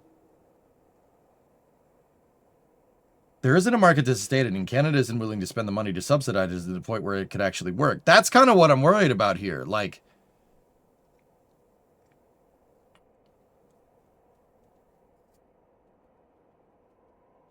Discovery, go at throttle. You're under the false pretense that what Canadians do is understandable. Oof. Like, here's the thing, dude. It's like even that Nordspace thing, like, you're announcing all this stuff. This is all great. This is a great strategy. Look, man. Look. Say they are getting $8.3 million, as the contract suggests. They're getting $8.3 million a year in Canadian subsidies over the next 10 years. That's it. What is that? 8.3 million. That means $83 million till 2036. 80 million Canadian till 2036. Look, man, that's enough to maybe develop a small sat launcher. Maybe if you were really tight on your vertical integration. Yeah, I know, but I don't need to see your last. I saw what you said. It really is, isn't it? No, you shaved. Hey, it's getting warm out, man. I figured the winter beard is good. Like, we don't need that. But yeah, it's apparently going to get cold again. So screw me, right? That's That's just pushing about $60 million American. Like, super, like, I'm not going to sit here and pretend like that's enough to get something done. You could build a small sat launcher for that. If you were tight on your vertical integration and tight on your budget, sure, absolutely. Using off-the-shelf components. But they're not. That's not what this is. They want to grow the industry in Canada. You are not using off-the-shelf components. You are not borrowing components from the United States or anything. They want indigenous launch capability. They want a completely vertically integrated homogeneous supply chain. That's going to be way more than $8.3 million or $186 million invested a year. I'm sorry. It's like you're not getting around this. This is not, and that's not to say that Canadians couldn't do it. I know you guys are smart. You guys aren't stupid. Like, I get it. If you were given the money that was required to actually get this done, I'm sure you could get it done. Because we know good and well that throwing money at a spaceflight problem is not that just because you have a lot of money doesn't mean you can get it done. I know that you guys have the Canadians have the grit to get this done if they really wanted to. I know they do. But also this is a lot of, dare I say, like farcical information here comparatively for the money invested. Like, this is a huge business strategy that's going to cost millions of dollars. More millions than the investment money that you're getting. You know, like, it's a good start. And don't get me wrong, guys, like, it's better than nothing. But look, man, all right, let me put it to you like this. And I'm only saying this, like I said, I'm not trying to be a hater. I'm really not. I want you guys to succeed. More companies, better. That's great. That would be fantastic. Right? That means I could see more launches from my house potentially. That's fantastic. Please do that.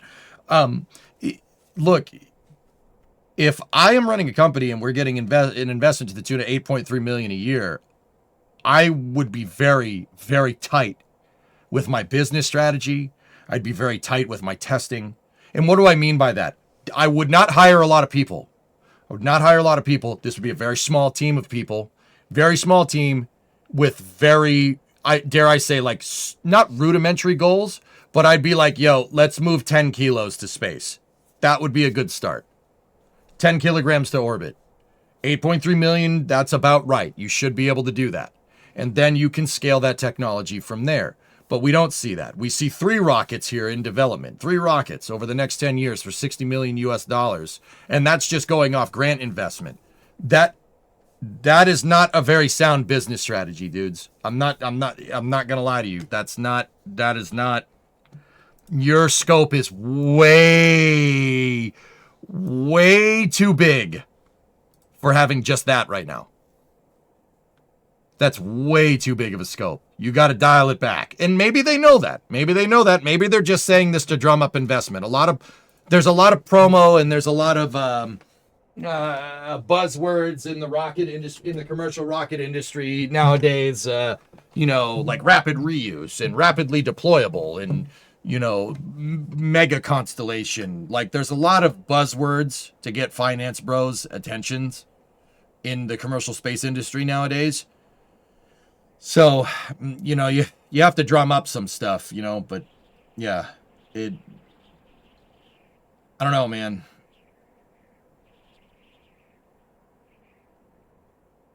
I think part of the strategy is getting other countries to invest, and the fact that they have been pushing the NATO angle and the non-ITAR. So, Geeson, who's going to invest in this? Who's going to invest in this? The Europeans? That, like, who is this business? Who is this for? Like, I understand establishing sovereign launch capability, but if you're trying to make an investment pitch to people that aren't the United States when you're in Canada,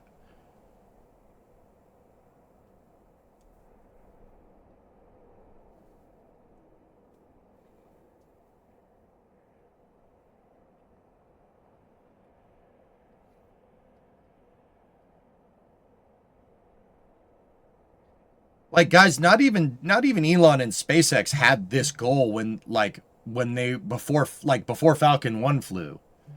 It was just make Falcon 1, get that thing to work. And then maybe we'll work on after Falcon, Falcon 1 and the commercial crew program or the commercial orbital transport systems contract came around, right? That's when you started seeing Falcon 5, Falcon 5 Air, Falcon 9, right? That's when you started seeing that kind of stuff roll around. I mean, I don't know, dude. Like, I want Nord Space to succeed, but this seems very... It's easy to talk a big game in spaceflight. It's very, very, very easy. Especially with this stuff right here.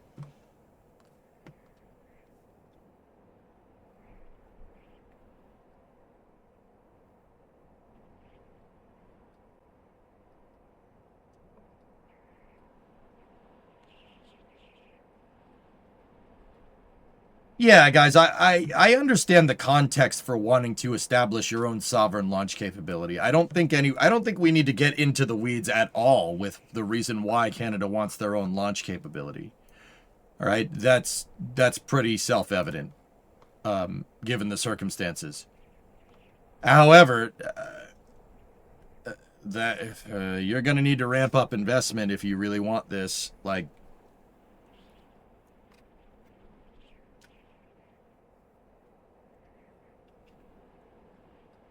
interesting. All right. I mean, I wish Nord Space the best, but I haven't seen anything that's like gonna show me right off the bat, like, yeah, oh yeah, they're gonna do it. Like, they have a transporter erector that's operated by a crank pulley.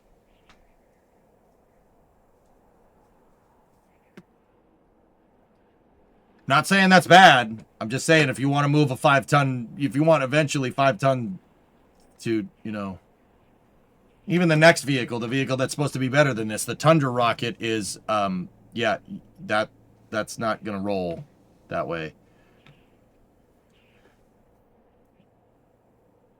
That's the thing. They probably don't really want it, but they want to be seen wanting it because it looks good and gets them reelected.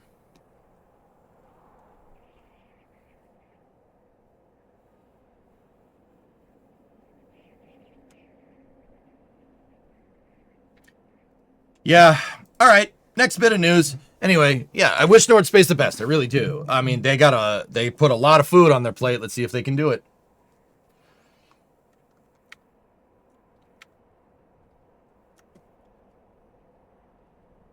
Nord is getting elected? Nord is the Edison of rocketry. Yeah, I don't know. I don't know. Like I said, I'm not trying to be a hater. If anything, I'm trying to give criticism so they succeed. I think those goals are extremely lofty. You just dial it back. Focus on one rocket. Focusing on 3, or even thinking about launching 3 when you haven't launched once with your demonstrator rocket is... your eyes are bigger than your stomach. Stop. Dial it back. You really need to just dial it back. And I'm not saying this because I'm a hater or anything. I'm not saying this because I'm American. I don't care. You guys get your launch capability. I want you to have that. And then I can see, like I said, then I can see launches from my house. It's just that's a lot of scope. That's a lot of scope and not a lot of funding. So if you have a large scope and not a lot of funding, that means it's going to take time. And remember, that stupid bill says they want to establish light lift capability by 2028. The math ain't mathing. Would you care to comment on 3D printing for making engines? I don't have any particular issue with it, Blark. I wouldn't be making engines that way if I was with my rocket company. 3D printing has a good application for certain types of engines, but for like lift engines on a first stage, I'd prefer spin forming if you really want my honest opinion. I think spin forming is much better. Spin forming with a liner. Installed after, I think would be a better idea, but what do I know? Oh, this is space. I'm in space. Americans criticizing spaceflight pork with zero irony. Because I never criticized SLS, Jurist?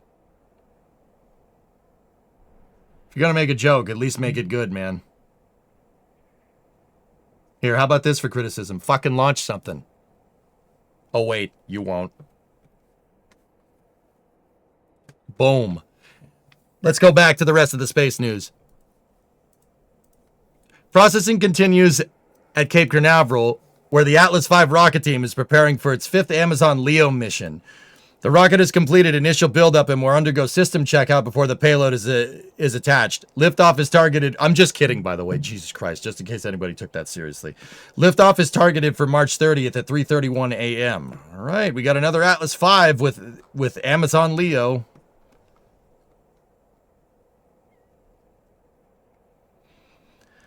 Let's see. When is that? So that's targeting March 30th at 3:30 in the morning. Oh, that's great.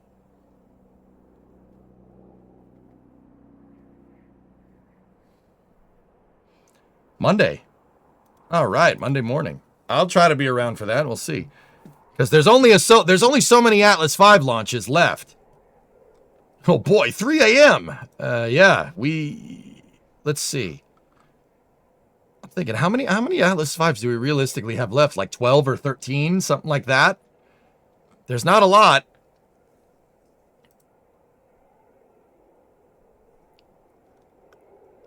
Yep, there's a other picture of the Elvas, or launch vehicle on stand.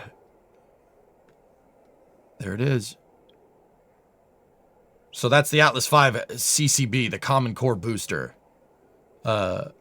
It will eventually have 5 SRBs attached to it.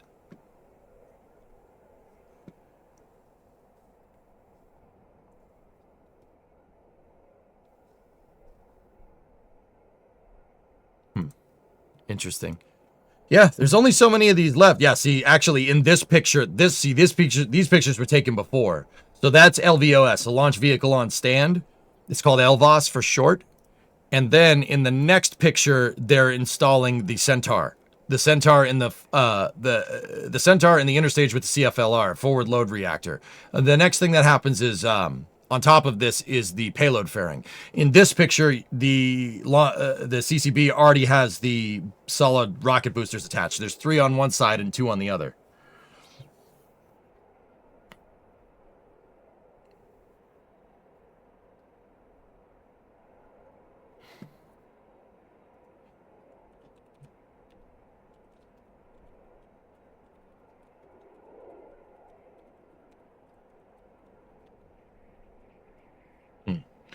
Okay. We got more stuff coming from Blue here in this next bit of news. Work alongside JPL and Caltech, we've developed a near-Earth objects hunter mission concept for planetary defense using Blue Ring. Neo Hunter tests multiplied asteroid deflection techniques, including ion beam deflection and robust direct kinetic impact, helping protect Earth from potential threats. This is another example of how commercial platforms like Blue Ring can conduct low-cost, high-priority science, exploration, and planetary defense. Blue Ring, guys, that's actually super cool. Asteroid redirect. In the not like the mission, but it's a redirect for planetary defense. This shows that Blue is cooking up Blue Ring, and what Blue Ring is kind of an a la carte long duration loiter satellite. Like it's something that's designed to basically like a modular space satellite. You could just attach random things to it, like a redirector beam, right? The idea is that it's already a satellite chassis, and you just attach what you want and go from there. It also offers there are also defense applications, which are, if I had to guess, observation, like maybe potential in-space satellite observation of other objects or whatnot. But yeah, Blue Ring is like a long-duration loiter satellite, which is actually pretty cool. It's a modular sat bus. Not modular in the fact that you could pull stuff like off on and off of it. Like when it's on orbit, it's modular, like you can make a lot of them and you could just kind of a la carte swap components. Think of it like if you have a buffet, right? If you have a buffet, you grab the plate. All the plates are the same, but you could put different food on them. It still does the same thing. It's not like you have different plates.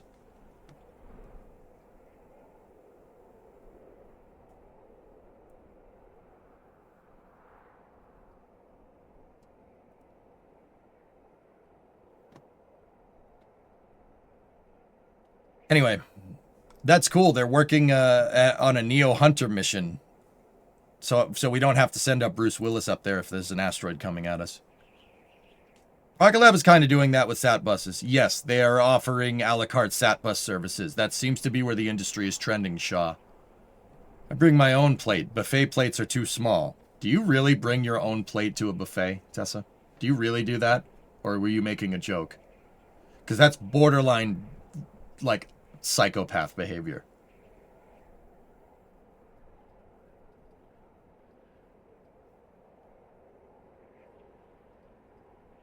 You like that, Sad? Yeah. Joke, mostly. Right.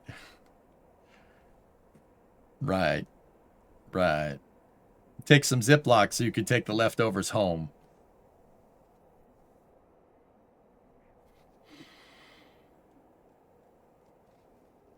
That's that.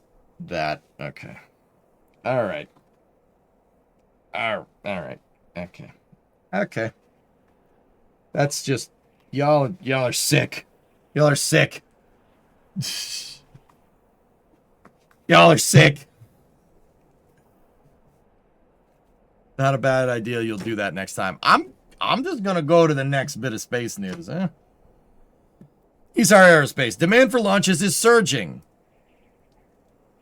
Okay. ESAR Aerospace is teaming up with Astroscale UK to launch the ELSA... Oh, God. That's almost my name. To launch the ELSA-M mission. Our first active debris removal flight, paving the way for a cleaner, more sustainable space and boosting Europe's satellite capabilities. Read more. Thank you very little. I will. We use cookies, so get out of here. All right. Let's see.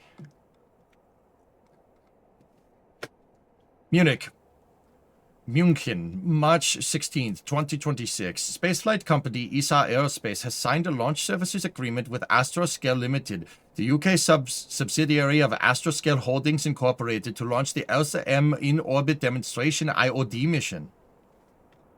No? Hey, it was pretty good. That was pretty good. This mission represents a major milestone for Astroscale's pioneering end-of-life removal services and adds to ESAR Aerospace's rapidly expanding launch manifest, underscoring the strong global demand for flexible launch from Europe and the trust customers worldwide have in companies' launch capabilities.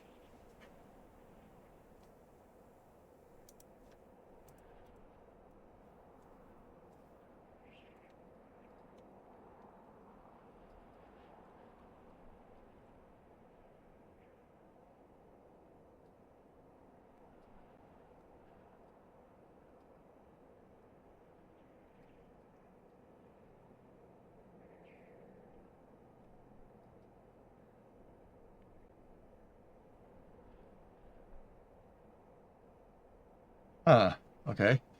You know, we won't read too much into that. Okay, so as of note, guys, the reason why I stopped on this, trust in the okay, so the context of this statement is that they believe they have the launch capability to do things. The reality of the situation is that ESAR went to launch their Spectrum rocket once. It went up about 300 feet, flipped over, came back down, and crashed next to the launch site. So, that's very interesting that they'd say that way, but, you know. The ELSA-M IOD launch will mark a critical step towards commercial in-orbit servicing as ESAR Aerospace's first end-of-life mission. It demonstrates the company's ability to target specific orbits required for a rendezvous mission, meeting the unique requirements of customers worldwide. Now, to credit ESAR, and I'm not just saying this because I work for NSF, to credit ESAR, they were the first ones, the first part of a new wave of like European commercial space to actually get a vehicle to the pad, test it, and launch it. To their credit. To their credit. And I'm not saying that, like I said, I'm not saying that just because NSF does work with them. NSF does the production services for their launch. And they do, you know, NSF does a good job. You know, they are well ahead of our Rocket Factory Augsburg. They're well ahead of Maya Space.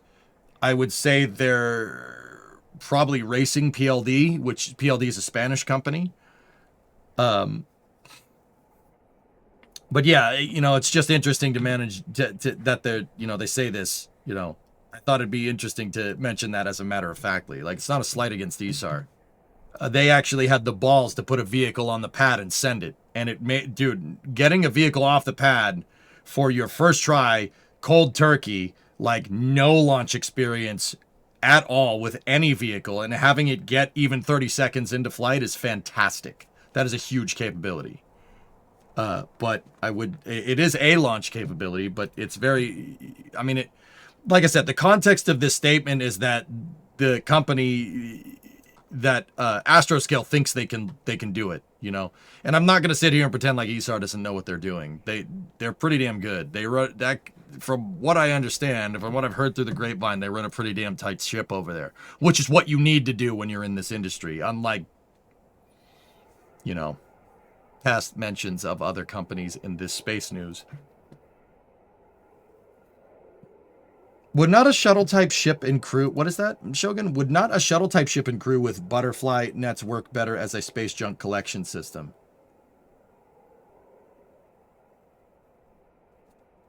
I don't know. Make it. Find out. Space junk collection is really I would call it a developing market, meaning that there's no really established standardized way of being able to go and get space debris back. It's not like it's not like it's reached a convergent design point, let's say like the commercial airline industry, where every plane nowadays is just looks exactly the same. It's just a different size. Like, it's not exactly like that. The context is the marketing team wrote that. Yep.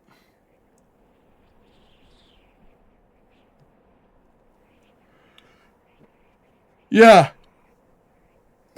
Astronaut guy, that's a good point. It's a good thing to be able to launch for your competitors so you can refine and get more payloads. Yeah, that's what I mean. They had the stones to go and send it. It didn't work, but they had the stones to do it.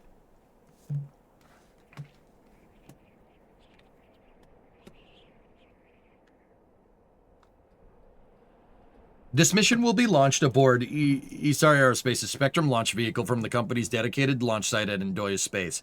The Spectrum launcher is designed, built, and operated entirely in-house, utilizing a high degree of automation. This approach enables the company to scale manufacturing and meet surging global demand.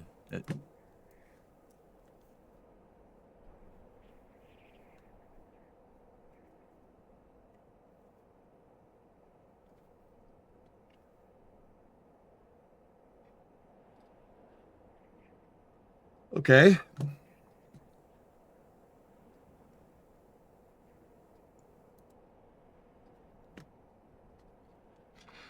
Like I said, Astroscale must have confidence in their launch capabilities, just like the statement says. If they're willing to put their payload on it with no successful missions, I would say that's pretty high confidence. So the statement isn't exactly wrong. So hats off to ESAR for getting more investment. That's great. And, well, not more investment, more contract services. That's fantastic.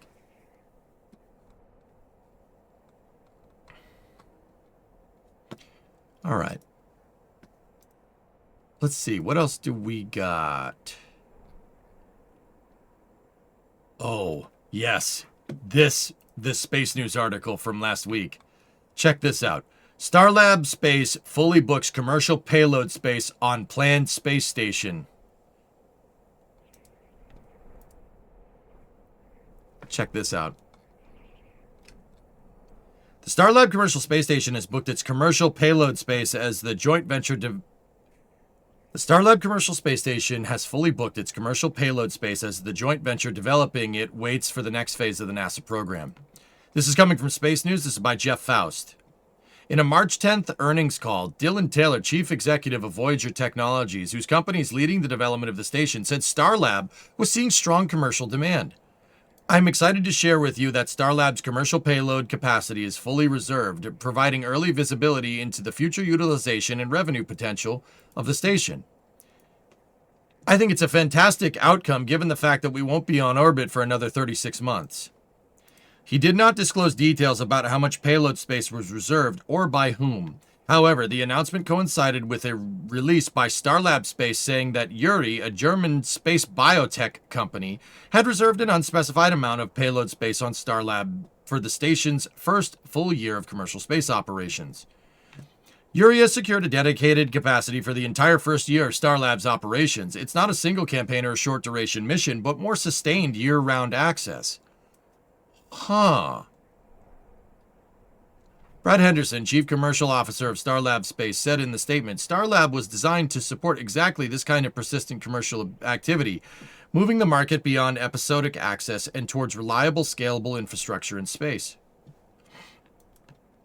Starlab did not disclose the terms of the Yuri agreement in other recent announcement of companies reserving space on the space station. In the earnings call, Philippe de Souza, Chief Financial Officer of Voyager, said the company has booked $6 million in backlog related to Starlab, which is quarters ahead of where I would expected. Voyager is the largest partner in the Starlab Space joint venture, which includes Airbus, Mitsubishi, MDA Space, and other companies.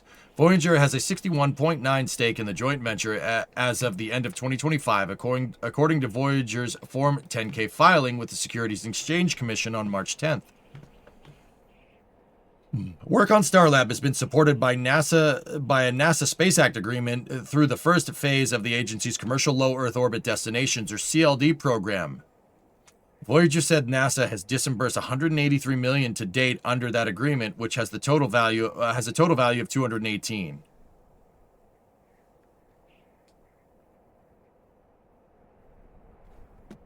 Interesting.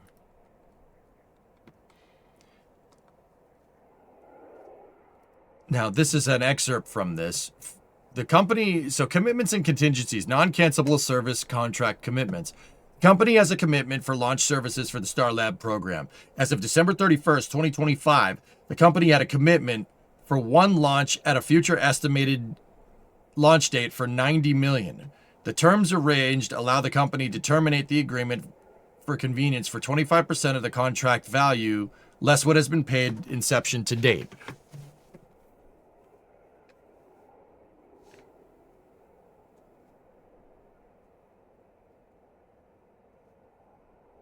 The company has commitments for various services to assist in payload and launch analysis for the Starlab program and throughout the business units for various contracts.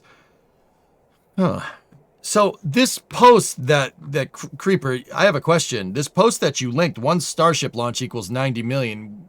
So this is by Robin. Robin posted this. Where are you getting that any of this is Starship? Where's that link all coming together?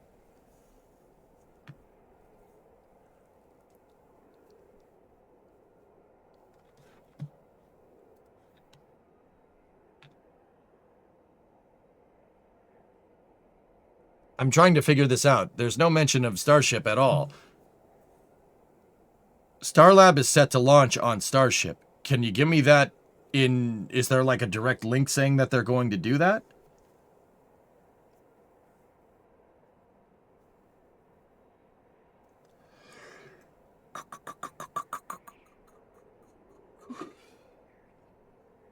That you find it? All right, cool. Well, speaking of commercial low Earth orbit destinations, take a look here. The FAA News has made a favorable payload determination. This is coming from VAST. The FAA has made a favorable payload determination for Haven 1 following interagency reviews with NASA, the State Department, the Commercial Department, and national security stakeholders. This marks another step forward in launching Haven 1, expected to be the world's first commercial space station when it is ready to launch in Q1 2027. Cool.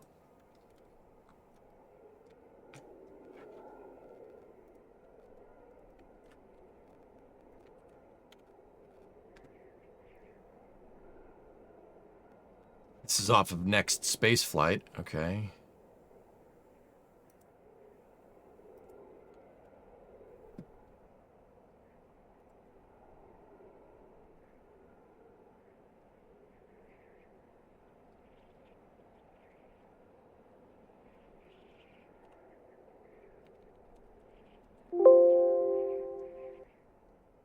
That was me because Windows, even though I have Windows noises muted, it still wants to play noises because I have it muted in the mixer and it still's playing it. So that's good. Sorry about that. That was on my end. Wikipedia lists Starship based on this article. Well, that Windows noise was me searching for Starship in that article that you linked, and I see nothing about SpaceX nor Starship. Yeah, see, am I missing something here? Really wish it wouldn't play that noise. I just remuted it.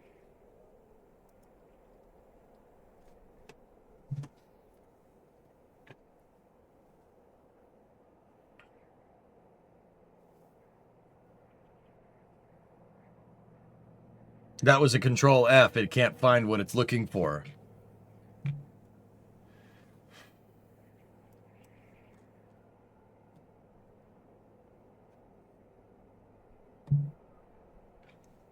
Also on their website.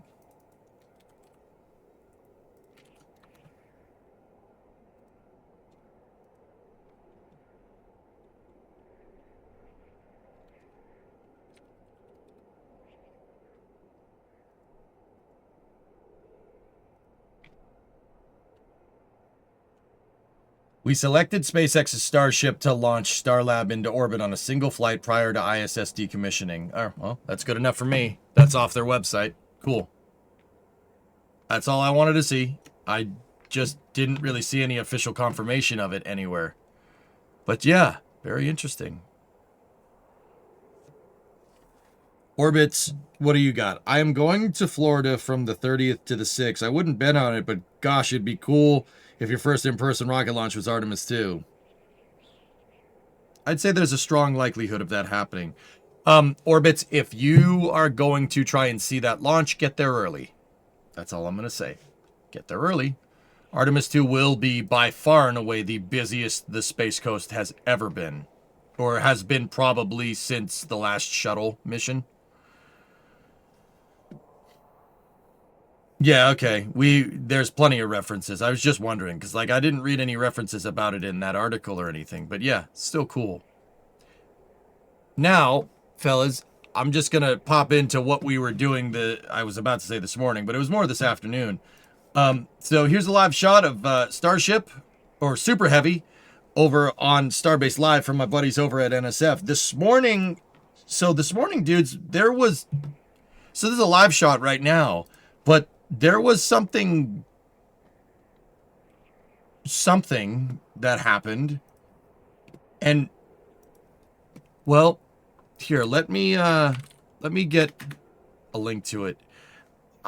It looked like a static fire, but it might not be a static fire, but it's hard to say whether it's a static fire, so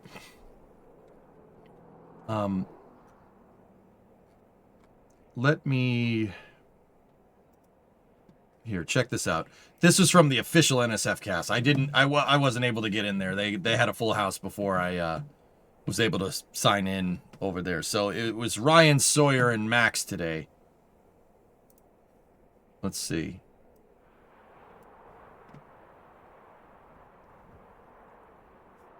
Now, this was earlier in the day.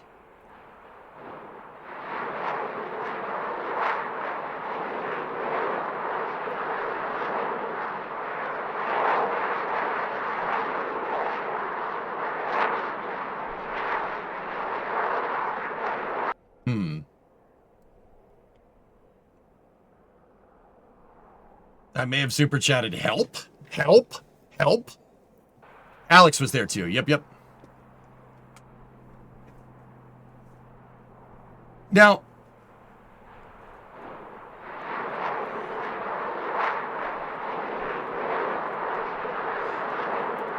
guys, we theorized when I was watching it, when it was live, that it was either a fire and an abort, like they tried to fire the engines and the thing stopped right away, or it was a quick pulse of the engines. It's one or the other.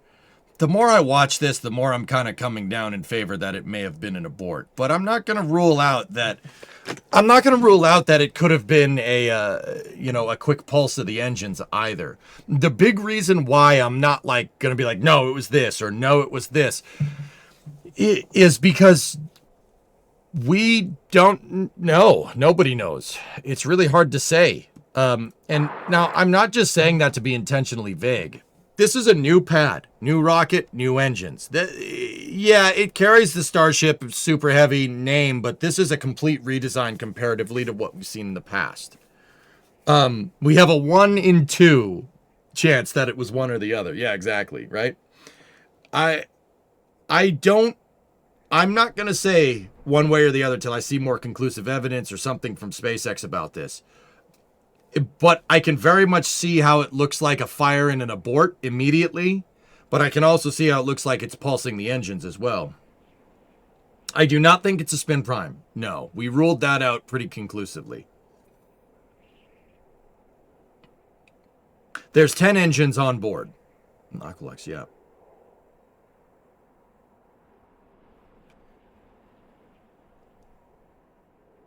Firing and blowing up are still two different things. Yeah, no doubt, no doubt. Brian went the other way. He thought abort at first, but by the time the road opened, he was thinking it was as planned. Yeah, I don't know. My first reaction was that it was a single pulse of the engine. Because honestly, looking at this, it looks fine. This looks right. You have... Yeah, this looks okay. And my big tell was that they didn't go into an emergency depressurization procedure, because that would be the first thing to do to safe the vehicle, bring the tanks down from flight pressure. But after ignition, it takes 5 seconds, and exactly 5 seconds, like it's pretty much almost exact for the depressurization vents to come on. Now, that could see right there. That tells me that this was a quick pulse of the engines, but I don't know. I could also very much see an abort here as well. I think they burped a single engine. I disagree. I think it was multiple. There's no reason for burping a single engine here, goalie. It would most likely be multiple because they've burped a single engine many times at McGregor. That doesn't make any sense.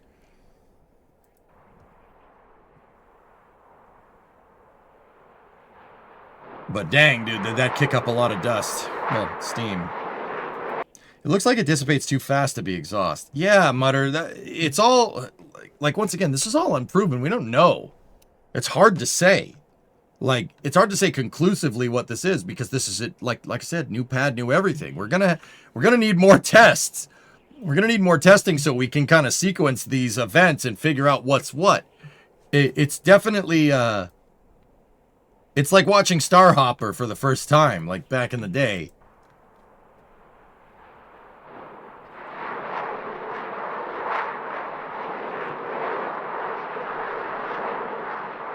Sarah, I wouldn't rule that out either, yeah.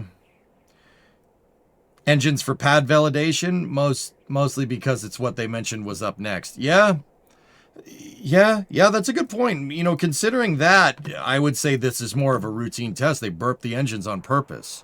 I would say that that's right.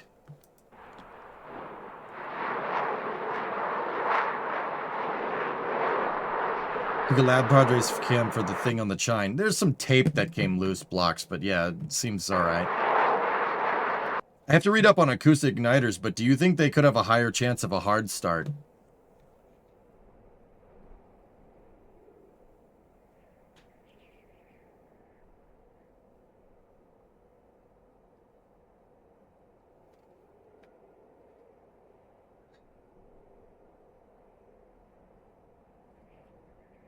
Do they still use the pad to light some of the engines? It depends on which engines, Mutter. Yes, the pads are... the outer ring of 20 engines is actuated from a pneumatic system from the second booster disconnect. Non-aerospace guy here, why burp the engines at all? You gotta start somewhere. Totally new design, Joho. Once again, dude, think about, like... if you're making an airplane, right? Say you're an airplane designer, right? This is non-technical, right? You're an airplane designer. You design a little propeller plane, like a Cessna or something, right? Good, you made that work. And now they're like, no. Your boss at your plane engineering company is like, no. We need you to build a 737 style plane next. You're going from building a small single engine, piston air-cooled propeller plane to a twin jet engine, and right, it is totally different. That's a totally different airplane. Like, you don't need to know much about planes to know a 737 and a Cessna aren't the same thing. They're not even close. The one thing that they have in common is that they have wheels and they fly through the air, right? That's about it. Right? Super heavy is that. it is a completely different design. It bears some passing resemblance to previous versions of Starship. This is a new pad, new engines, new pad, new engine design, new booster design, new tower design, new disconnect design, new chopstick design, new catch point design. Like, there is nothing in common with previous Starships here. The only thing that they have in common is that they're both made out of stainless steel, and that's about it. Do they still use the pad? Okay, I already answered that. Having a proper igniter would surely cause a very accurate ignition at a specified time. Relying on acoustics could potentially allow for the mixture to enter the chamber and pipes before the mixture ignites. That was my thought, Lava. That's actually what I was thinking about. I was thinking that with an acoustic igniter... Okay, so with an acoustic igniter, you are beholden to flow rates in your pipes, right? And if the flow rates are even a millisecond off, you know, between like one ignition happening over the other, you could have a big problem. So Lava, I got to think, you know, SpaceX style, if we're going to nerd out for a second, what would I do? I would make it so your acoustic igniter only goes when you have full pressure in the downstream lines from your turbo pumps, from your power heads to the main combustion chamber. So I would mount this igniter would be somewhere on the injector plate, right? But even then, you're still subject to potentially slight millisecond deviations in ignition, right? Right? Am I thinking about this correctly? Because it takes a second to saturate the injector plate. Now, with something like Raptor that's a full flow stage combustion making 300 plus bar chamber pressure, I'm not sure you have to worry about it. You could still potentially be open to a nominal range of a couple milliseconds between your call for ignition and the actual ignition happening. But yeah, that's where my mind's going, dude. It's good that they are testing kind of like this so they can actually say that the diverter is good, looks cool with you, though. Okay. Yeah, I mean, I've been saying this for a little while now that this needs to be incremental testing. You're gonna need to take baby steps with this. SpaceX actually has to slow down. Now, I had a lot of arguments with chat about this in the past, like from Space News is from like about a year ago, about whether SpaceX should accelerate in the face of like the Flight 7 and Flight 8 failures, or if they a lot of folks in chat were saying that they should back off a little bit. Well, I would say that the people in chat were correct about that, but for a different reason than you think. That chat was saying that back off and go slower and do more incremental testing with your boosters and your starships to get your flight reliability up. But what I always argued is that with the Block 2, it wasn't about flight reliability in the first place. That's very much a huge test article, and that your flight reliability would come from the lessons learned from flying. It was kind of not what I said and not what they said either. SpaceX ended up slowing down because they refactored the entire booster design based off of what they learned through I would actually say probably through the first 6 flights of Starship, if I had to guess.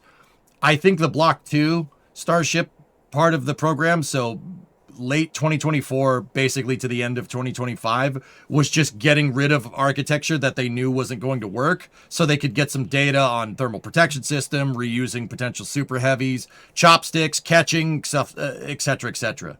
And I think they're going slow now because they refactored the entire design. So I think it was a little bit of column A, a little bit of column B in retrospect.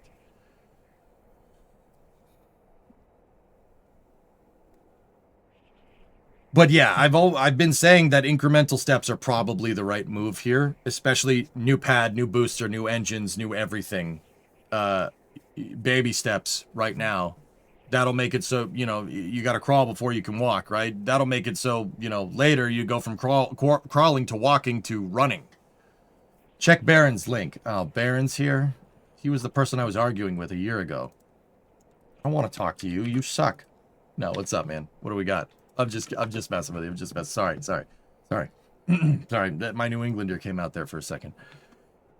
Okay, so this is coming from Space Engineer. This is coming from my boy here. I like Space Engineer. That guy's super cool. Enough information now to see a potential caveat of the startup process. If you look real close at the video of the firing today, you see an initial small flash about a second before the engines actually light. We saw this during the igniter test yesterday as well. I'll link it in the replies. The timing is right about the same as the tiny little spin start discharge we have seen from videos at McGregor. The video in this post. The interesting thing is here is obviously that on pad 2 this discharge is igniting on its own.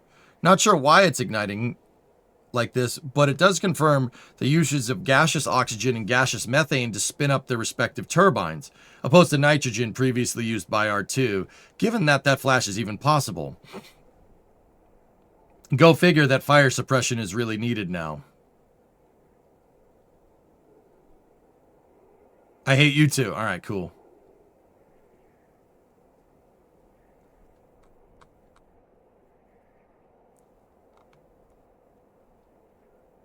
Let me see. Let me see what my boy's saying here.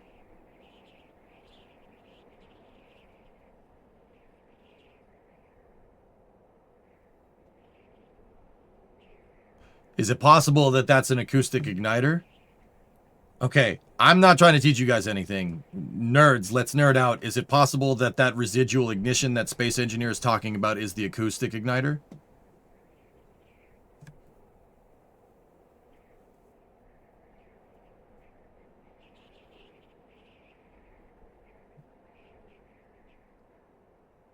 This is a clip of test footage from SpaceX showing off some Raptor 3 firing.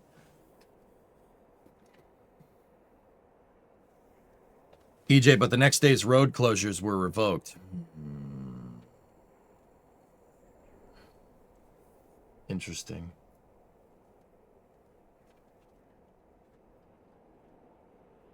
Sounds like they just deleted the nitrogen system.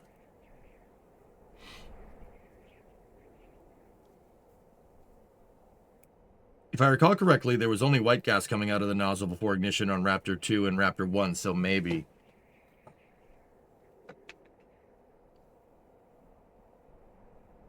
Interesting. And, you know, like, I'll be honest with you guys. I appreciate learning this stuff with you as we go. Because I'll be... Okay, here's the real honest to God truth. I had no idea what an acoustic igniter was until about 12 hours ago. I'm like, dude, I am not even going to sit here and pretend for a half second or even a millisecond per ignition, like on the engines that we saw, that I'm going to sit here and be like, oh yeah, of course I knew what that. No, I thought Raptor 3s were using torch igniters until about yesterday. Yep. So I'm not like too incredibly, like I'm not ashamed to say that I didn't know what that was. We didn't know until we saw it. And that feeds to how tank watching works, dudes. Like NSF and Alex and all those other guys and me and you, like here in chat, we ended up learning so much because we watched so many damn tests, right? Like we watched so many of them that we eventually figured out how stuff works, right? That's how guys like Space Engineer and all these other dudes out there, like, so Ryan Weber, like Space Engineer, Zach Golden, that's how we figure this stuff out. We sit there and we watch what they do and we use what we know about rockets to extrapolate that information, right? I'm not ashamed to say I didn't know what an acoustic igniter was. But the second somebody mentioned it to me, I'm like, oh yeah, okay, that makes perfect sense. And I know enough about rockets to be able to explain how it works. Actually, you know what? With that all being said, let me get my rocket engine book out here. I want to see if there's anything about acoustic ignition in this thing. I'm just genuinely curious at this point. So this is modern engineering for design of liquid propellant rocket engines. Let's take a look. For the people that don't know books, I'm going to go into this part of the book at the very back. It's called the index. And it's basically an analog search bar. It's an analog search engine, okay? I also hate the paper cover on this thing. It always, anytime you open the book, it wants to come off. So we take the paper cover and we put it in a very happy place over there.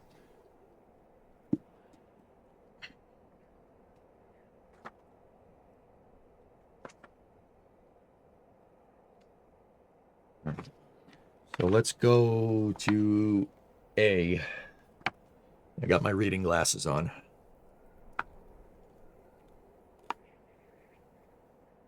There's acoustic cavities on 106 and 132. Let's try igniters first.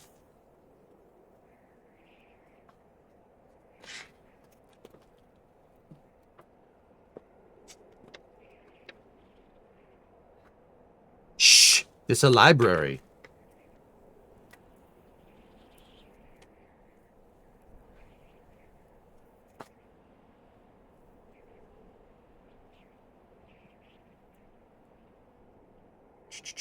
Igniters. Okay. Here's the subsection. Augmented spark igniters, capacitor discharge, catalytic igniters, combustion wave igniters. Let's think about that one. Direct spark igniters, flame spreading, the A4 engine igniter, hypergolic pyrotechnic, reliability, requirements, resonance, spark plug, spark torch. I'm going to go ahead and guess combustion wave is, well, no. Combustion wave would be done post-ignition.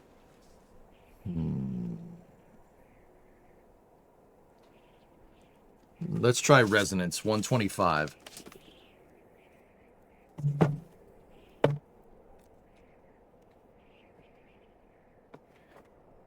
Figure 4.7, a resonance igniter.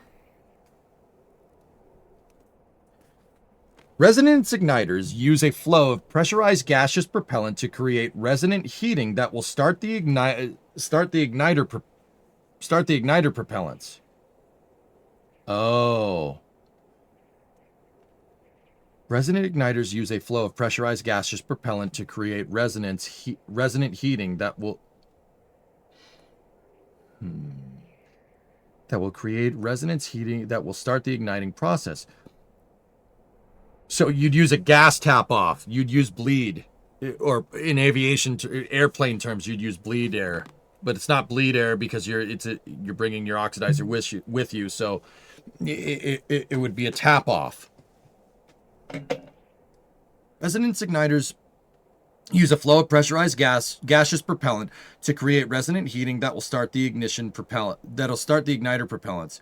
Igniter exhaust, with or without oxidizer augmentation, is directed to the injector face, where it is used to ignite the main propellants as they enter the combustion chamber. Lava, that's what I was saying, dude. It has to, if you're using a resonant or an acoustic igniter, it has to be at the plate.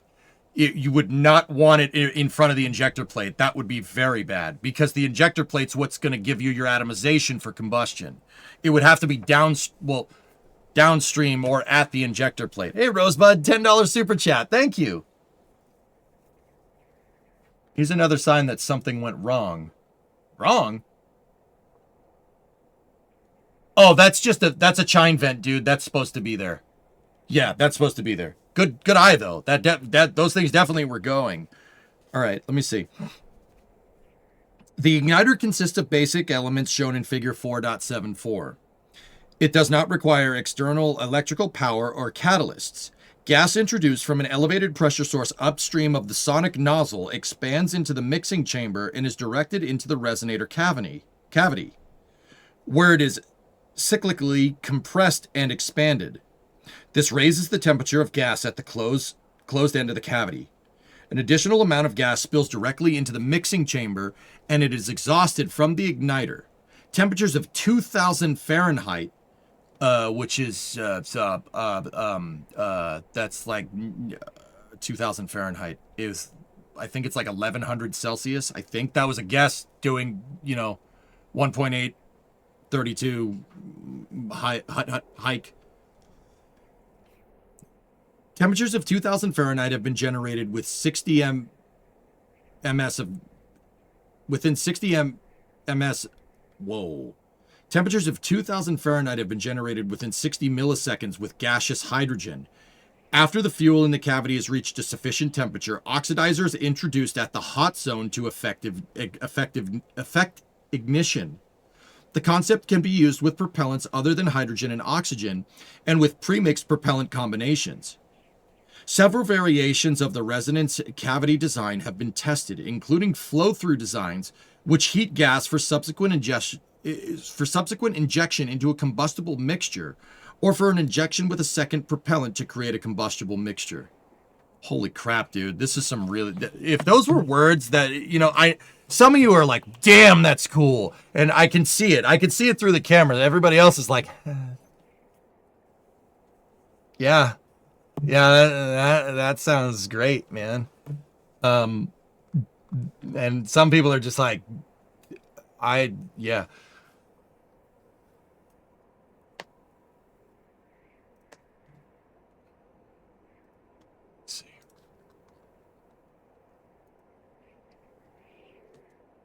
This is some real rocket science. It sounds like SpaceX upped the compression ratio on the Raptor. Compression ratio? And taking a page from Rudolph Diesel. Well, that's essentially what this resonant igniter is. It seems to be a gas tap-off device that superheats your gaseous fuel to a high temperature and then shoots oxidizer into a compressed chamber where the gas is at high pressure. Yeah, that's a turbo diesel. Yeah, that is what a turbo diesel engine absolutely does. Yeah, that's what a turbo diesel does. Like, that's what a 6BT Cummins with a gigantic Nagasaki noisy boy on the side does. It's the same thing. But this is using it to, so like with rockets, guys, unlike a car engine, let's take a gasoline engine. A gasoline engine, you need a spark plug. The piston's going up and down. You need a spark plug going off every time the piston completes the 4-stroke cycle. You need it during the power stroke. So spark plug goes off halfway through the 4-stroke cycle. It goes off at the end of stroke 2, but the beginning of stroke 3, right? With a diesel engine, you don't need to do that. With a diesel engine, you force air at high pressure into the piston's combustion chamber. The piston starts to come up, and then right as the piston is coming up, the fuel injector on the diesel shoots off, and it shoots diesel fuel into compressed oxidizer.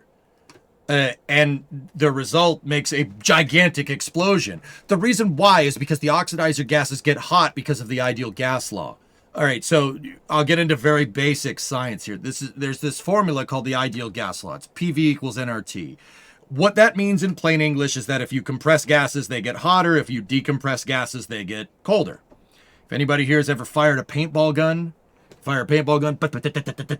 right? The canister gets really cold. Or if you've used a propane heater, you open up the propane heater, you turn the heater on, the propane tank gets cold. There you go. Propane is a gas.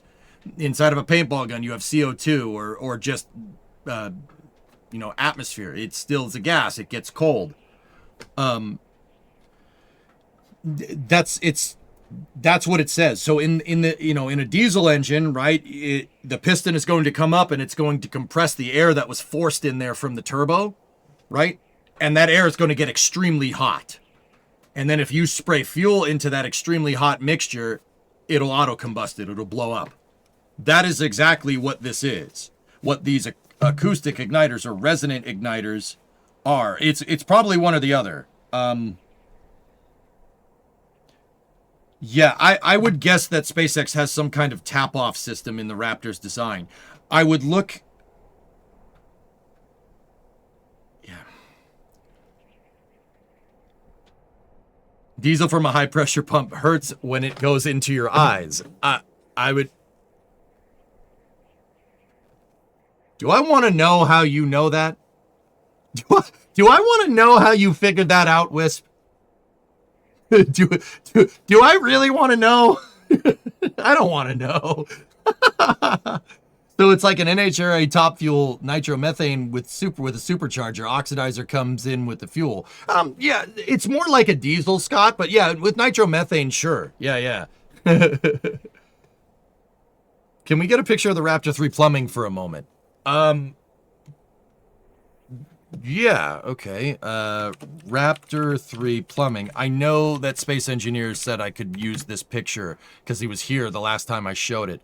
He has a has a thing about it.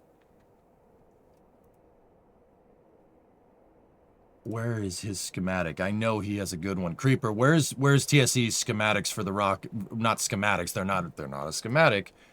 I know he did a damn good render.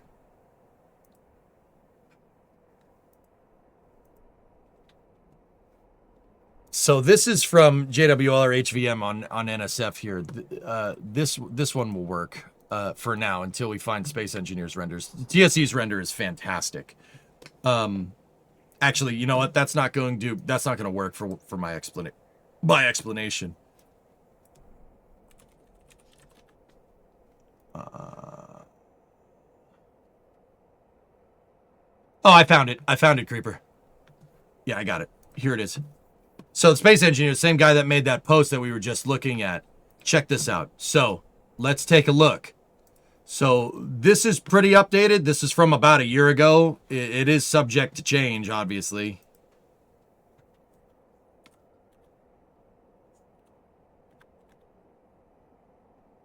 From what I gather, the incoming velocity high pressure fluid acts as a piston for lower velocity similar pressure inside of a cone and creates conditions required for ignition.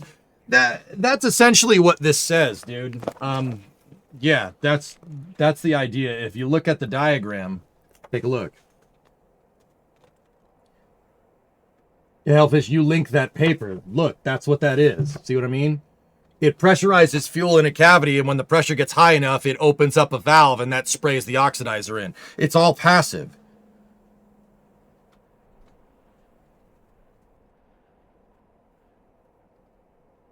No, see, knowing SpaceX, they're probably not using valves in this particular part of the design. But I could be wrong.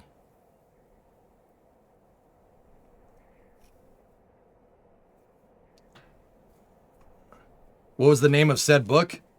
The Bible, dude. Modern Engineering for Design of Liquid Propellant Rocket Engines. Remember, even if you don't want to get into... This is a college-level aerospace textbook. Even if you don't want to, like, build your own damn rocket, this is still cool to understand if you're a tank-watching nerd. Rocket science is pretty straightforward and easy to understand. It's hard to do. It's hard to do it.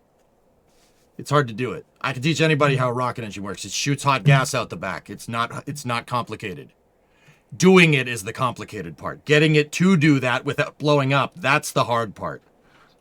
You know? It's interesting. We found it in here. But it's called a resonant igniter, which is interesting. So let's look. We're in space. Like, this is Space Engineers. This is a fan. Space Engineers just... He doesn't work for SpaceX. He's just a fan of he's just a nerd like we are. Probably a bigger nerd than most of us. Probably me at this point, too. Where would we get high pressure... We need high pressure gaseous methane, right? And we need high pressure gaseous oxidizer meeting each other. At some point, that will allow for turbine actuation.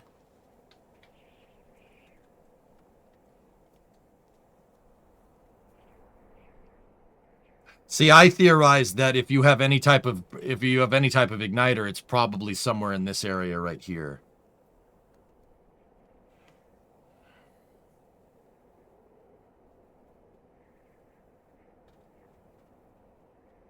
Yeah, exactly, Ethereal. Hey, Galax, what's up?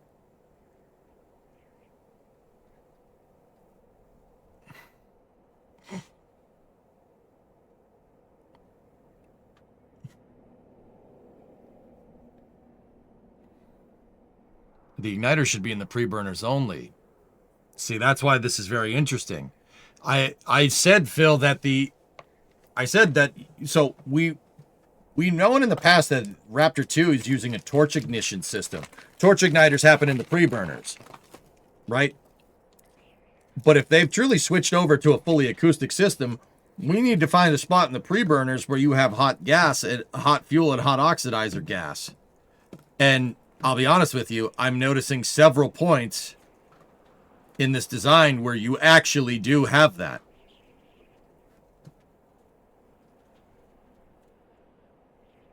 Someone did this link before, but you haven't checked it out. I'm trying to cover one thing at a time, but you guys want to see this right now, so you see this right now instead.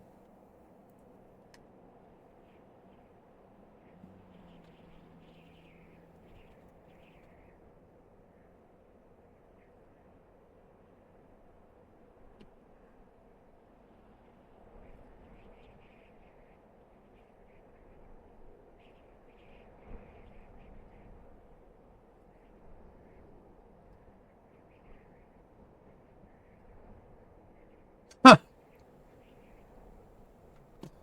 Good old ANSYS.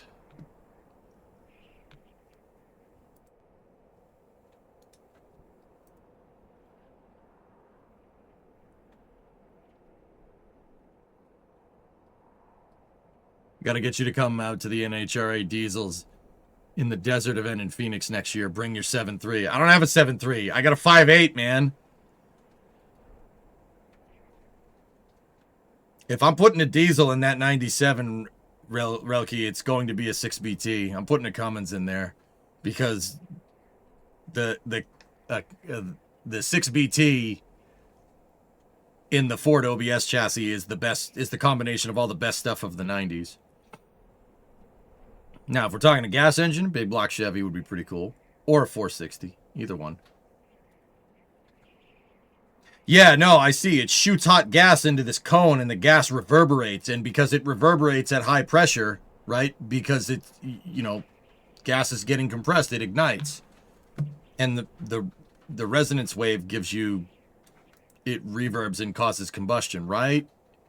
There.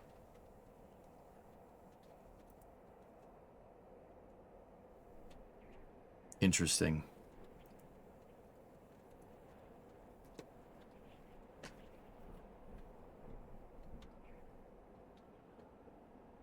$8 here. Attaboy, Rob. Attaboy. So my question is, I mean, Space Engineer's manifold is pretty damn good, or diagram is pretty damn good. Where the heck would you do this? My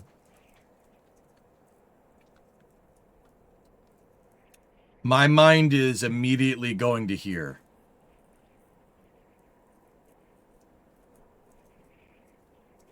$12 or $24, both good. I like old stuff. I like the 12 valve. 12 valve will do me just fine, farm. 12 valve with a big old turbo on the side. Don't worry. I have plans for the 97. That's all I'm saying at this point. I have plans. We got to finish this steaming pile of Dodge, though, in the shop before we get any further. We gotta get some work done on that. Right there, pretends to point in the screen. Oh, that's a good spot. So you think they're using the pre-burn exhaust to light off the engine? Yeah.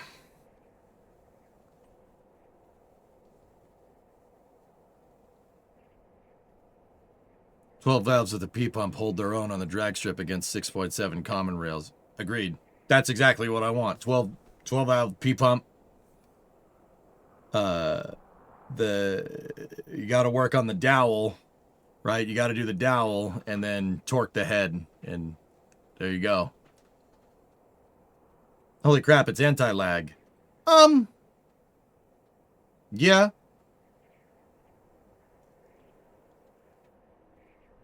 Wait a minute. Whoa, hold up a second. Do you guys remember? We were watching a McGregor live one time and we saw SpaceX immediately start and stop the Raptor engine. This was probably like in 2024. And we had theorized, Hellfish, that they are using some type of anti-lag system to keep their turbines spooled up, right? So they can quickly start and stop the engine.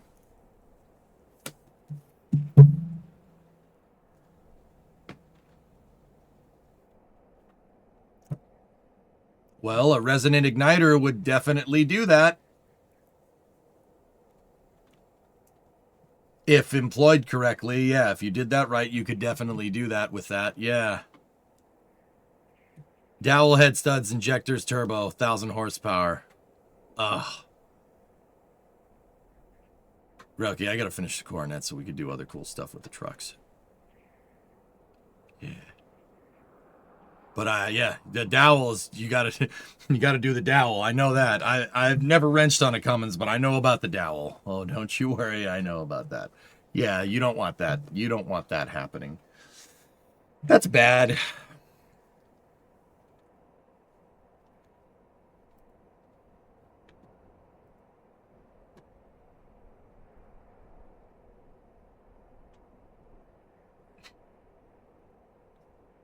Huh.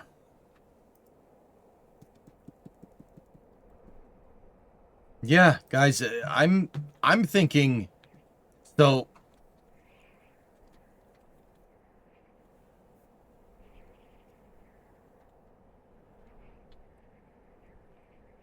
where are you going to have highly compressed gas?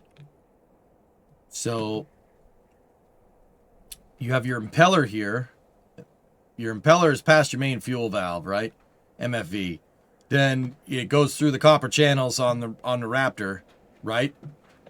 And then it pops up here, right, as gaseous methane. The gaseous methane taps into two spots. One tap off is for the stage combustion cycle on the methane side, or on the oxidizer side, and the other one goes right into your fuel pre-burner.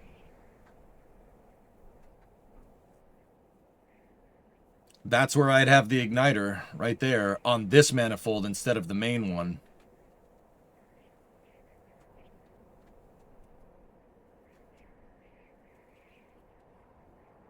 Interesting. Yeah, that's where I'd put it, right there. Because you can trickle fuel with your main fuel valve in here, get your methane to heat up and make pressure in this line. You can make pressure in that line, and what do we know about a resonant, and what do we know about that resonant injector? What does that thing do? Oh, wait, it creates pressure, heats up gas. Remember? Remember that whole part? We were just talking about that a second ago. And if you start to drive your fuel pre-burner, right, it'll start shooting stuff through the hot gas manifold, right? But also, check it out, your gaseous methane will feed up here. Will feed your oxidizer turbine as well, because you have an injector up there. But what is that? What is this? Hold on. What's that red? Right there. What's that coming from? That's a hot gas. Hot gas manifold. I mean, it makes sense. It's right there in front of us.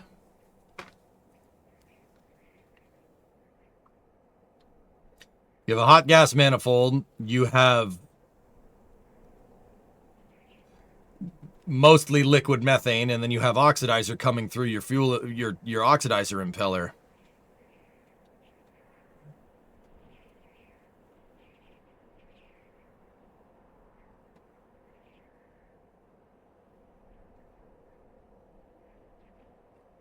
Both are cold, actually. What do you mean?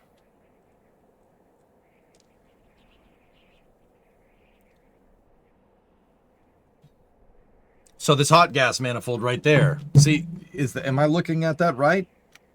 What is that the same? Is that even the same color? No, it's not. It's not exactly the same. What is this? This guy right here, this red-ish. Looks red to me. I don't know. You guys say. This thing.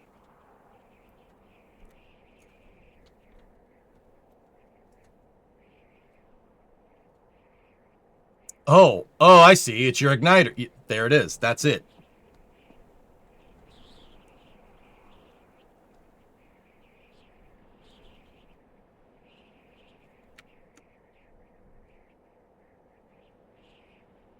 I'm looking at it. It's been in front of me the entire time. There it is. Hot gas mix is right there. And then, yeah, there and there. Done. Makes sense. Makes sense. they're at the right spots. You'd have to do it where it would induce atomization, and we know that they don't have one on the main injector plate, so it would be on the preburner injectors. There you go. I don't think it's an epiphany, and I don't think we discovered anything that like Space Engineer or anybody else didn't know, but now we know, so that's good. So we got that going for us, which is nice. You know, that's pretty neat. How neat is that? That's pretty neat.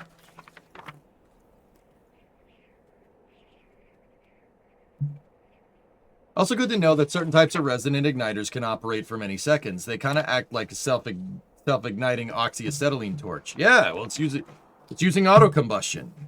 Like I said, that's not that. So lava, that's how every diesel engine works. First of all, every diesel engine uses this operating principle. Second of all, that's SpaceX to a T.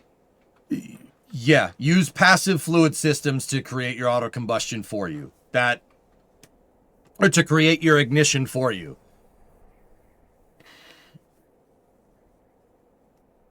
That catching rocket clip behind your head makes head look so made up, but it's real. Dude,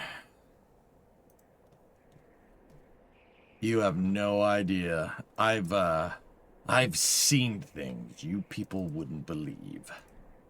No, here. You want to see something cool? I have another angle of it that my buddy shot when I was down there. You want to see some cool stuff? Look at this. This is a Flight 7.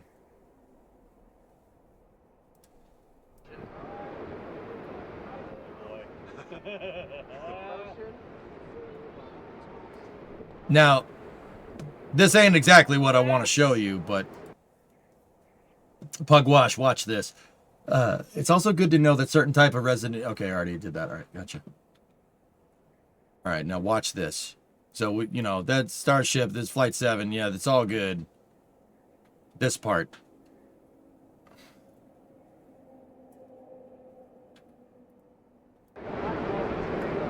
Headphone users, this gets a little loud. Come on. Here we go. That's me and Gene Rowley in the... calling this.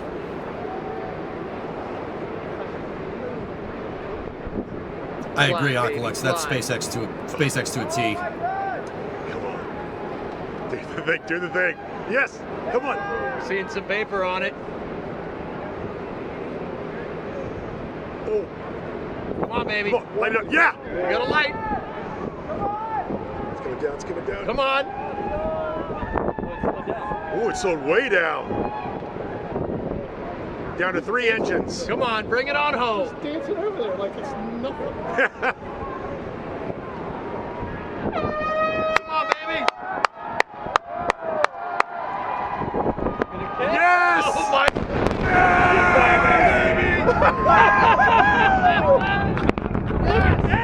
Yeah, that's pretty cool, huh? That's pretty neat. Dude, the reason why I'm not talking a lot in this is because my brain is still, to this day, like, I still see it. I'm like, huh? Dude, that is some Halo ODST sci-fi stuff going on right here. This just. Oh! When it punches through the clouds, man. Oh, that is pretty good. How's Gene these days? He's doing all right. I haven't talked to him in a little bit, but yeah. Fly, baby, fly. That's all I managed to muster. Fly. Just fly. Do the thing. Do the thing. Yes. Come on. Seeing some vapor on it. Oh, sorry, Rose. It's just Nightbot. It didn't like it. Come on, baby. Come on. Light it up. Yeah. We got a light. It's coming down. It's coming down. Come on. Oh, it's slowed way down.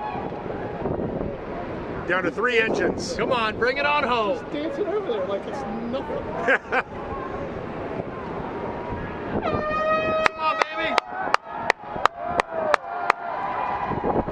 Yes! Oh my!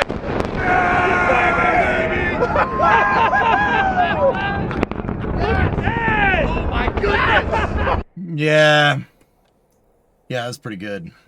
My brain still has trouble understanding what happened there. Like, I saw it. I saw the thing come down. Like, saw it land. I'm just like, What? How did you did that? That's pretty neat. Yeah, that's pretty cool. Yeah. Yeah. Yeah, that's pretty good. Is Gene still a part of NSF? Yeah. He's around. Yep.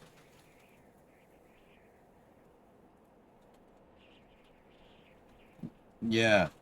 The vapor clone's actually insane. Yeah. John was actually standing next to us, Conan, when he took that picture. Yeah, he was standing next to us. Yeah, Kraus was there.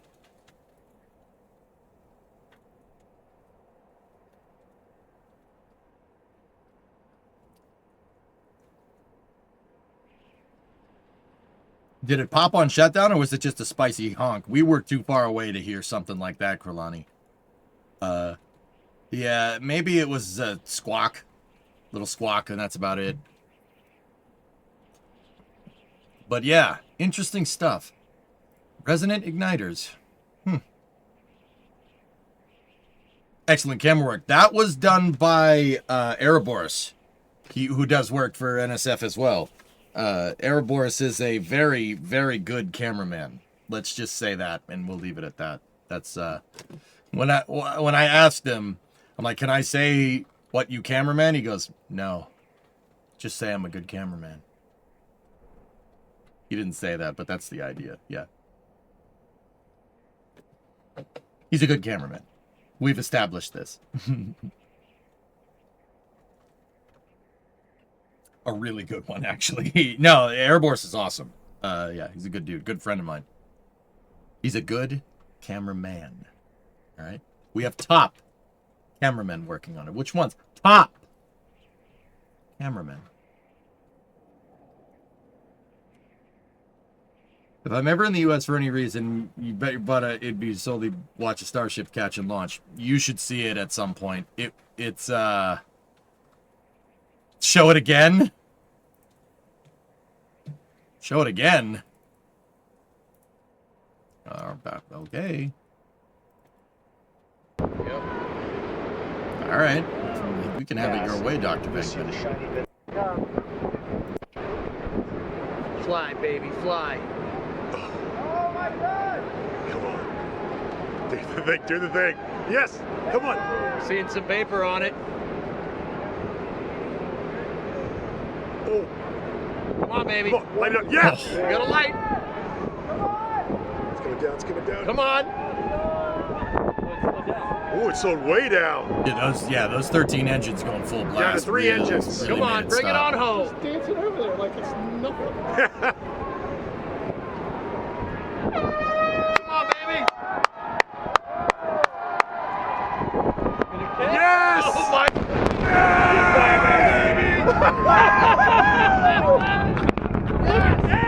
Oh my goodness! Let's see if we can hear the honk. Yes! Whoa! Yes! Whoa! Oh my goodness! Oh my goodness! I know I'm sick. Oh my gosh! Oh yeah, Das was there too. Dude, yeah, the sonic boom. Yeah, if you guys have never seen one of the Falcon 9 or a Super Heavy land, usually the boom happens right after it lands, or just like a little time after. I remember I was at the first Falcon 9 landing. I was down in Florida when that happened. The first landing ever of a Falcon 9. The first successful landing, I should say. And everyone thought it popped because right when it landed, the sonic booms happened. And I remember I was with a bunch of NASA engineers and they were like, "Yo, it exploded." I'm like, "No, it didn't. That's the sonic boom." And then the smoke cleared and it was still there. And yeah, then we had a lot of beer that night. That's the end of the story. Yeah, that's the end of the story. Yeah. Yep.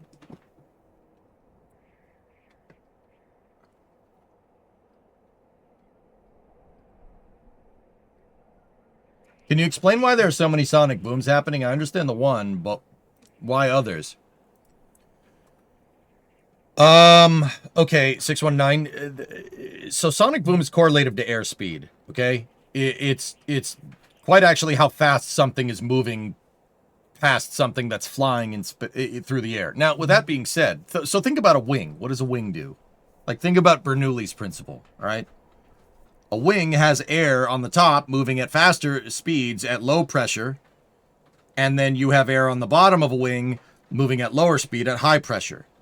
Differential airspeed is what causes, well, it's mostly pressure, but you get the idea. That's what causes lift. That's Bernoulli's principle in a nutshell. So, therefore, anything that flies through the air, kind of by default, has different points where the air changes speed. And this is why, like, going supersonic is not a set number. You enter what's called the transonic regime. The transonic regime is from 0.8 Mach to about 1.2 Mach, right? And what that essentially means is that there are parts of the vehicle breaking the sound barrier, and there are parts that aren't. Because Mach speed is indicative of airspeed over a certain part of the vehicle. So, like if a plane is flying in the transonic regime, there are parts on the aircraft, like on the top of the wing, that are going to break the sound barrier before the bottom part of the wing because of differential airspeed, right? That's basically what transonic is. Transonic is when some of it is breaking the sound barrier, or air is moving over some of the vehicle at a speed fast enough to break the sound barrier and cause a sonic boom, and there are parts where it isn't. Now, the double sonic boom happens from the bottom of the booster, so where the engines are, breaking the air, and then the top of the booster breaking the air, because that's where the airspeed is. Like when the booster was coming back down and decelerating, those are the points where air was getting accelerated the fastest. It happens generally around areas with low pressure, with low pressure and higher airspeed, like what I said on the top of a wing. Right? Now, there's a bunch of other things that play into Mach speed. It has to do with altitude, atmospheric pressure. It has a lot to do with humidity. Humidity makes a big difference because if there's water vapor in the atmosphere, right, if there's water vapor in the atmosphere, it kind of changes how you fly. It can change the temperature. It can change a bunch of things. But yeah, that's essentially what transonic means, and that's part of the reason why you hear certain sonic booms from different parts of the vehicle, and not one overall big sonic boom, because they're coming from different parts of the vehicle that are still going supersonic at the point right before landing. Does that make sense? Yeah, that's why it's called transonic, and that's why there's not, like, the sound barrier isn't 768 miles an hour on the dot. Like, that's not really how it works. It's kind of a nominal window. Generally, past 1.2 Mach is when the entire vehicle is going faster than the speed of sound.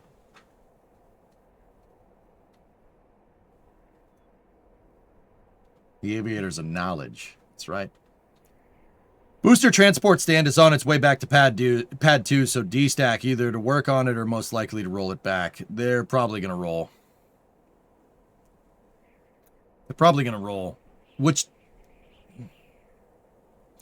So Ship 20, another thing regarding Starship, if they're willing to move the booster back this quickly, that tells me that what happened this afternoon was an induced test and it did what they wanted it to do. If the booster exploded and something weird happened, they would probably be a little bit more cautious about moving the dang thing, especially if something broke, right? Think about it like when Booster 18 blew up on its test stand. They didn't just roll the freaking transport stand out there, pick up the hulk of that thing and try to put it on the transport stand and get it away. No, they scrapped it in place, right? I mean, Booster 19 testing today is not Booster 18. Those are two different things. I understand this. But that tells me that whatever we saw today was an induced test and it was on purpose. You guys, a lot of people have speculated that it is about putting the pad through its paces, which does make sense. The shuttle made twin sonic booms from the nose and from the tail, from the rudder. Yeah, that's where it made sonic booms. Because at that point in its regime, the way it's flying, the air moves up over the nose and hits the top of the tail. So you heard the twin booms from the shuttle, from the tail and from the nose. Deep Space Weasel! Welcome to Mission Control. You're going to throttle up. We're going to give you your ceremonial... Hey, congratulations, Deep Space Weasel. You have got the gold medal at the Olympics. We are going to give you a ceremonial weasel and rat. Here you go. Here's your gold medal. Enjoy. This is the ceremonial weasel to represent the plight of the Italians of Milan.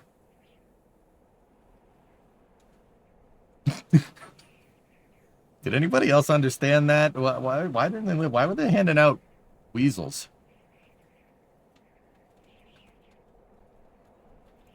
Here's your ceremonial weasel. Enjoy it. Love it.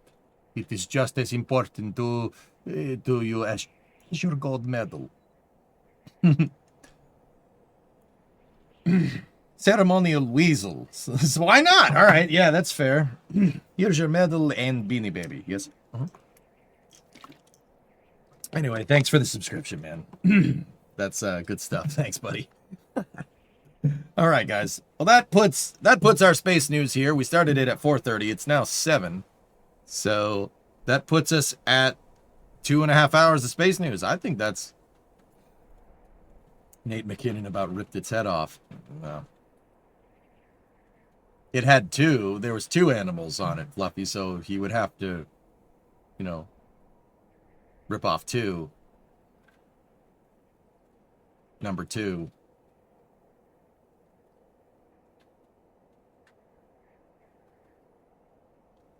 You know they lost in the Paralympic game too, right?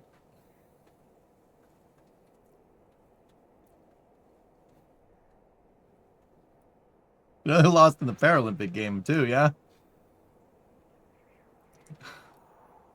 Just saying.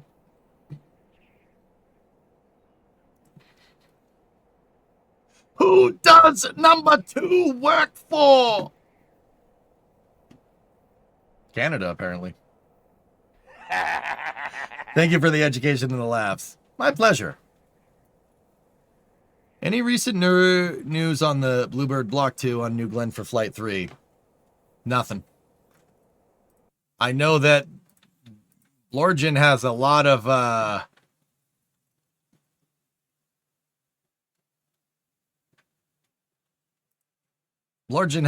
upper stages in the pipe, but yeah, nothing. Doesn't wearing they're over-the-ear headphones, Bob. So no, it's fine.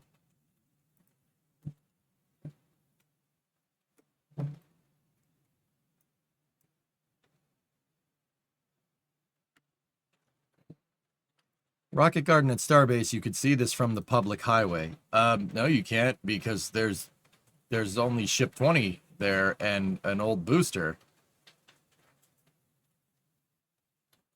Yeah, Blorgen. Blorgen and Newglands.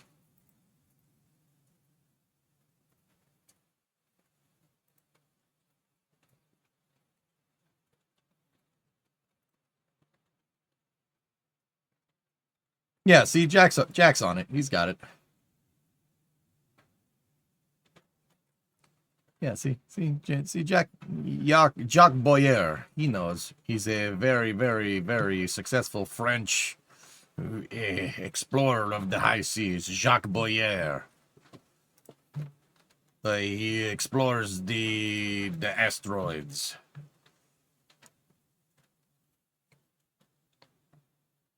Might be a bit off topic, but have you seen Project Hail Mary? I have not.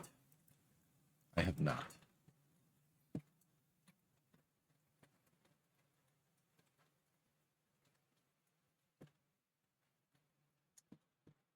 Okay. Well, have you read it? I have not. Not because I haven't want to. Do you plan to? You should. I have not planned to, no.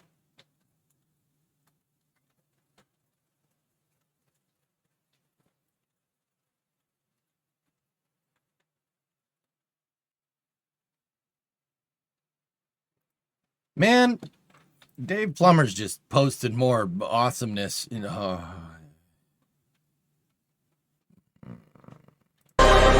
Okay, yep, that's really loud. Sorry about that.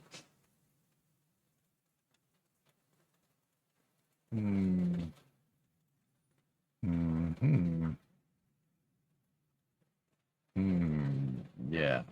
This is your moment of zen, for ending space news. Yes, yes, yes, very nice. You see he's AIing Robotron. I did see it. Holy shnikes, dude. Ow. Why does it do that? I just want to pause the video. I don't need the sound to play, Elon. Jesus. Dude. Big block 4-speed car. That's pretty nice. Well, that's pretty neat.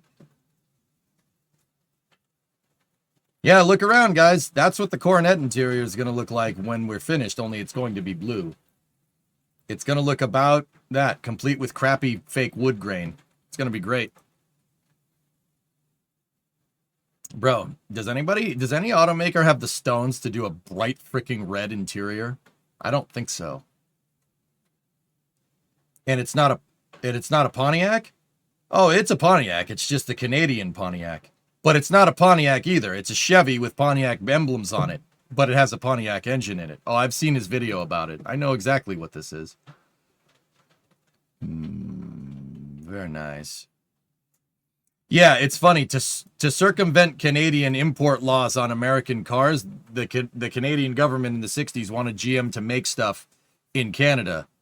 So what GM did was just ship over some of their most popular like models of cars in pieces to Canada and built them there. But they couldn't be the same car. They couldn't be the same as their American counterparts. So they took like an Impala and put Pontiac badges on it. Right, gotta go. Thanks for the stream. Yeah, Dave Plummer actually has a whole video about that, which is super cool. It's extreme autism car nerdery, and I love it every second of it. It's amazing, actually. Your audio is a half-second delayed. I don't think it is. I don't think it is. Try refreshing your browser. It's showing pretty good latency on my end.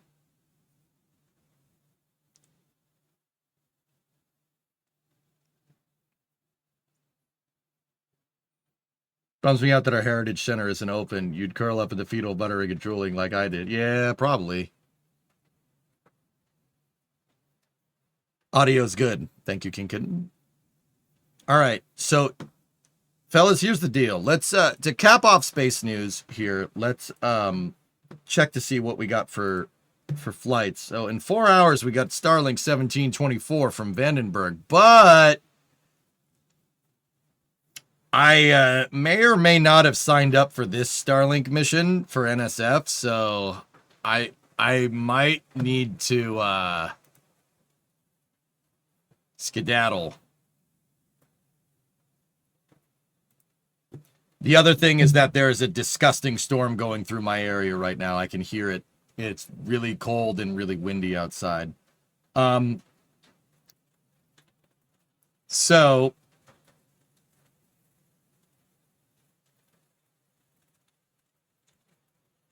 yeah, fellas, listen to this. Hold on, let me shut the noise suppressor off. Listen to that. It's very chill, but also that's a pretty bad storm if we can hear it like this.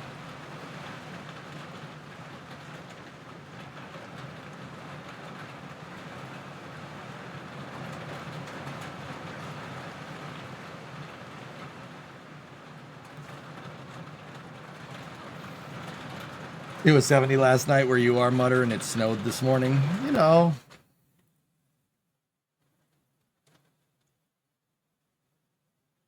So, here's the thing.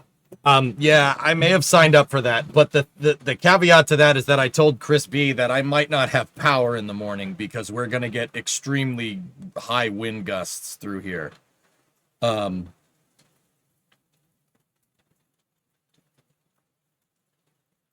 So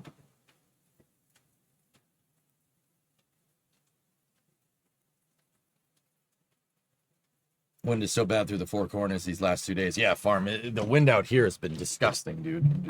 Like 60, 70 mile an hour winds. It's ridiculous. And it's like every day, dude. I'm like, can we not wind, please? So here's the thing. I am, dang, I missed space news. This storm is nuts. I had to secure our pool cover. Oh, crap. All right. It shredded your Harley coverage. Jeez. Okay, so here's the thing, guys. I am going to take the rest of the night off, not because to get sleep. I'm going to take the rest of the night off to make sure my house doesn't get blown away. Yeah, that's probably a good idea. So if I do have power in the morning, I will see you guys at basically 6:30 for that Starlink mission for NSF. And then what I think we'll do is tomorrow we'll do a nice long stream. If I'm doing that Starlink mission for NSF early in the morning, right? And then we might potentially have tank watching in the afternoon, depending on the rollback or whatever. That's getting absurdly loud. I think we'll work on the car tomorrow. We'll work on the car, do some tank watching, and play some KSP. We have to get that rocket, that direct rocket, all figured out. So, yeah, I'm gonna go batten down the hatches. That's what's gonna happen. That's a good way to say that. Batten down the hatches, and we do not need to swap the poop deck because it's raining. I want KSP streams, and I want a toilet made out of solid gold, but I'm not gonna get one now, am I, Blark? No, we'll get KSP tomorrow. Okie dokie? I mean, I really don't want a toilet made out of solid gold, but that'd be kind of cool. All right, who's out and about streaming right now? And oh, my buddy Duke's streaming. Let's go see what Duke's up to. On the YouTube side of things, I'll see you guys later. Let's go see what Duke Euphoria is up to. He's a good dude, good buddy of mine. We'll raid him. Duke is the highest of the highest nerd of software, of the software engineering type. He's a good dude. Go raid Duke, and I will talk to you guys all. So, once again, if I have power, I'll see you here earlier in the morning. If not, I'll talk to you whenever I get it back. All right. Or get the generators running again. But we'll see. Either way, I'll see you guys tomorrow. Thank you very much for watching. That's going to do it for the stream today. Have a good night.